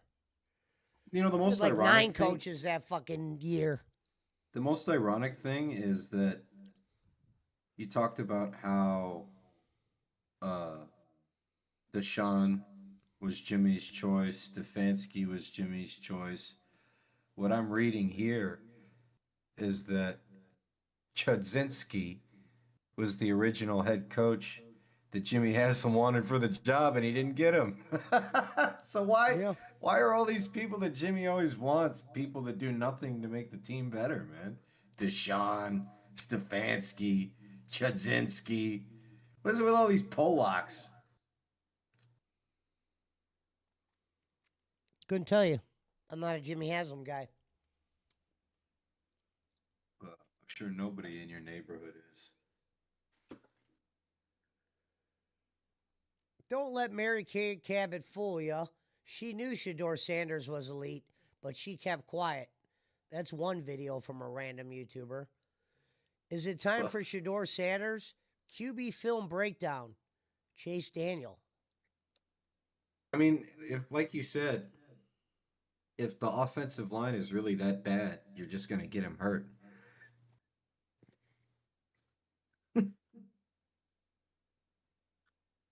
Dude came from Colorado. It's not really a hard-hitting conference, you know? He didn't exactly come out of the SEC.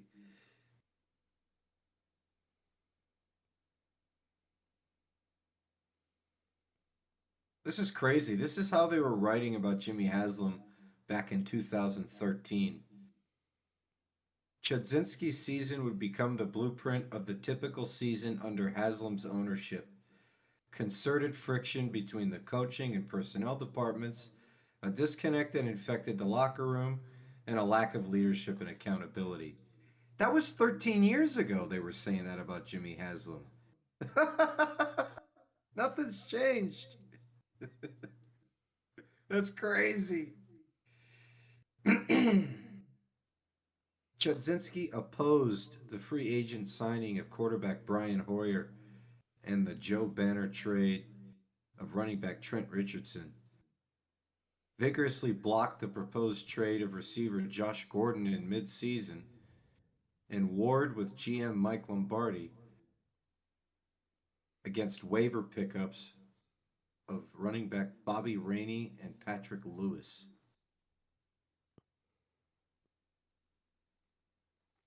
Yeah, it was like. How did Brian Hoyer do? He did good, but that was the year Johnny came in, so they were chaining Johnny, and then he got hurt, and it was the end of Hoyer. See ya. Yeah, I think it was like Chudzinski had a handful of games. It was very low amount. Considering Stefanski got 6 years. Right. I remember how you laughed when I asked if Hugh got 6 years. I knew he didn't, but I just, you know. Myles Garrett didn't even win a game in the first fucking year he played. Did you hear what Miles said yesterday? After the game, did you hear his interview? No.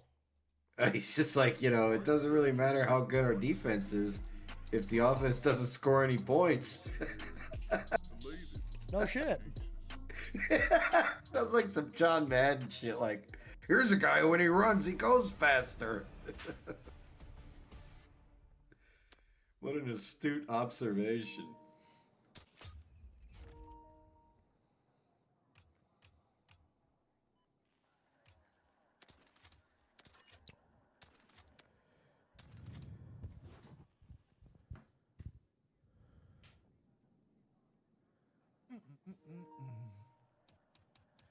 Booking God, like that's Bob. that's why Chud got fired. Was Trent Richardson? That was a fucking disgrace. But he didn't want it. Hello, He opposed everybody. How you guys doing? He was smart if he was the one who opposed it, but they still made it. Customized. it. Yeah, it says here Is this he full auto? opposed them signing Brian Hoyer, Good. and he also opposed the trade of Trent Richardson, Hello, everybody. and he also tried to block them from trading Josh Gordon mid-season. Anybody want to play with your boy? Yeah, no one knew why he got It's fired. real pale. They just Well, it knew it says- was a joke. Yeah. Cause I am real pale, dog. I haven't seen the sun. What does it Yeah, say? so- Because it doesn't. There was never a reason given. No, it says sources indicated that the front office had concerns about player accountability and effort, and that Chudzinski's staff did not acknowledge these problems when approached. Hey, Cozy Scott, you lost There were your- also you lost your reports membership? that Chudzinski refused a directive from the front office to cut a player for accountability reasons. So basically, Haslam said, I want motherfucker off the team. And Chud said, fuck you. He's not going anywhere. And then Jimmy said, well, then you're fired. This is like watching paint dry. Well, Exxon Valdez, stop commenting. Yeah, I don't think people hated Chudzinski. That's why it's like. Oh, he's You from said it. Ohio. You said it said he coached 13 games. I'm going to look it up right now. But Chudzinski was from Ohio. He's from Toledo. So that's probably why they liked him. How many? I thought it was only a half season. Chudzinski. God damn it, rotated on us. Rob Chudzinski was the head coach for 16 games, which includes the entire 2013 NFL season. During his single season as head coach for the Browns, he coached a regular season of 16 games, resulting in a record of 4 wins and 12 losses. Yeah, full season. He got fired on the last night of the season.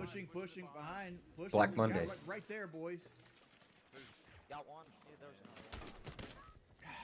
What they call it. Literally. Clear the threat and stay instead of pick people. That was a long time ago, bro. Those games. It's 15 years ago. You can't remember everything, you know? All right.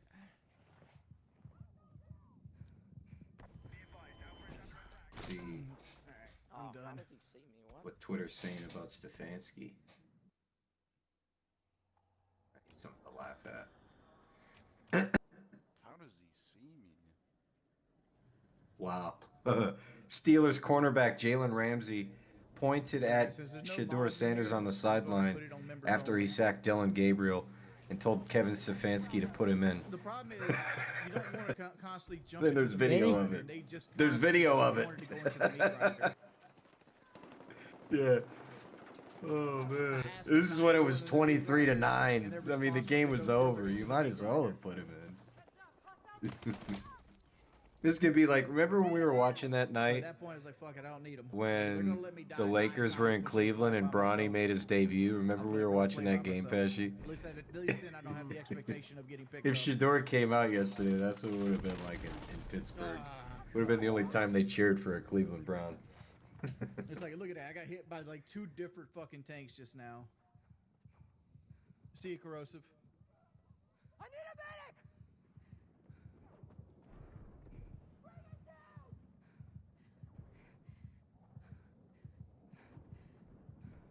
Like I'm not gonna get picked up.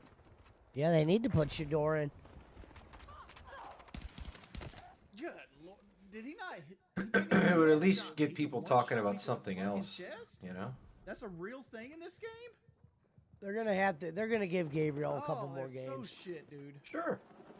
We just The owner doesn't even give a shit at this point. and let's not forget on the subject of Baker, the fucking Carolina Panthers gave up on Baker Mayfield as much as the Browns did.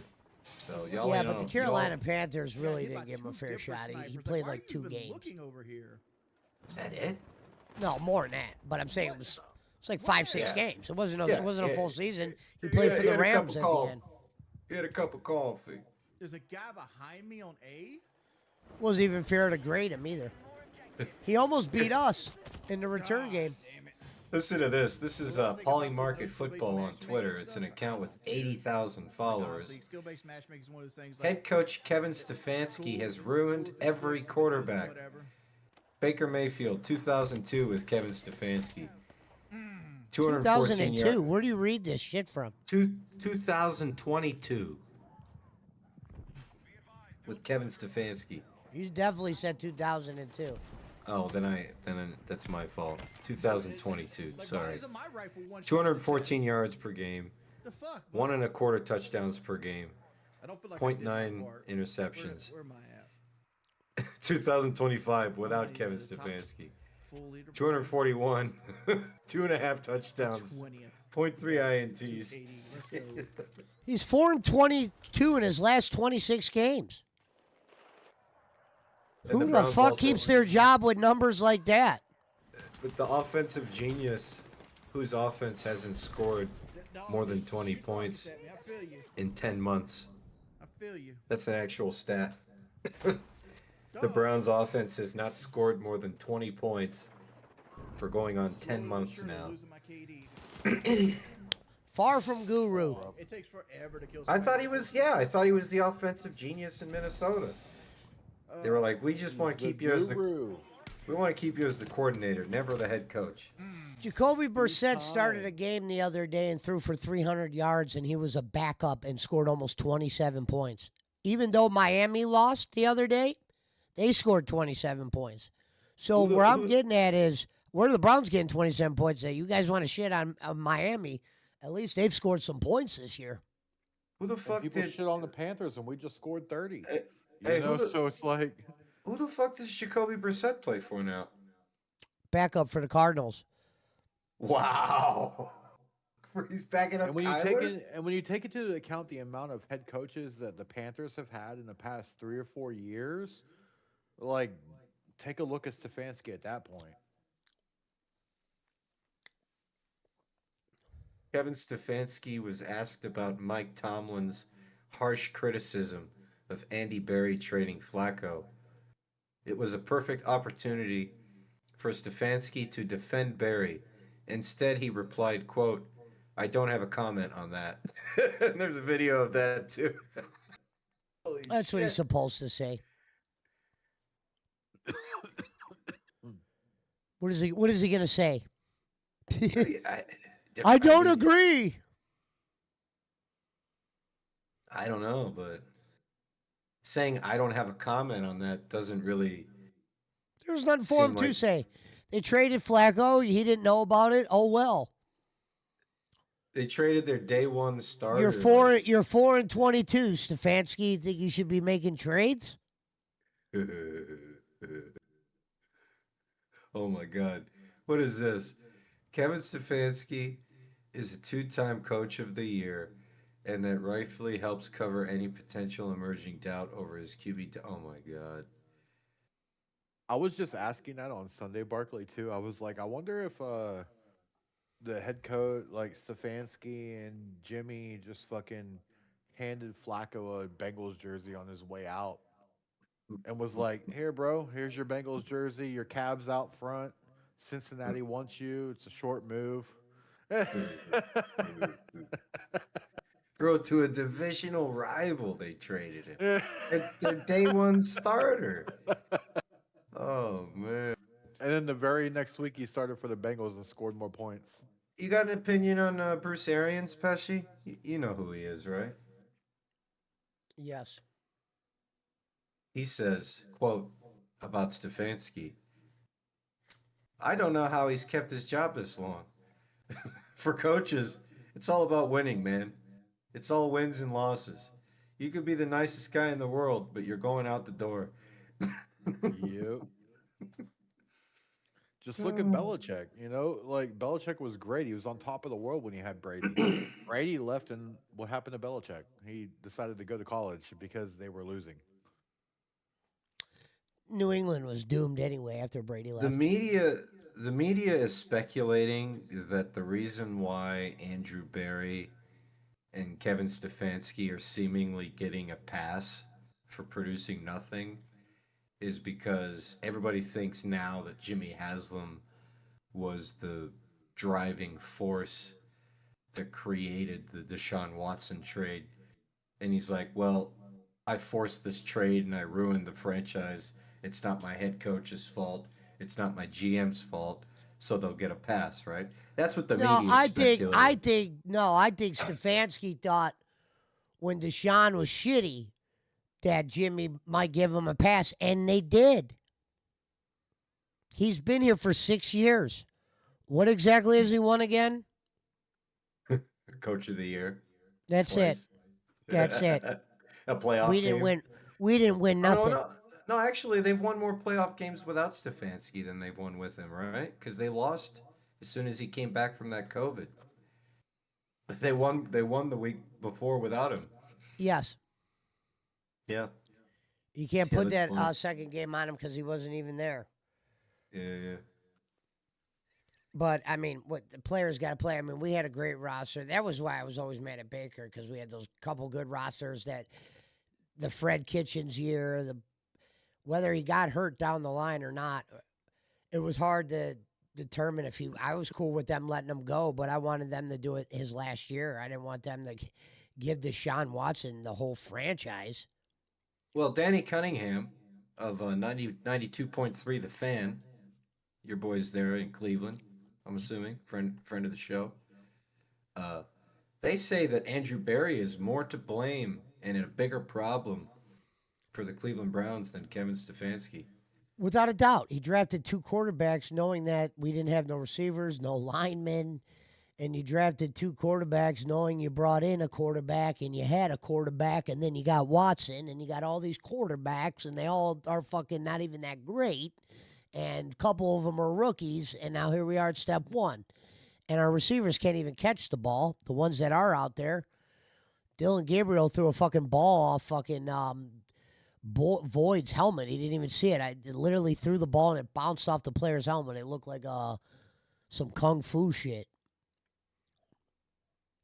Yeah, it doesn't seem like any of the guys over at 92.3 The Fan think Stefanski is going to be fired. Some of them do. Especially if they beat Miami this weekend. They don't think he's going to be fired in the middle of the season. That's what they're talking about. A lot of them think he's going to get fired. Yeah, I shouldn't say a majority of them because I've only seen... I don't know exactly how many years his contract's for, but the only way I see him not getting fired is Jimmy doesn't probably want to pay another coach, and at the same time, I think he's cool with losing until they open this new stadium. Oh, God. Mary Kay Cabot, you are a... Get back in the kitchen. That's all I'm going to say. She's a Cleveland Browns reporter. She's pretty Yeah, smart. She's been covering the Browns for a long time. That woman definitely knows football. She's sticking up for Stefanski. Well, of course.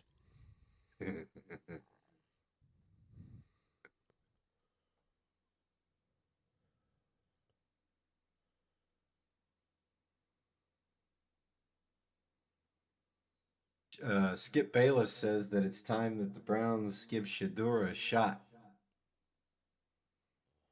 Everybody wants to see Shador play. Even the people that don't want to see Shador play want to see Shador play.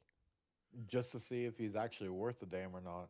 Just so all the ones that want him to play will shut the fuck up. I liked what that guy I liked what Tony Rizzo said. He goes, I'm afraid to see Shador play in this offense getting killed out there. He might be right. Yep. If they put him out there and he gets killed, he looks bad, even if he's good. And then they're put in a position where they have to trade him, get rid of him, blah, blah, blah. And what happens if he goes to another team and it just happens to be another Baker situation where, Baker leaves Cleveland and becomes like the best quarterback in the fucking league. What's crazy is the experts are saying the Browns are going to draft a quarterback next year 150%.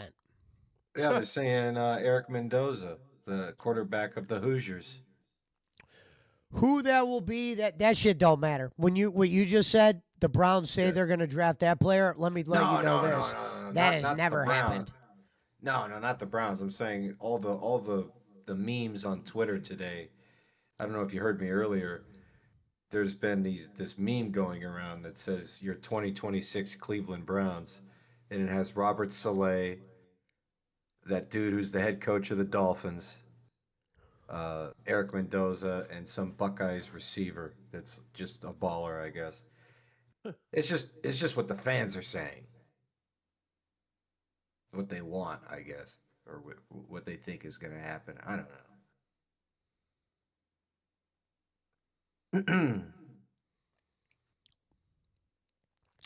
It is over for them. We're just trying to see who could play going forward, in my At opinion. least, hey, look at it this way. At least you guys aren't the fucking Titans. They fired John Robinson. They fired Mike Brable. They fired Rand Carthen. They fired Brian Callahan. The Mike Titans are Vrabel's going killing through it what in the New Panthers England. were going through for the past couple years. Panthers are still going through it. Well, I don't know. The new coach we have right now, he seems to know what he's doing. How come whenever the Panthers do like a alumni thing, all this other shit, how come they never invite Cam? When are they gonna stop I this? don't know. You know, Like, honestly, dude, I don't what, even have an answer for that because Cam was a big dude in bro? how good he is for that team. Like, You guys haven't been relevant since he left. no, we haven't been the same ever since. Like, I don't know. I don't know what they have against Cam. I don't know what Cam Newton has against them. You know, No, maybe they Cam. fucked Cam him. said. No, Cam said on his podcast because I watch Fourth and One regularly. I stopped watching Nightcap because Shannon's just too fucking woke for me, man, and he's so selective about the shit he'll. I just got too triggered. I had to stop watching it completely. But Cam was saying that he would love to go back to Carolina, but every time they have an alumni event, he's never been invited. Damn. They Must literally be something don't. with the new owner. Bro, he's the only. Well, actually, Pesci did the Patriots play the Panthers in a Super Bowl in like 2004 Yes. with Maurice Jones-Drew? Yeah, okay. Yep. I was gonna say he's the only quarterback to ever play in a fucking Super Bowl for you guys, but that's not true. But No, still, Jake he's Delhomme. the only MVP that you guys have ever had, right? No, I think Delhomme was MVP one year. Oh yeah, you're probably right, and maybe Steve Smith too. Old Delhomme. Whatever. Either way, Cam was a fucking baller, dude. Cam was And a better quarterback and than like Delhomme. Let's be real. the only other, in my opinion, the only other, not that it matters, but the only other better Heisman campaigns that I've ever seen were Reggie Bush and Joe Burrow, other than Cam Newton. Cam Newton put that whole fucking university on his back, dude, straight up. Walked away from Florida. Because not Woo! only was he tall and big, he could pass the ball, but he could also run that fucker Yeah, too. yeah. He was a big runner of the ball, and that No, was he's one of his biggest things in Carolina. And that's why I say he's probably a better quarterback than if Jake Delhomme was because like he could run the ball. Jake couldn't. if Kaepernick had Cam Newton's like actual quarterbacking abilities, oh god, forget it. His Kaepernick's problem was he was literally fucking illiterate, bro. He couldn't read defenses. They brought in Kurt Warner during one off season to like privately coach him. He still couldn't learn. I tell you what, though, seeing Bryce Young this past Sunday against the Cowboys, if they keep building that O line around him like they are, that kid is going to be a star. Bro, the Cowboys have become a fucking meme team, dude. It's not even just them. They put up 30-0 against the Falcons. So, I mean, they completely shut them out. Yes, they've You should, had some bad games, but once you see that Oh, wow. offensive line develop around Bryce Young, you start to see him develop more because he has these weapons like McMillan, like Dowdle. You know, Chuba Hubbard. I hate to say this because I hate injuries and I hate shooting on him or whatever. But that's probably the best thing that could have happened to Bryce Young, because that coach was going after Chuba Hubbard, nonstop. But Rico Dowdle is putting up more rushing yards than Chuba Hubbard has. You know what I'm gonna play right now, Barkley? I didn't even know McAfee shared this. So McAfee just put out a video 6 hours ago. I heard this on Monday morning. So remember I was just talking about Tony Rizzo? Local sports radio host. What is DECIMATES? Spell it again slower. DECIMATES. Decimates. Decimates Myles Garrett and Must See Rant. And this is the one I was listening to. Hold on, let me play this. What was funny was Rizzo destroyed this guy, and I was surprised he went after him. Tony Rizzo, shout out to Tony Rizzo, real Browns fan from day one. Now, when you listen to Tony Rizzo, yeah, I'm not playing it yet, Jerky. When you hear Tony Rizzo, this is a real Browns fan. This isn't a sports announcer. I'm not playing it yet, Jerky. This isn't a fake. This is real life shit. But hold on, let me get to it. This is real life shit. This is blood game shit. Hold on. Oh yeah, this is the type of guy that I wanted to work for once upon a time. This Tony, what's his name? Tom Rizzo? No, Tony Rizzo. Tony Rizzo comes from Nafka.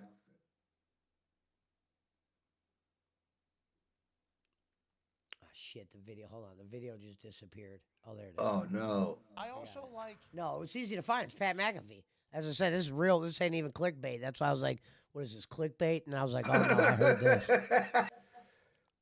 Hold on. Let me switch my shit. I'll share it. Clickbait.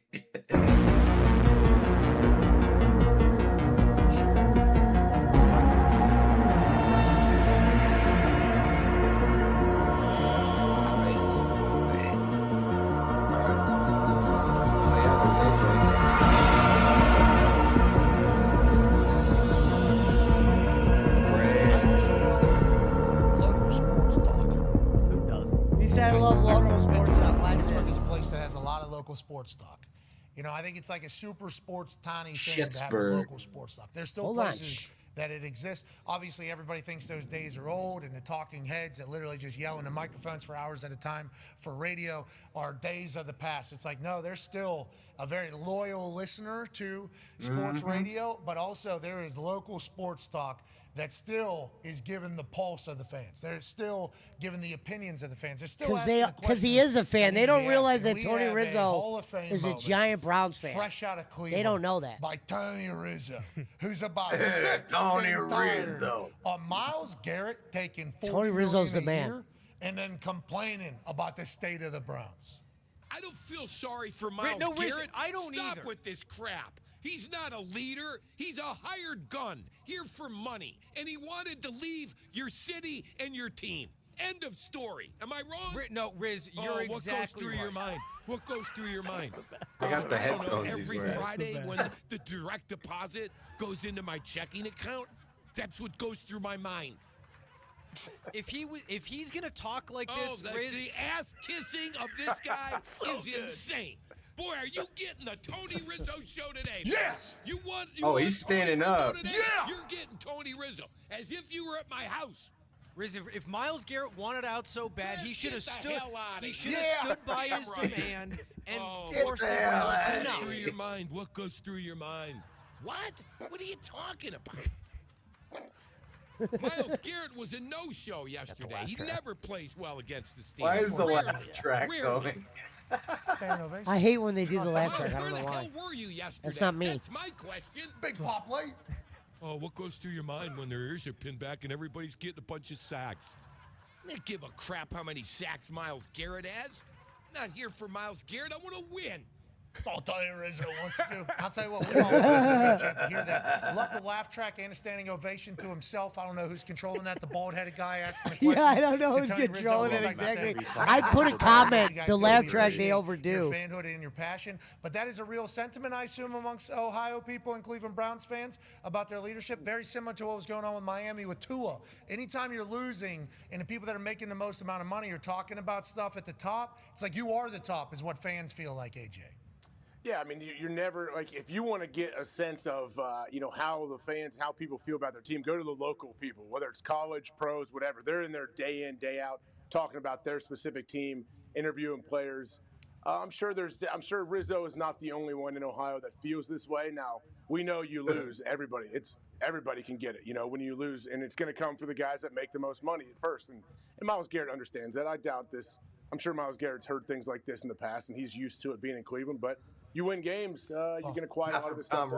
Tony Rizzo might see himself in that graveyard for Halloween up there in Miles Garrett. Which I heard is getting actual marble this year with the new upgrade of the contract. That makes sense. Actual marble grave sites in his front yard of all the quarterbacks and Tony Rizzo potentially that he does every Halloween. You hear Tony Rizzo go like that. You've obviously been a coach for a long time. You've been in a lot of markets that sports talk matters. How much does that affect coaches? Because I think at this stage, players, Tony Rizzo just pops up his TikTok, and then they probably just scroll right by it. This guy's crazy. Scroll right by it. I love that. There was Stanley a time where Cup he's sports got talk, on his local desk. sports talk, It's really fucking mattered baller, to man. teams, ownership, and everything they had going on. Very true. I fired BruceArians.com in a couple cities.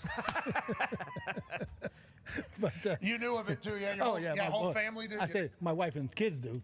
I ain't paying attention, but is he wearing a you can't listen Super to Bowl that ring? stuff. But I think, but it's great. The cities like Pittsburgh, Cleveland, they have a fervor of a fan base, and those guys, they love it. They're there every day. It means so much to them. They're doing bigger numbers than a lot of these podcasts out here. They think they're national podcasts. No doubt. You know, in these cities.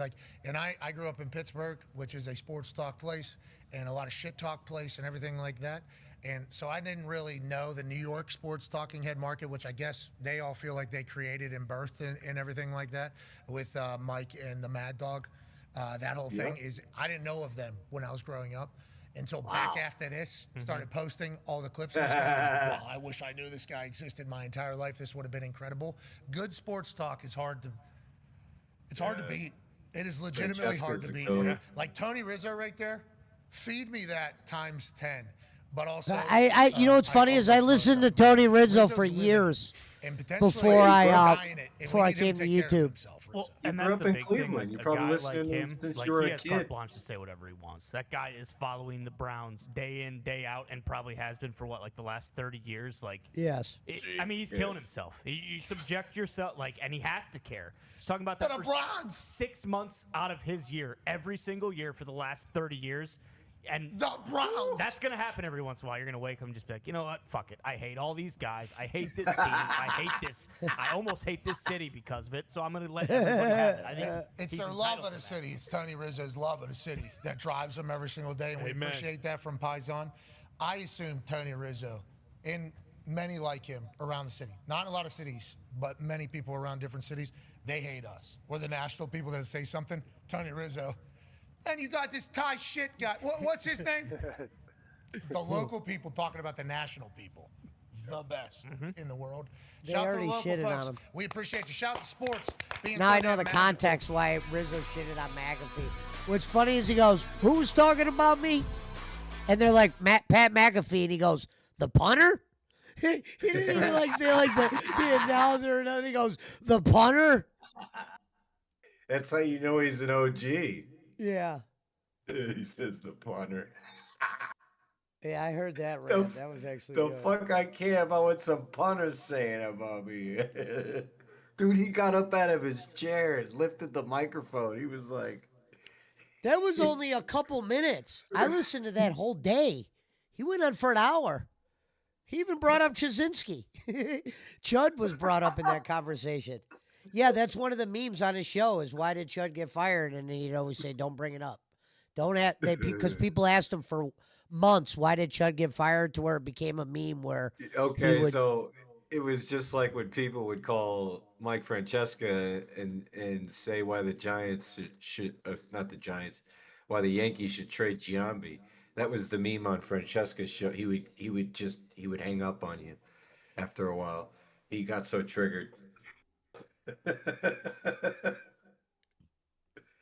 Oh man, yeah. No, I'm right there with Pat on the whole sports talk radio thing, and I think, I don't know if it's gonna be something that continues with the generation after us, but at least for the millennials, like the millennials that are sports fans, the majority of them grew up listening to sports talk radio wherever they lived, and they still do. KMBR for me, baby.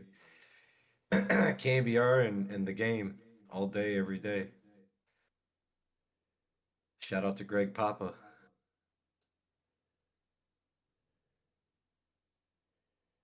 He's coping and seething.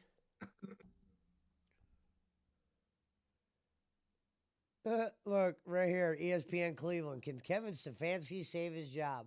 Wait. 1 hour ago on Duty Streams, breaking DSP massive crash out over detractors. Dog whistles dents to mass report. What? I'll check it out.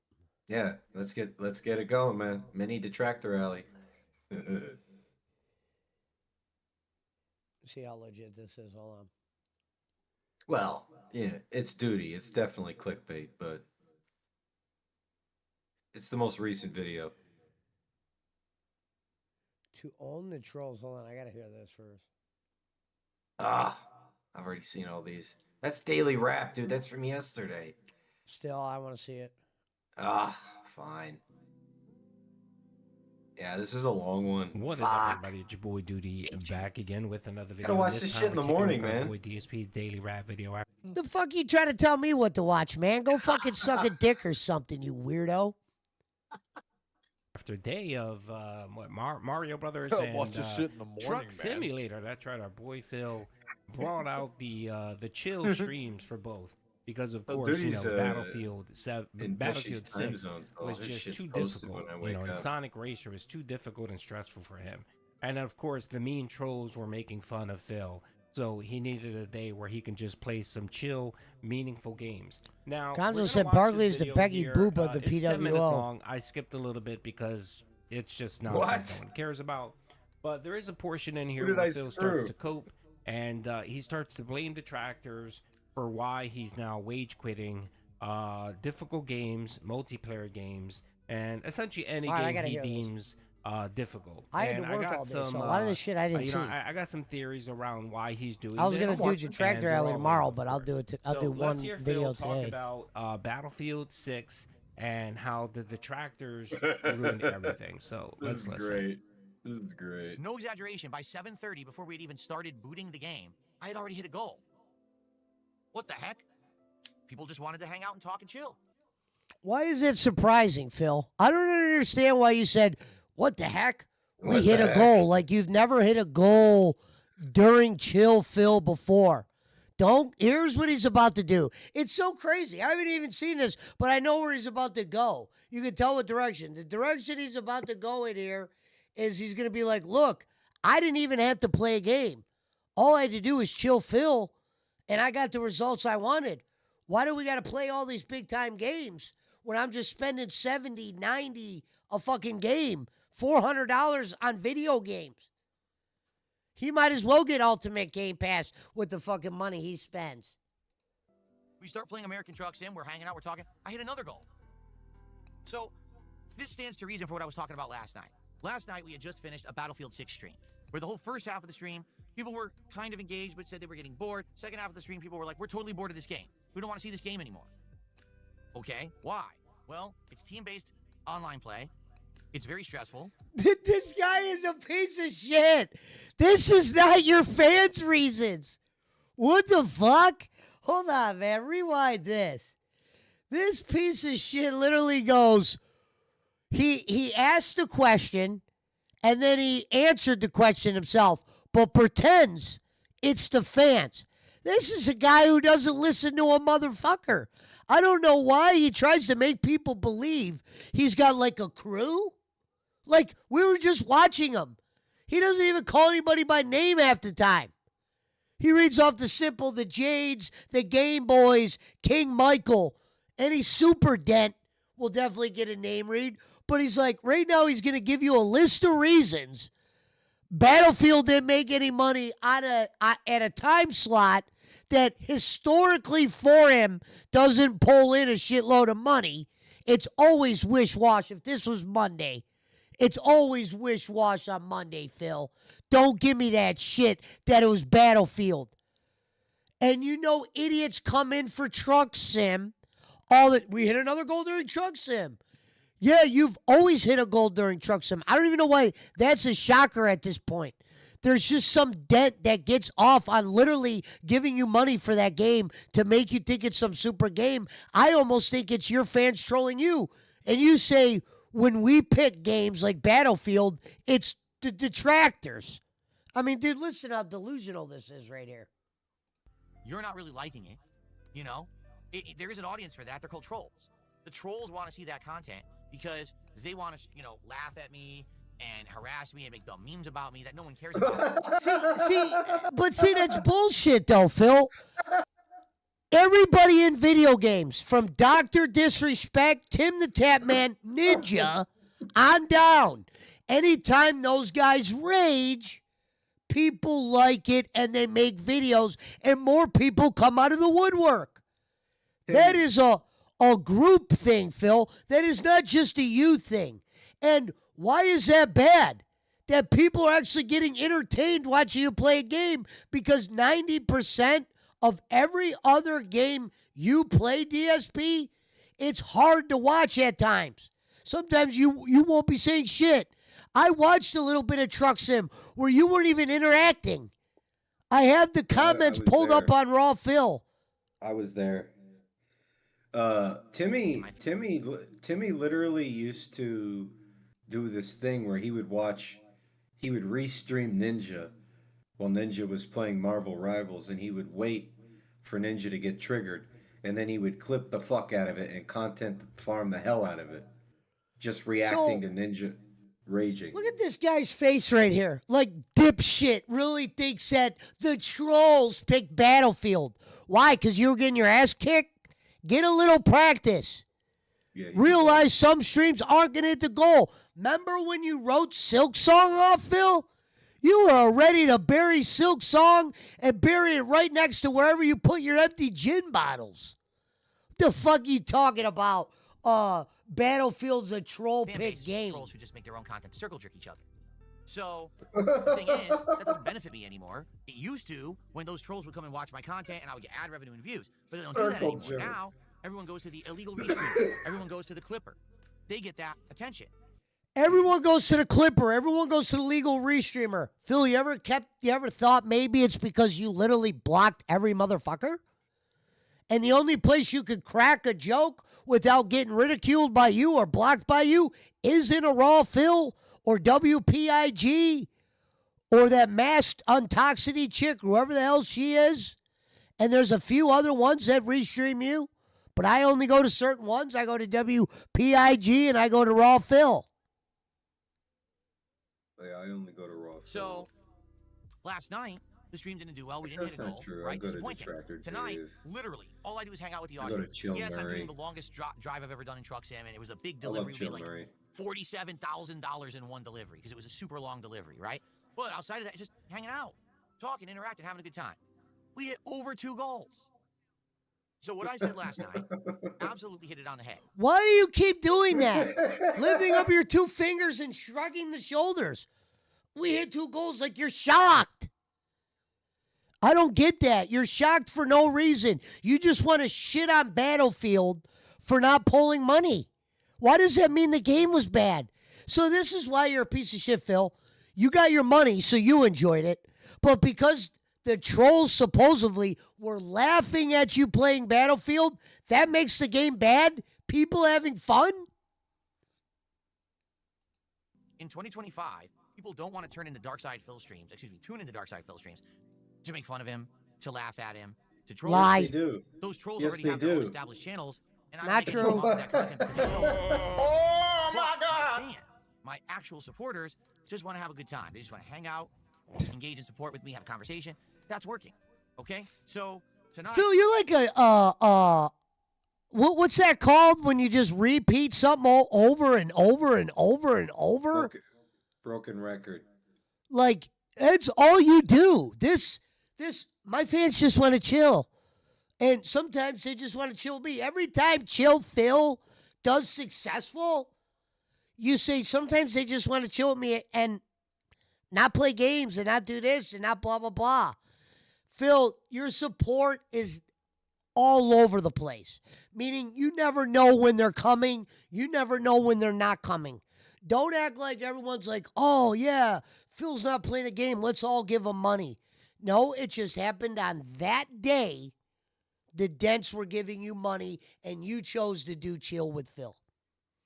Is there a couple guys like Jax Raxer that come out for certain games and a couple guys that make sure they donate for Truck Sim? I don't know why. Yes, those people do exist. And that is the thing that you try to hide the most. Because when you throw Truck Sim back out after you retired it, and you threw Silk Song back out after you retired it, tell them the secret, Phil, that no one knows. That some people messaged you behind the scenes and said, look, Phil, give it another chance. We'll make sure they support it. That's the only reason you ever bring a game out of retirement. That's why you retired Minecraft. The writing was on the wall. Your Dents that do the messaging that we're unaware of, they weren't saying shit. So once those handful of names aren't saying shit, that's usually when you start boggling games or fucking second guessing them or saying you're bored. You're bored, Phil? Are you fucking nuts? With 2 more goals hit, we are now up to 8 goals. I take it back because I say we were at 7 goals earlier. We were at 6. The 2 goals hit tonight, we're at 8 out of 10 goals hit. And we even went a little above and beyond that too, seriously. So overall, great night, great chill times. But you might say, well, wait a minute. What does this have to do with your shirt being missing? So basically, on the first stream, when I'm playing Mario, it's not that big of a deal. Here's my normal face. Listen to this guy. What does that have to do with your shirt being missing? He asked the questions. No one asked this. No one gave a fuck. This is straight This is him acknowledging detractor shit right here. Because his fans don't give a fuck. He goes, why would I not have my shirt on? Like, listen how delusional this is. You can't really see the whole shirt on camera. But when I started playing Truck Sim and I'm hanging out with people for half an hour, they're like, dude, that shirt is too small. And I'm hanging out with people in a half hour. Can we get a definition of hang out? Said, why is this shirt so small? I swear this shirt used to be much bigger. All right, I think I let him go on. I was hoping that he had another point, but he didn't. He wants to be autistic about his small, tiny shirts. Your shirts look ridiculous, Phil. You look like an idiot. You look like someone that trolls the gay bars on the beach. You really do, like a 50-year-old obese man who trolls the gay bars on the beach. That's what you look like. That's all I'll say about that. All right, so in that segment, that first quote, Phil pointed out a few things, and I took some notes. Yes, Duty actually took some notes. So the first thing he mentioned was stress. The second thing he mentioned was difficulty of the game. The next thing he mentioned, of course, was detractors. And the fourth thing he mentioned was support. Now, real quick, regarding stress. So I know that Phil loves to do this whenever he has a difficult game or he's playing multiplayer where he sucks. Street Fighter, COD, Battlefield, Sonic Racer, Mario Kart. It doesn't matter. If it's online competition and he's competing against other people, Phil loves to use the notion that the game is stressful. Who in the fucking world ever believed or think that Mario Kart was stressful? It is a children's game made to play with children. Now, I know adults like to play it. I played it. It's fun or whatever. But again, it's not a stressful game. It's a party game, Phil. So what are you talking about? That's right. Battlefield 6, there's no stakes there. You're playing an online game. If you suck, you suck. If you die, you die. There's no. You're not playing for money, Phil. You're essentially just playing to give entertainment or to show the game to your viewers. So I don't get that. You know, the difficulty part, Phil, come on, brother. Really? Difficulty, Mario Kart, Sonic Racer. I'm sorry, Phil. There is no game out there, you know, that should be classified as difficulty, right? Or difficult. I'm sorry, it isn't. It might be a little hard. It might be challenging. I think challenging is a better word than difficult, Phil, okay? But anyway, Phil is just using these specific words to trigger a reaction from his Dents. So he's saying stressful, which has a very negative connotation. Exactly. Difficult instead of so he says stressful versus challenging, right? He says difficult instead of challenging, right? He says the next thing will be detractors. So he wants to throw everything up against the wall to see what sticks. The third point he mentioned here is detractors. And he talked about that the only people enjoying this content are detractors. People that want to meme on him, that make videos, the clippers and all that. They're the only one making money because no one actually supports Phil when he plays these games. That's bullshit. That's bullshit. First of all, no detractors supported you anyway. You know what I mean? And I know he likes to lean on this where it's just a recent event now where detractors are making massive amounts of money. No, Phil, detractors all the way back. This to is the guy that came to was my making- channel. We're making a lot of money. Sunset And cookies. Phil wants people to believe that Raw Phil's just a recent new thing and Duty's new. No. I've been detracting for over 4 years. Raw Phil's been around for about 2 years. Before us, there was Tevin. Tevin's been around for over 8 years, 9 years?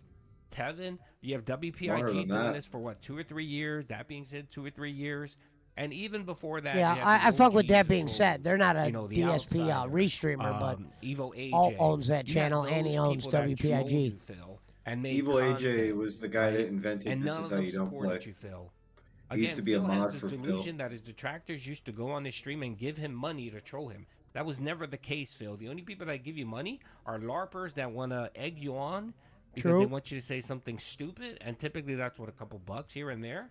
And then the occasional idiot, like Dr. Lexus, who wants to drop 44 subs to hit the 220 meme.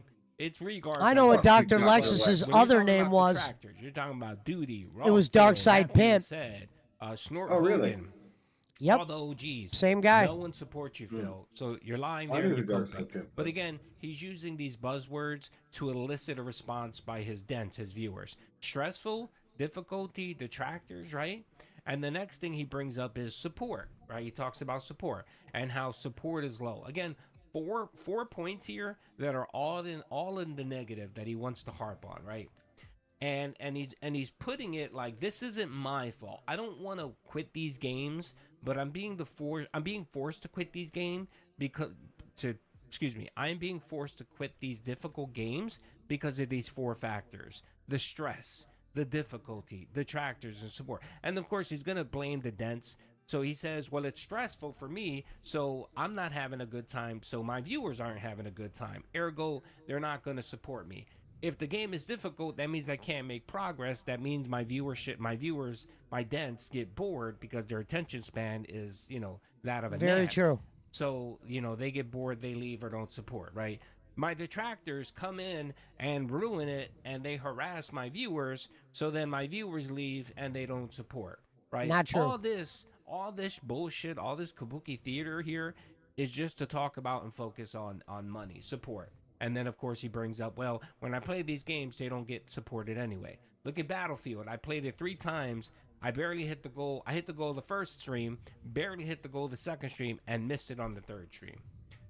And my final point here, just to cover all those 4 points that I just brought up, and the real reason why Phil is doing this, where he's talking about stress and difficulty and detractors and all that, it's simply a manipulation tactic. That's all this is.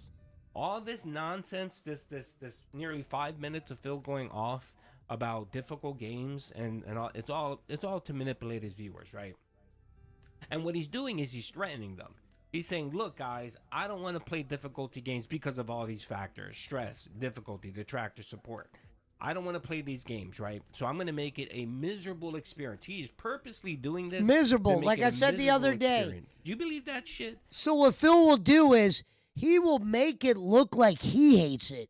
Not talk, be very arrogant, to almost try to get the dents to go in the same direction as him. This is a very sleazy fucking thing he does all the time. It was like this. The day where he did the no begging, were detractors for like 15 minutes until Phil told us. We're guessing the reason he wasn't begging was he was divorced, dead. It was still when he was with the casino. Is he upset about the casino? Phil comes out and says he did that to show his audience that if he doesn't beg, they won't let him hit the goal. Here was the reality. He wasn't even talking to his audience. So you know what, Phil?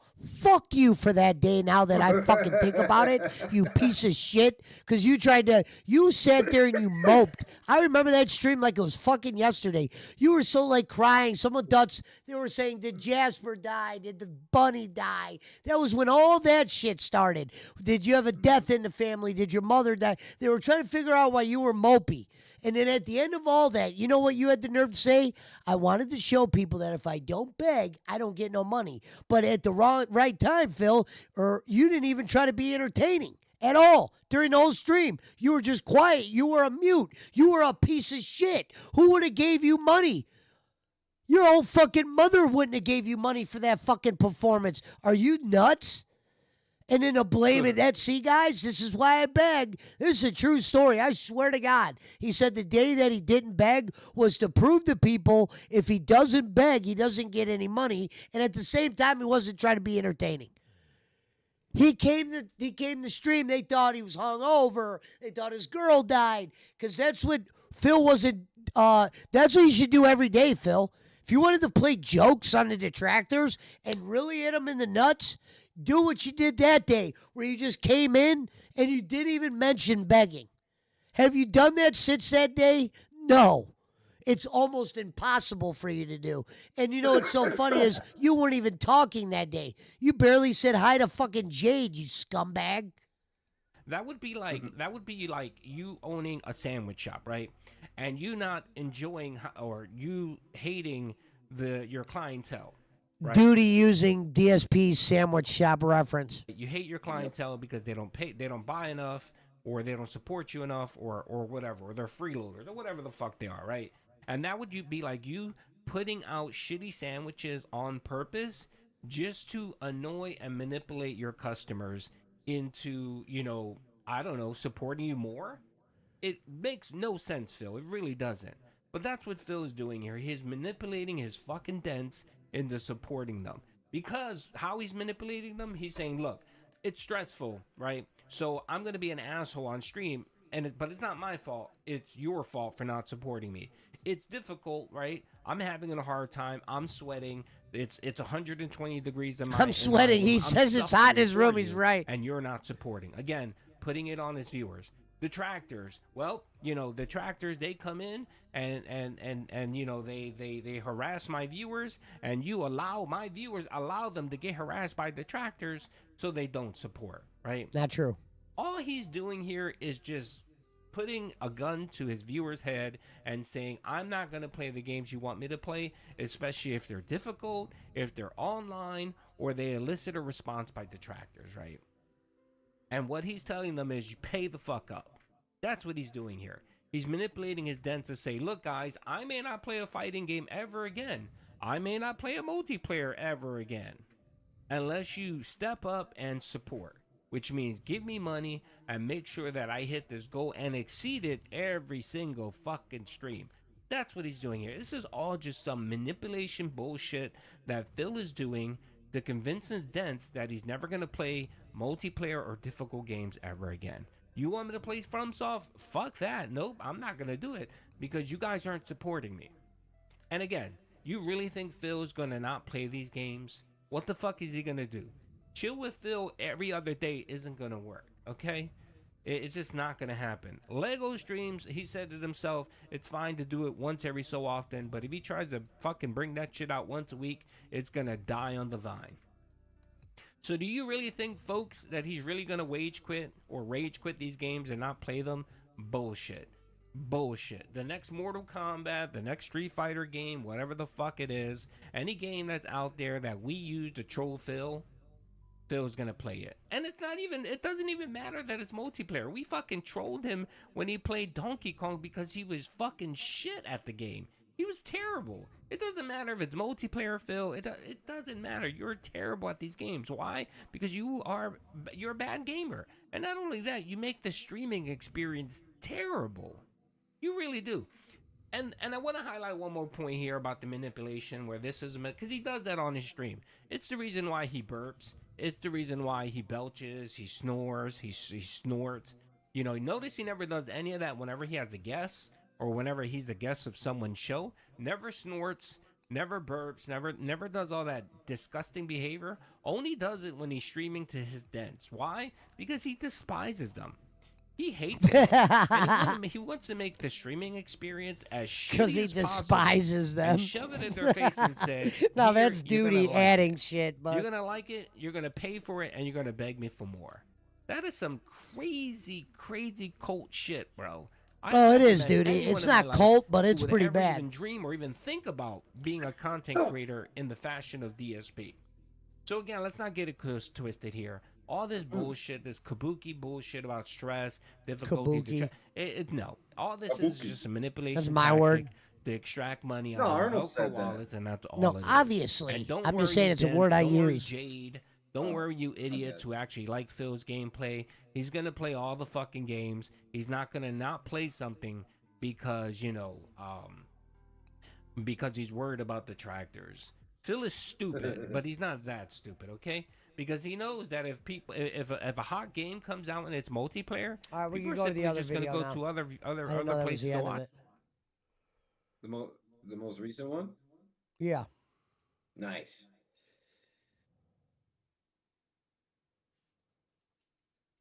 Oh, I will check that. Where's my 300? Why don't I take down a restreamer's broadcast in about 5 minutes?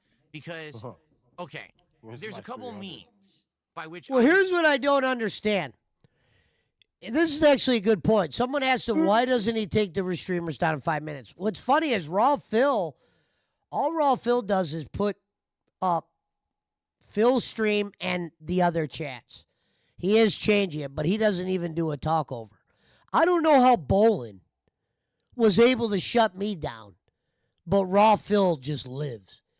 And I love Raw Phil. Don't get me wrong. I don't want him shut down or anything, but I don't understand what Bolin was able to do, or if I would have kept doing it, maybe he would have ran out of whatever power, but he was able to pull some strings and get one of those 6 strikes to stick. And I didn't want to take no risk of him being able to get other ones to do. But let's hear what Phil has to say, why he doesn't take out Raw Phil. What he's about to say is complete horseshit lie. But watch what he says. Take down a restreamer's broadcast. Here's the 2 means. My thought is he doesn't take them down because there's too many of them. And I don't think he knows, I don't think he wants to do what, I don't think he has enough fucking, he's lazy. He isn't going to do what Bolin did. Just keep fucking typing all that. Bolin sits at a desk all day. This guy's fucking at least moving around to a certain extent. 1, I could flag him for copyright. All right? I could say, hey, they're stealing my content live. They don't have the right to do this. But the problem is with YouTube doesn't actually care about copyright. I mean that. They don't care. What they care about is there a lawsuit? Yes, Gonzo. So if you flag someone legitimately or illegitimately for copyright, it doesn't actually matter if it's legitimate or not. If you flag someone for copyright, all YouTube does is tosses it into their automated system, flags the video or flags the stream, okay? Says, hey, copyright issued, and then it gets taken down. You get a strike if you're the person who's uploading or streaming. Then you have to dispute it and say, oh, I disagree. I don't think this is correct. And all YouTube says is, all right, that's it. We remove it. Done. If anyone wants anything permanently taken down, sue. Issue a lawsuit. And that's it. Flagging for copyright is completely worthless. It really is. Like, it doesn't do anything. If you're serious about taking down a video or a stream, you need to get a lawyer. Okay? Now, there is another way that you can actually get something taken down. It's a community guidelines violation. Community guidelines violations include extreme content, like over-the-top sexual content, over-the-top racist content, sometimes risque political content, highly sexist content, content that is threatening, like you're directly threatening someone, or like, you know, these idiot streamers who've pulled out guns and shit on stream. That's always against terms of service. And then there's also, yes, I don't know if you're aware of this, impersonation and or blatant misrepresentation is a violation of community guidelines on YouTube. So, for example, if there's someone who is literally restreaming this stream right now as a way to redistribute my content and bypass the ability to watch it on my channel, so basically watch it over here rather than there so you screw that guy over, that's against YouTube's community guidelines. It has nothing to do with copyright. It actually is against the terms of service to do that. So you can flag content for that. The problem is YouTube is so fucking slow that if you were to ever try to actually flag someone live restreaming, chances are they would always be offline by the time that YouTube gets around to looking at it. Because YouTube takes hours to look at any kind of a flag. They do. They could take hours upon hours. So right now, if there's someone live restreaming me and someone were to say, that's a violation of the guidelines, they're stealing Phil's content, they're saying, you know, watch it here instead of there, I'm going to flag that for community. By the time that you get around to having anyone look at it, they'll already have it offline. It won't matter. Yeah, but Phil, all Raw Phil streams are up. I don't get this. I think it's just he's lazy. He doesn't give a fuck. Bolin went after me, went after every video. Maybe Bolin would only did that one time around. You know what I mean? He might only just did it one time around and hope that I quit or whatever, because I know what Phil's saying. It's a waste of time to keep flagging these people for copyright because they will get the video back in time. But he says the video's already gone. Phil, every detractor that does a video on you, their videos are all up, bro. They get paid fucking mega cheese for people of their stature to just do DSP videos. God bless them. So you can't really do anything about the live You could stream. do bowling can't on do a anything clip about show, the says copyright. You can't Gonzo. do nothing. Unless you have a It's lawyer, over. you can't really do anything about this stuff on YouTube. It's just not feasible. All right? Now, there are some exceptions. For example, there's that guy on YouTube, that YouTube lawyer. No, not Nick Ricada. I'm not talking about him. I'm talking about the other YouTube lawyer guy who he had people who were literally copy-pasting his content off his channel and were getting, no exaggeration, hundreds of thousands of views. I And? forgot his name. Is it Legal Eagle or something like that? I can't remember. It's not Legal Eagle. It's something, I can't remember his name. But basically, tag who? I'm going to type in chat, tag who? Was it Legal Eagle? Okay. So he had people who were literally just ripping his content and reposting it on his channel. And they were saying, hey, look, it's all the content from this guy. See it here. And he was getting completely stolen. So what he had to do, he had to compile a giant list. I guess he had people do it for him because, he has employees and shit under him. They had to compile a list of like 100 videos where this channel had just literally ripped it off of his channel and posted it to theirs, pretending, hey, it's me, watch it here. And after that, and he had to fight with YouTube because he was trying to get YouTube to just take down the channel. Say, just give it 2 seconds and look at it. You'll see they're stealing my content. And they were like, no, we require you to list all of the infringing works. The moment that the infringement starts, the theft or whatever, and then basically it took him like weeks to do it. He submitted it, and then they took down the whole channel. But he had to fight with them. He went back and forth with them for like 2 weeks to get them to even fucking listen. They wouldn't listen. They're just like, they're so obstinate about taking any action against anyone without a lawsuit. Like if he had issued a lawsuit, they would have taken down the channel immediately. But you know what I'm saying? So for me, here's the thing.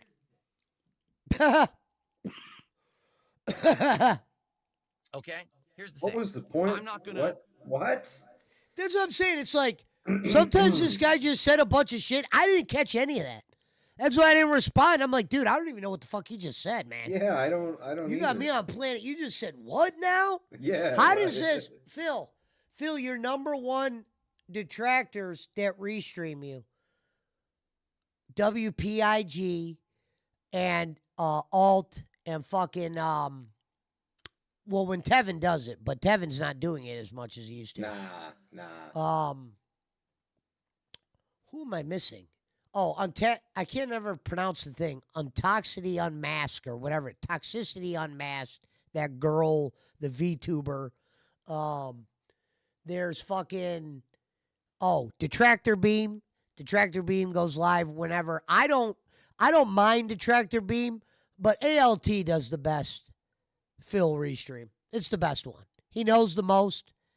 He keeps you in there. Duty's doesn't restream Phil's content because he doesn't want to step on his toes that way because all he does is shit out videos all day. I'm not going to start tossing around claims, bullets, takedowns. Here's why. Because I know how YouTube system works. And it's this simple.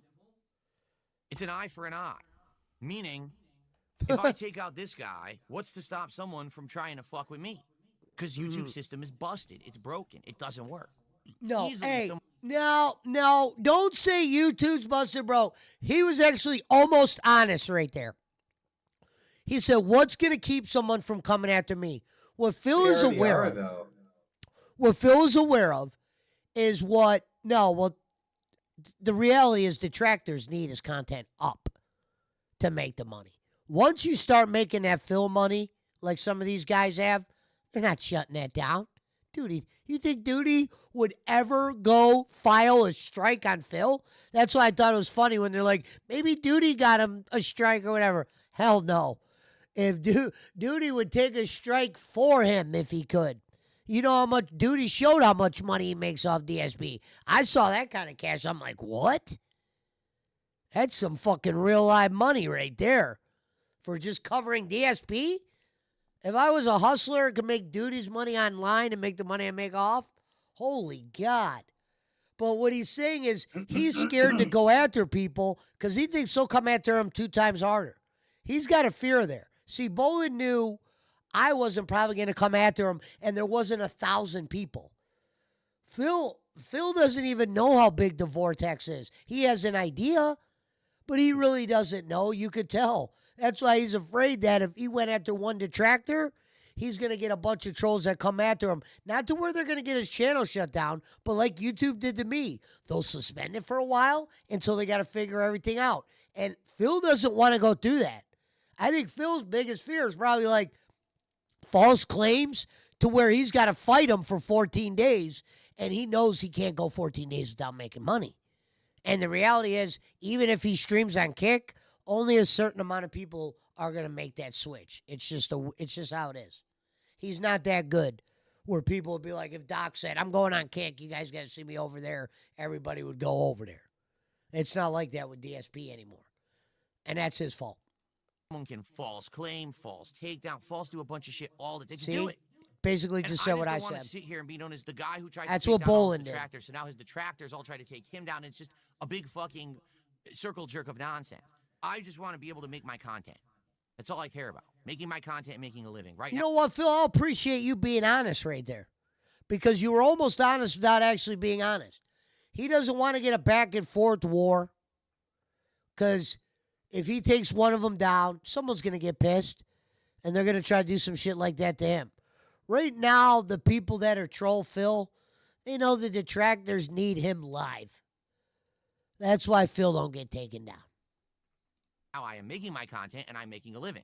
So as long as I'm able to do that, I'm good. Well, I've already said this statement before and I will say it again. All right? The moment that I am not happy, the moment that I can't make... What he's about to say is right now is, if I'm not happy and I can't pay to help my family out, I'm going to sue these motherfuckers and get them all shut down. A good living doing this because of the actions of these others is the moment that it all ends. That's the moment that I will finally say, all right, well, I can't do what I want to do anymore. All right, it's your fault because you're breaking the law. You're fucked. Hold on, I want to see what this person put on the super chat. Do you believe YouTube would have hard time explaining themselves in court if, let's say, Mr. Beast sues them for crap like going to BT? What the fuck is this guy even talking about? Deer in headlights. What a dead he has become. Because then the thing is, if I can't make a living doing this, I have a lot of free time to do whatever I want, and I will go after these fuckers. Okay? But they just better be happy that I keep having a good time, I keep being successful, I can support my family doing this, because I have the legal right to do it all. I have absolutely... I like how he goes, if I fucking stop making money and blah, blah, blah, I'm going to have free time and I'm going to go after these guys. Phil, get these guys. If you're not making no money and you're not on, they're not coming on, bro. And you know what's funny is he claimed the week he was gone, oh my God, detractors are running around with their heads cut off and blah, blah, blah. No, Phil, actually, because it was only 1 week, they did a super big time on numbers that week because everybody wanted updates. Would that have died down if you were gone for a month? Sure. But, bro, you being gone for that week and you thought you felt the detractors? No. They turned it into content, Phil. Guessing where you were, it was surprising how many people were showing up on 1,400 were showing up on WPIG. Yeah, his numbers are down recently because your content's got a little boring. There's no fucking Kino Casino shit going on. But guys were pulling 14. Raw Phil might have not have had much shit going on, but your detractors that cover you where you can see their faces, hear their videos, Tevin did some shit. Some of those guys, I don't even know their names, did some shit. That being said, Podcast did some shit. Everybody did some shit with you gone. That's what I said. You said, oh, they were lost. They were losers. No, I was actually watching their videos more that week than normal. absolutely no reason why I shouldn't be able to do that. Okay? If they start abusing all these things, and being unreasonable, that's the end of that for them. That'll be the end of their party.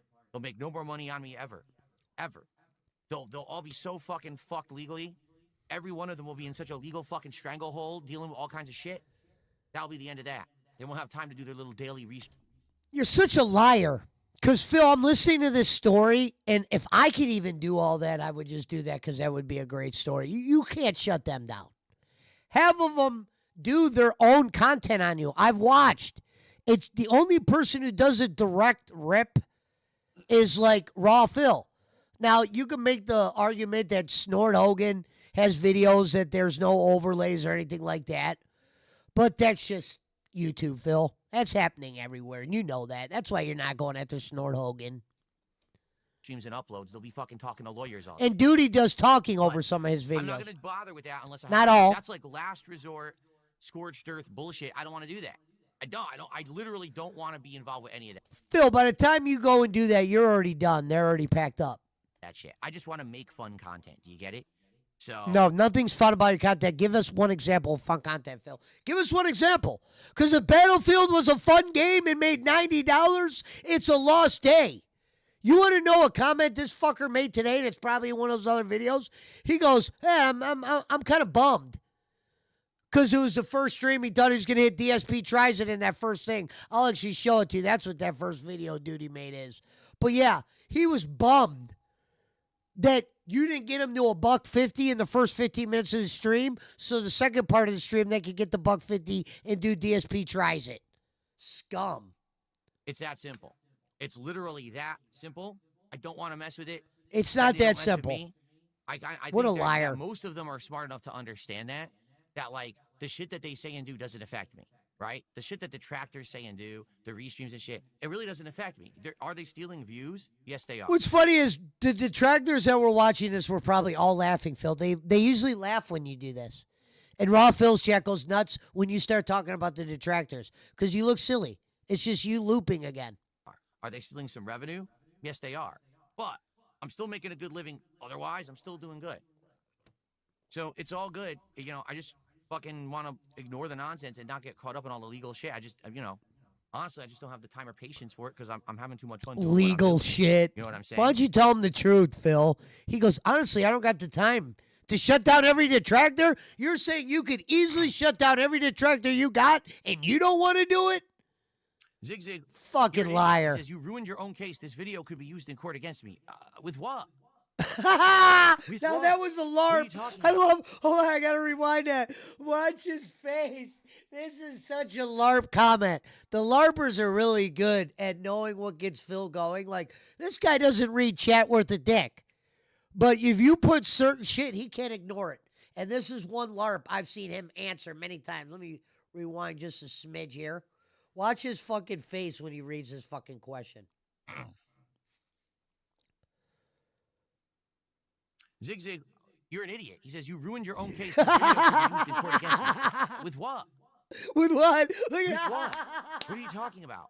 I literally just explained how YouTube works, how the law works, what my rights are, and when I Shit can like exercise that. them. Shit like that. Shit like that. Shit like that. I just explained what my rights are. What a fucking douchebag. What the fuck? I did not say I'm giving anyone permission to break the law. I never said that. I never said that because I don't. Anyone who illegally restreams me or illegally copy-pastes my content is breaking the law, and I have the right to exercise my legal ability to take that content down or look for damages whenever I so choose. It could be this very moment. It could be a day from now. By the way, Duty also has clipped videos of him giving him Phil giving people permission to do this shit. Could be What's at the beginning of every outsider? This is how you don't play. From now, 10 years from Yes. now, it could be whenever I want. I have the right to do it. I never gave anyone permission to break the law. Sorry, you made, but he didn't. No, just because I didn't exercise my right doesn't mean I gave you permission to break the law. That's two different things that easily can be discussed in court. But if you're that stupid, go for it. Yeah, they're going to keep going for it, Phil. They are that stupid. They're making thousands. Are you No, I kidding didn't. me? I didn't say I'm allowing the restreamers, you fucking idiot. You're so stupid. You did say that. You did say variations of that you don't care, or this or that. Let them do what they do. I don't want to come out and just say, yeah, you said, okay, you guys could restream me. But no, dude, you are a dickhead. You know deep down if you could shut down 4 or 5 of them, you would. Let's be real, Phil. You know the 4 you would want to shut down if you could. I don't even know why you haven't even tried. I said I'm not exercising my right to take anything down. I did not give anyone permission to do anything. You're morons. Every one of you in chat saying dumb shit like that, you're all fucking brain dead stupid. You actually try. For the record, this is what he thinks of the fans. Brain dead stupid. He thinks this of all of them. This is why he won't do creator lobbies. Because he's a firm believer that most of his people are like Jade or guys that flip out or they're like, yeah, shit like that. To convince yourselves of how the law Shit works like that, in this weird shit like way. that, It's not how shit it like works. that, shit like You're just that, dumb. shit like that. You just you like the restreamers, so you got to pretend like you're dumb as a rock to think that what they're doing is legally justifiable. It's not. It's theft. It always has been. It always will be. And I have the right to take it down, and I have the right. Look, I don't know if it's theft, but if you could take some of the shit down, Phil. I don't get it. Let's see what happens. Why don't you fight a little bit? There's got to be a reason. To get restitution whenever I want, and I've already given them the warning. So I demand they should restitution. be well advised here that at any moment the things they're doing is going to blow up in their face.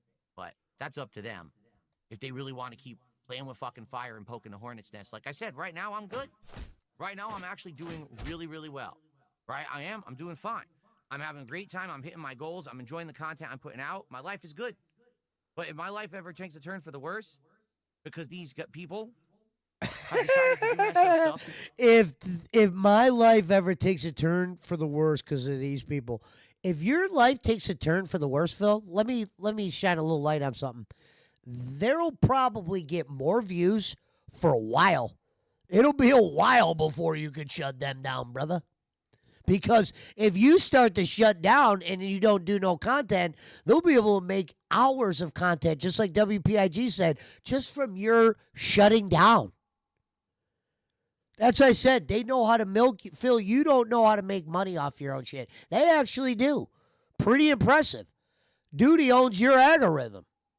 Where all he has to do is find little 10-minute clips here and there of you just, and then him doing a little clickbait title, which he does. But I'll give Duty respect because he's admitted that on his stream. Yeah, I do a little clickbaity. You got to when you own the algorithm. And I was like, you know what? Yeah, he's already up there, so he's got to write that out. Me and my family and my business, well, they're going to have a very fucking rude awakening.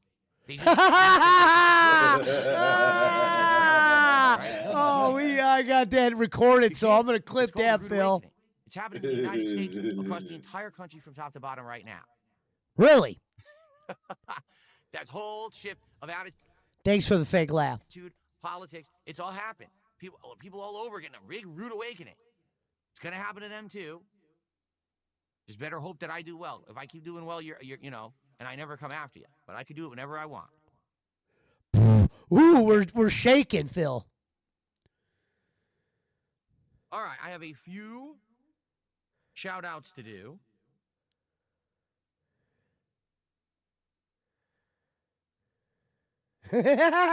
Reading it to make sure it's good? Let's see here. He's trying to make sure let's see. He can read it. PFC Deer in Headlights did a $5 super chat. Do you believe YouTube has a hard time explaining themselves in court if a Mr. B sues them? Listen to this for crap shit. Like this going on behind the scenes. This is dented. I don't know. The thing, here's the real problem, right? He looked at that comment There's the this same way we tricky did. Like, law what? In the United States that we have that basically protects YouTube or Twitch or Twitter/X or Instagram or Kick or Blue Sky or Facebook. They're all actually protected from any legal ramifications for anything uploaded to their site because of this one law that exists. Essentially what the law says is they do need to take down content that breaks the law, but they're not actually required to pre-screen anything. Hence, that's why YouTube won't take action on anything until there's a lawsuit. They feel that if there's a lawsuit in place, then obviously enough has transpired that someone paid thousands of dollars to get a lawyer involved. This must be serious. Let's actually take action. And now I get the idea of this video. It's a massive crash out over detractors. Dog whistles to dents to mass report. Interesting.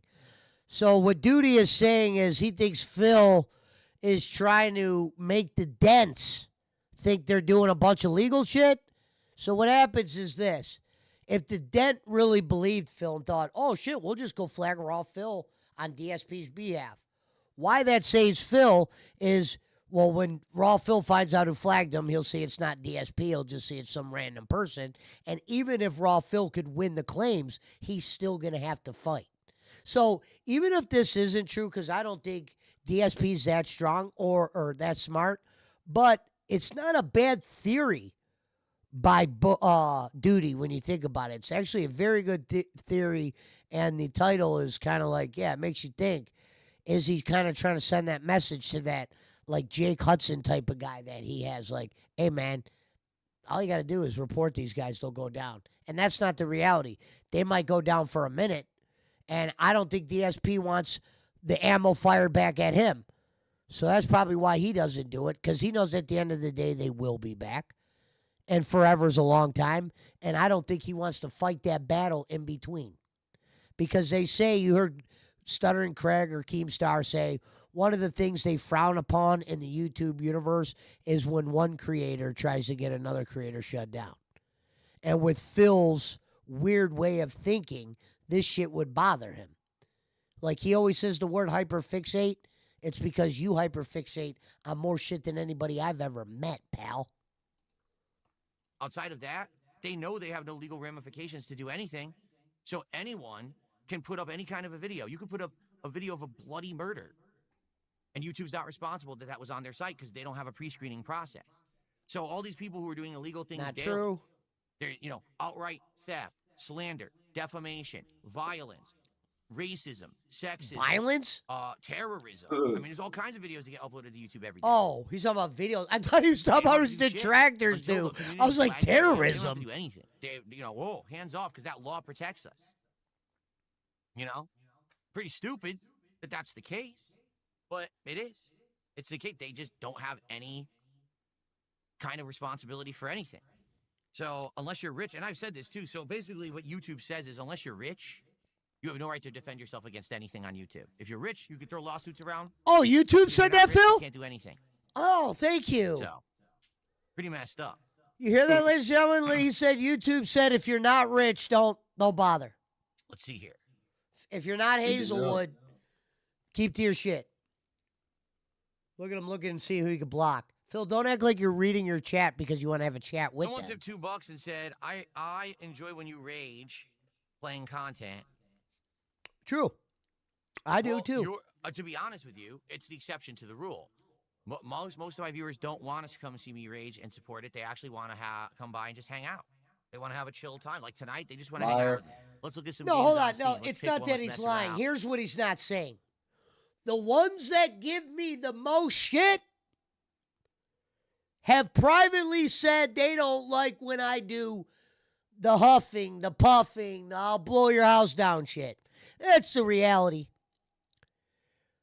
Because even I've had fans, not fans that give me money, that will put shit in your messenger or this or that, or there are fans saying, I won't come around if this person's around, or I want to get... There are people that are in this guy's ear, and he's too much of a coward to say that because he's the same guy that said, I would never base my content off a couple supporters. Oh, support was great tonight. Everybody was throwing in. It's usually one big guy and a couple small ones, Phil. Sometimes you'll get some 20s, 30s here and there from like 4 or 5 different guys. But you've said it yourself. People message or you'll say, I see some of those donators on Kick that have given the subs. I wonder why they're not giving subs. You're aware. Like when you said, I don't get close to my supporters. Yeah, no shit. You treat them like dog shit, but you're aware of who they are, Phil. Let's not act like we don't know who they are. You just told us a goddamn Emerald City fucking story today. It's one of your biggest dents of all time. That was way before my time, but I'm saying you remember the dents. You said Emerald City like that shit happened yesterday. Right? No serious business, no crazy shit. Last night, playing truck sim for 2 hours, having a few drinks, chilling, right? Having a good time. That's all it's all about. Having a good time. Phil, I was there last night. I don't get where the good You're the time. exception to Like, the for rule. real. Let's pretend I'm a diehard fan. And yesterday I was there, my first day there. I don't see where the fun was. You weren't even like if I would have been you in your seat and I would have been driving, I would have looked over. I would have started fucking with King Michael. I would have started fucking with the LARPers, something like that to get a little shit going, get the guys going. You were sitting there being quiet more times than not. The game that you gave up, Taxi Sim. Remember when you gave up Taxi Sim? Well, maybe we got too many simulator games, or maybe it's because I can't talk to you as much. Like, the dumbest thing I've ever heard you say was, I could talk to you more when I play Truck Sim than when I play Taxi Simulator. Are you fucking crazy? That is a comment he made to an audience that gives him thousands of dollars, that he can't talk to you as much when he plays Taxi Sim as he can when he plays Truck Sim. Here's the translation. His communication with his audience is the same every stream. I've said this a million times. It only gets worse. Some streams, it's less. It's never more because of a game. It's sometimes less. If you donate, now it might feel like there's a little bit more reaction, and you see this clown start to dance around because he's excited money's coming in. Most people are not supporting me for rage bait shit anymore. And then this person tip $2 says, time to lean into the villain persona. People like a good villain. Yeah, but I'm not a villain. That's the problem. He said people aren't supporting me for rage bait. How do you know? Like, I can act like a villain.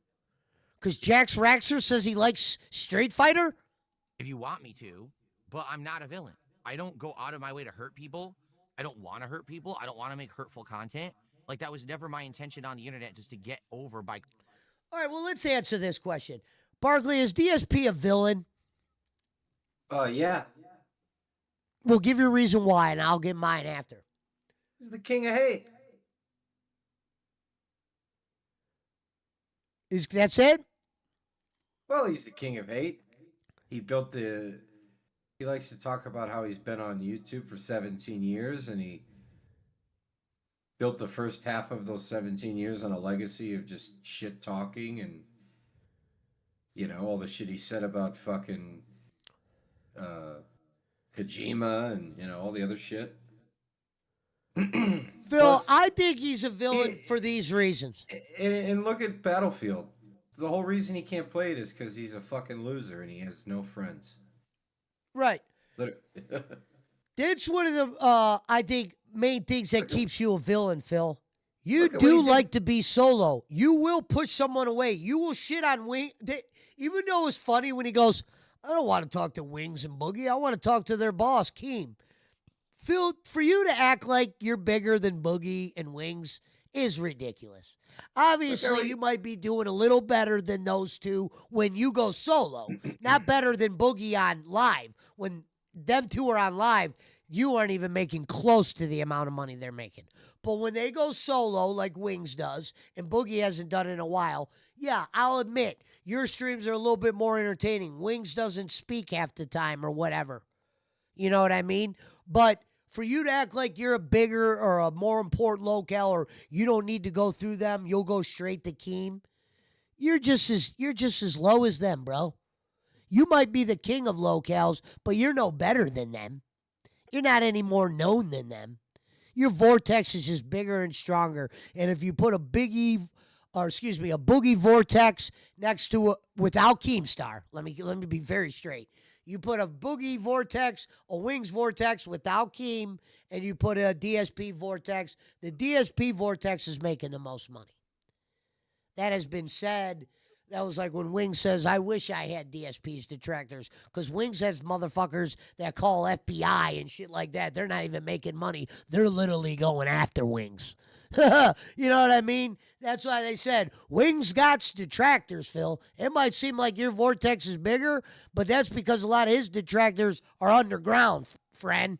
They go after Wing from all different fucking areas. That's why he's guns up, duns up.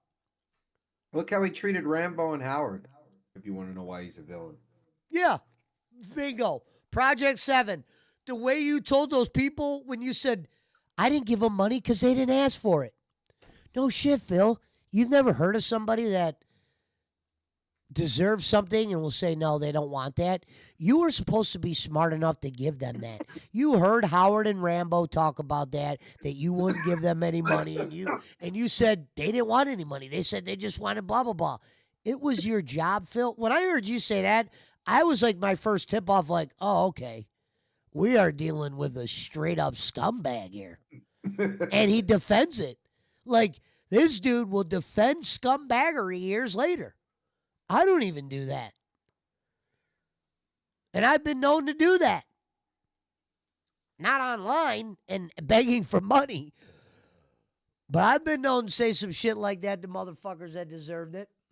By stepping on others. I hate that. I hate that kind of content. So that's why stepping on others. Here's the reality too, Phil. And Kino Casino showed us this. You're not good at it.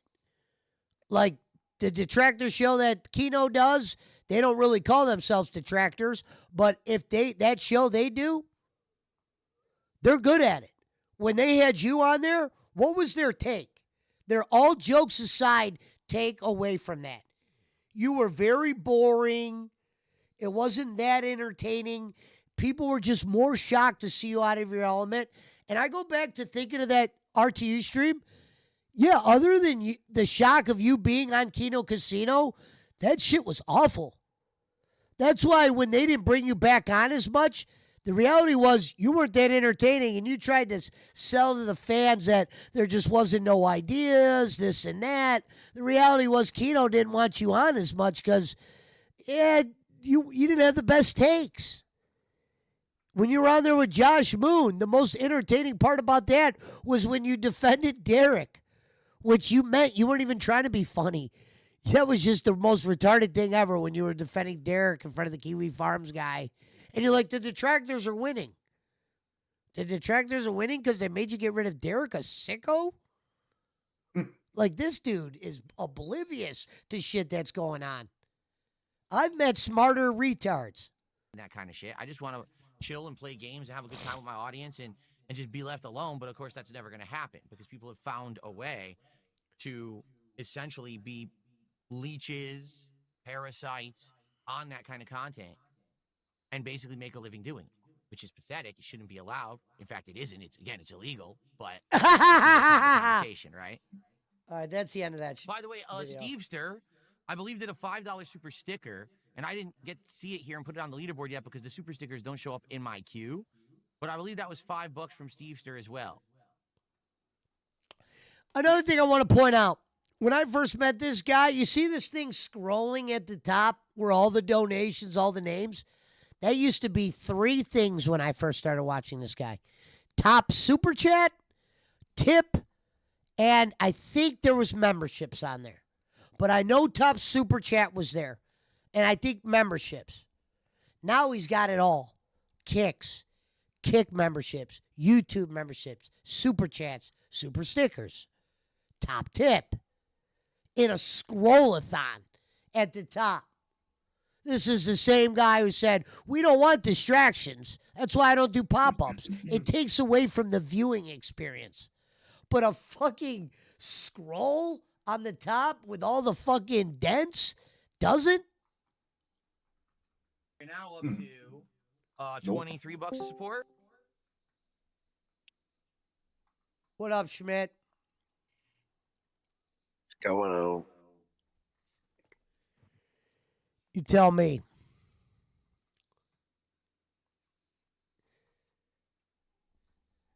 Hold on. Hello? I had to turn off the YouTube because I was like getting feedback.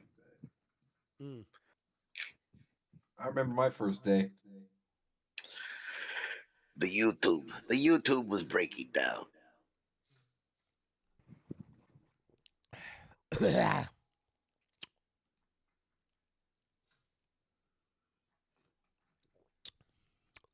Barkley, you changed your logo now again? Mm-hmm. A while ago. What is that? You playing video games or something? Yeah. Oh, okay.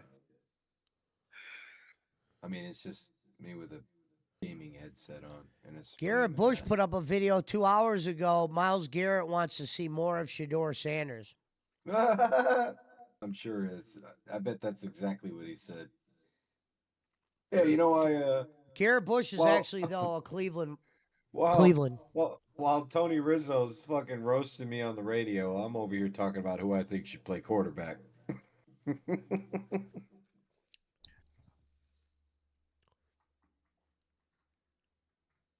But what does Jay Crawford say, Pesci? Since he's the local Cleveland guy.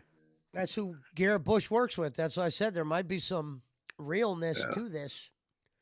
Garrett Bush is a black dude that is very smart. Are they going to? Cleveland Browns They didn't fire the coach yet, did they? Huh? They didn't fire the coach yet, did they? No. Okay. I don't think people realize this. Jimmy is paying so many fuckers. I don't know how many he might not be paying now, but I think he was paying so many coaches from the Hugh Jackson to that and all that he was like, I got to let this Stefanski contract run out. I got to let this Deshaun Watson contract run out. So I don't think he has interest to bring in some big-time coach in the middle of the season or whatever, and that's not how they would do it anyway. They would just let the defensive coordinator take over. But I could see him just letting it ride out. Just let him finish the contract, give rid of him the end of the year. They'll get rid of Deshaun Watson and he'll have like one of those comeback years and be MVP somewhere. What I don't understand about the Deshaun Watson contract is we got our draft picks back, but according to the local sports, Deshaun Watson's contract counts against us next year. Yeah, sure it does. Something like $90 million or something crazy. The Cleveland Browns. Goddamn deal in history. The Cleveland Browns decided they'd rather start Case Keenum, Nick Mullins, Jacoby Brissett, Deshaun Watson, Joe Flacco, Dorian Robinson, P.J. Walker, Jameis Winston, Bailey Zappi, and Dylan Gabriel at QB instead of Baker. Well, also, who the fuck is Dorian Thompson Robinson? That was the guy who beat the Niners. Was that the XFL guy? No, XFL guy was the one you said after that. Walker. We drafted that Dorian guy. That was like they thought he was going to be a prospect. That fucking Stefanski loved him. He might have played Notre Dame under Brian Kelly. He might have. I know he was good in college. I'm not going to take anything away from the kid. I'm not about to say he was a shitty football player. No, but they spent all that money on Watson, and he got hurt and do anything, whatever. He'll leave and he'll make a comeback because he is talented. He gets the right coach, right system, right team. They didn't just spend money on Watson. They traded every asset they had for the guy.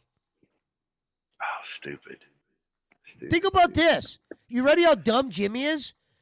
They had Baker and all the assets. They got rid of Baker for nothing and got rid of all the assets for nothing and gave the guy more money than anyone. Browns wide receiver David Bell announced his retirement today. I'd say they traded so much for Deshaun, even if Deshaun was good. Who knows if he would have been able to be good with the shit they could bring in for him. They might have been subpar even if he was good. Well, the owner before Haslam actually cared about trying to win. No, what happened was, it wasn't the owner before Haslam. It was the owner before Haslam's dad, and then he died. And then the son wanted more than anything to win for the dad. Right. And then he couldn't win, and we ran him out of Cleveland. And his biggest problem was he wasn't Jimmy. And I think when people look back on it, they would love to have the old owner.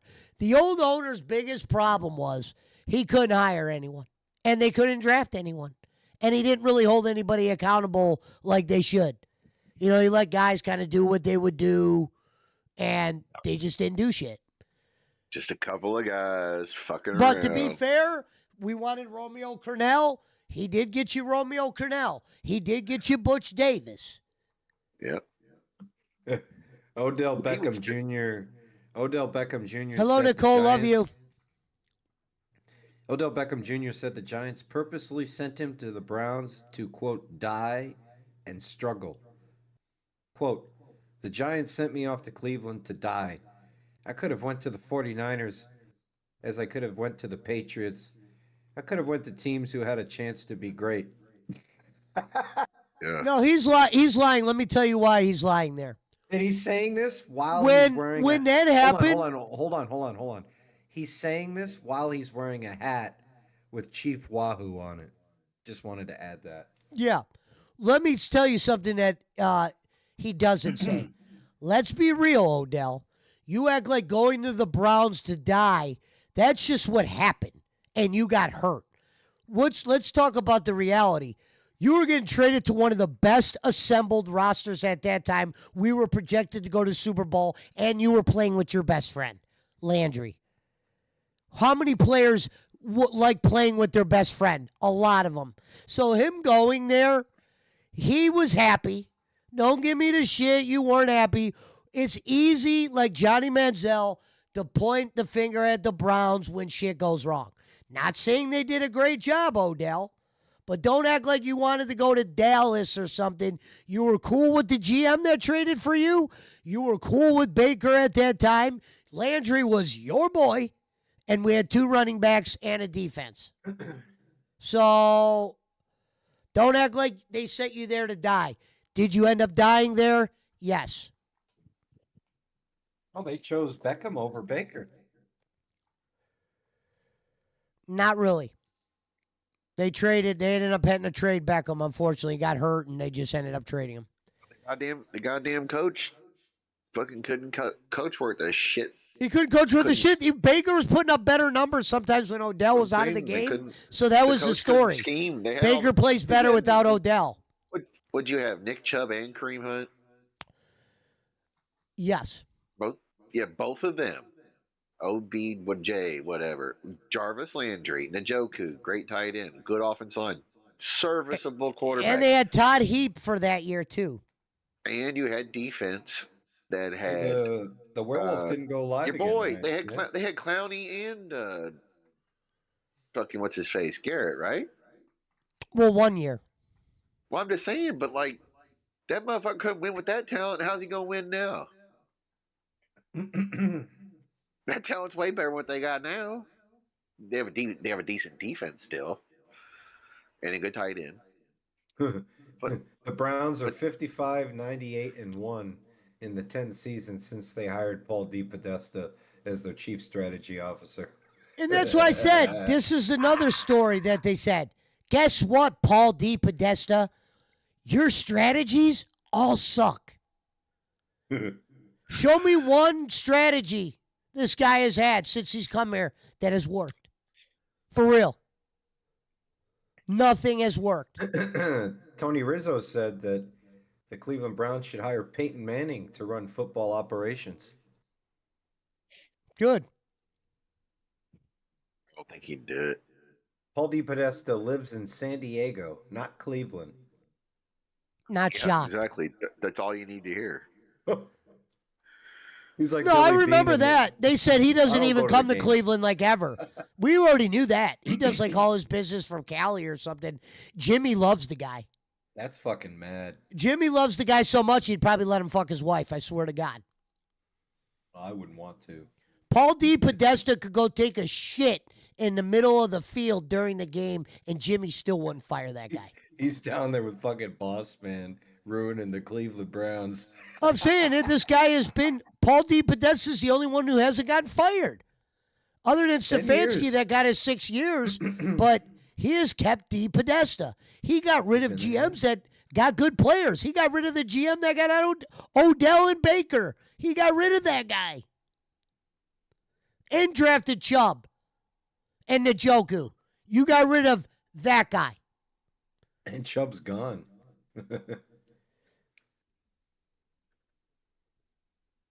Well, his knee was always going to give up again. He hurt it in Georgia, and then he re-hurt it in Cleveland. All right, so Ozzie Newsome is still the executive vice president of player personnel for the Ravens. So if Haslam wants to do something, I know he's 68 or 69 years old, but he was a Brown forever, played as a Brown for 12 years. You call Ozzie Newsome, you throw the bank at him, you have him come back and say, "Bro, fix this shit for me. Get out of the way. Let Newsome do it. He has all the connections. Let him hire the coach. You just step the fuck back and write the checks and shut the fuck up. And you and D can go on TV and say how great Ozzie is. That's the only way the Browns are going to because he did it for the fucking Ravens. The Ravens were the Browns. Within 5 years they had a goddamn Super Bowl. The Browns are currently paying 8 quarterbacks. It's one of the greatest fucking executives ever, besides being a Hall of Fame player.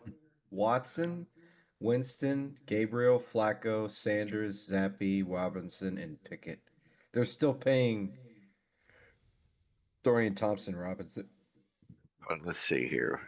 And that is the reason why Jimmy won't fire anyone now. He's got so many guys they're paying. They're trying to just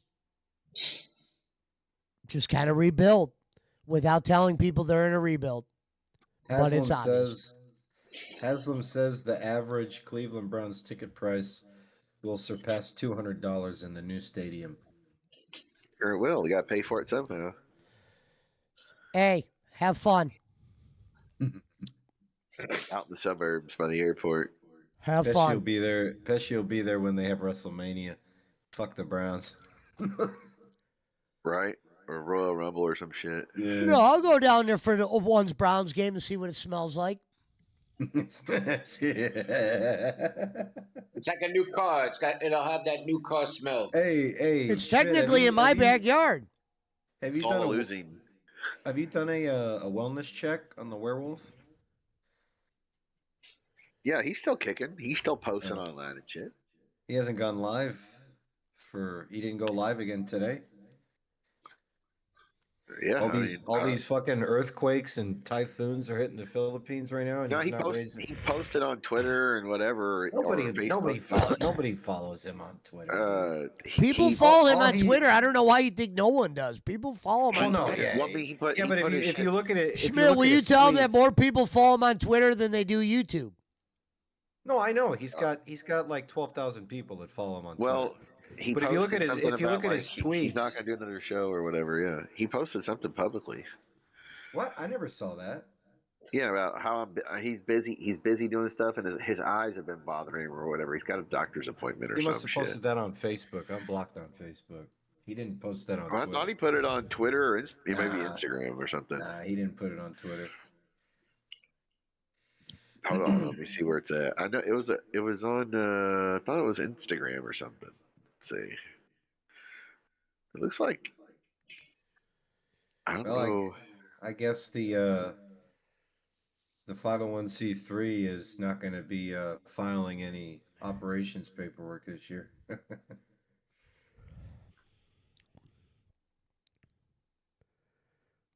Yeah, I don't know. I don't know if it was. I thought it was Instagram. It might have been Facebook as well, but couldn't tell you. Let me see. I'll find out. Let me go to Instagram.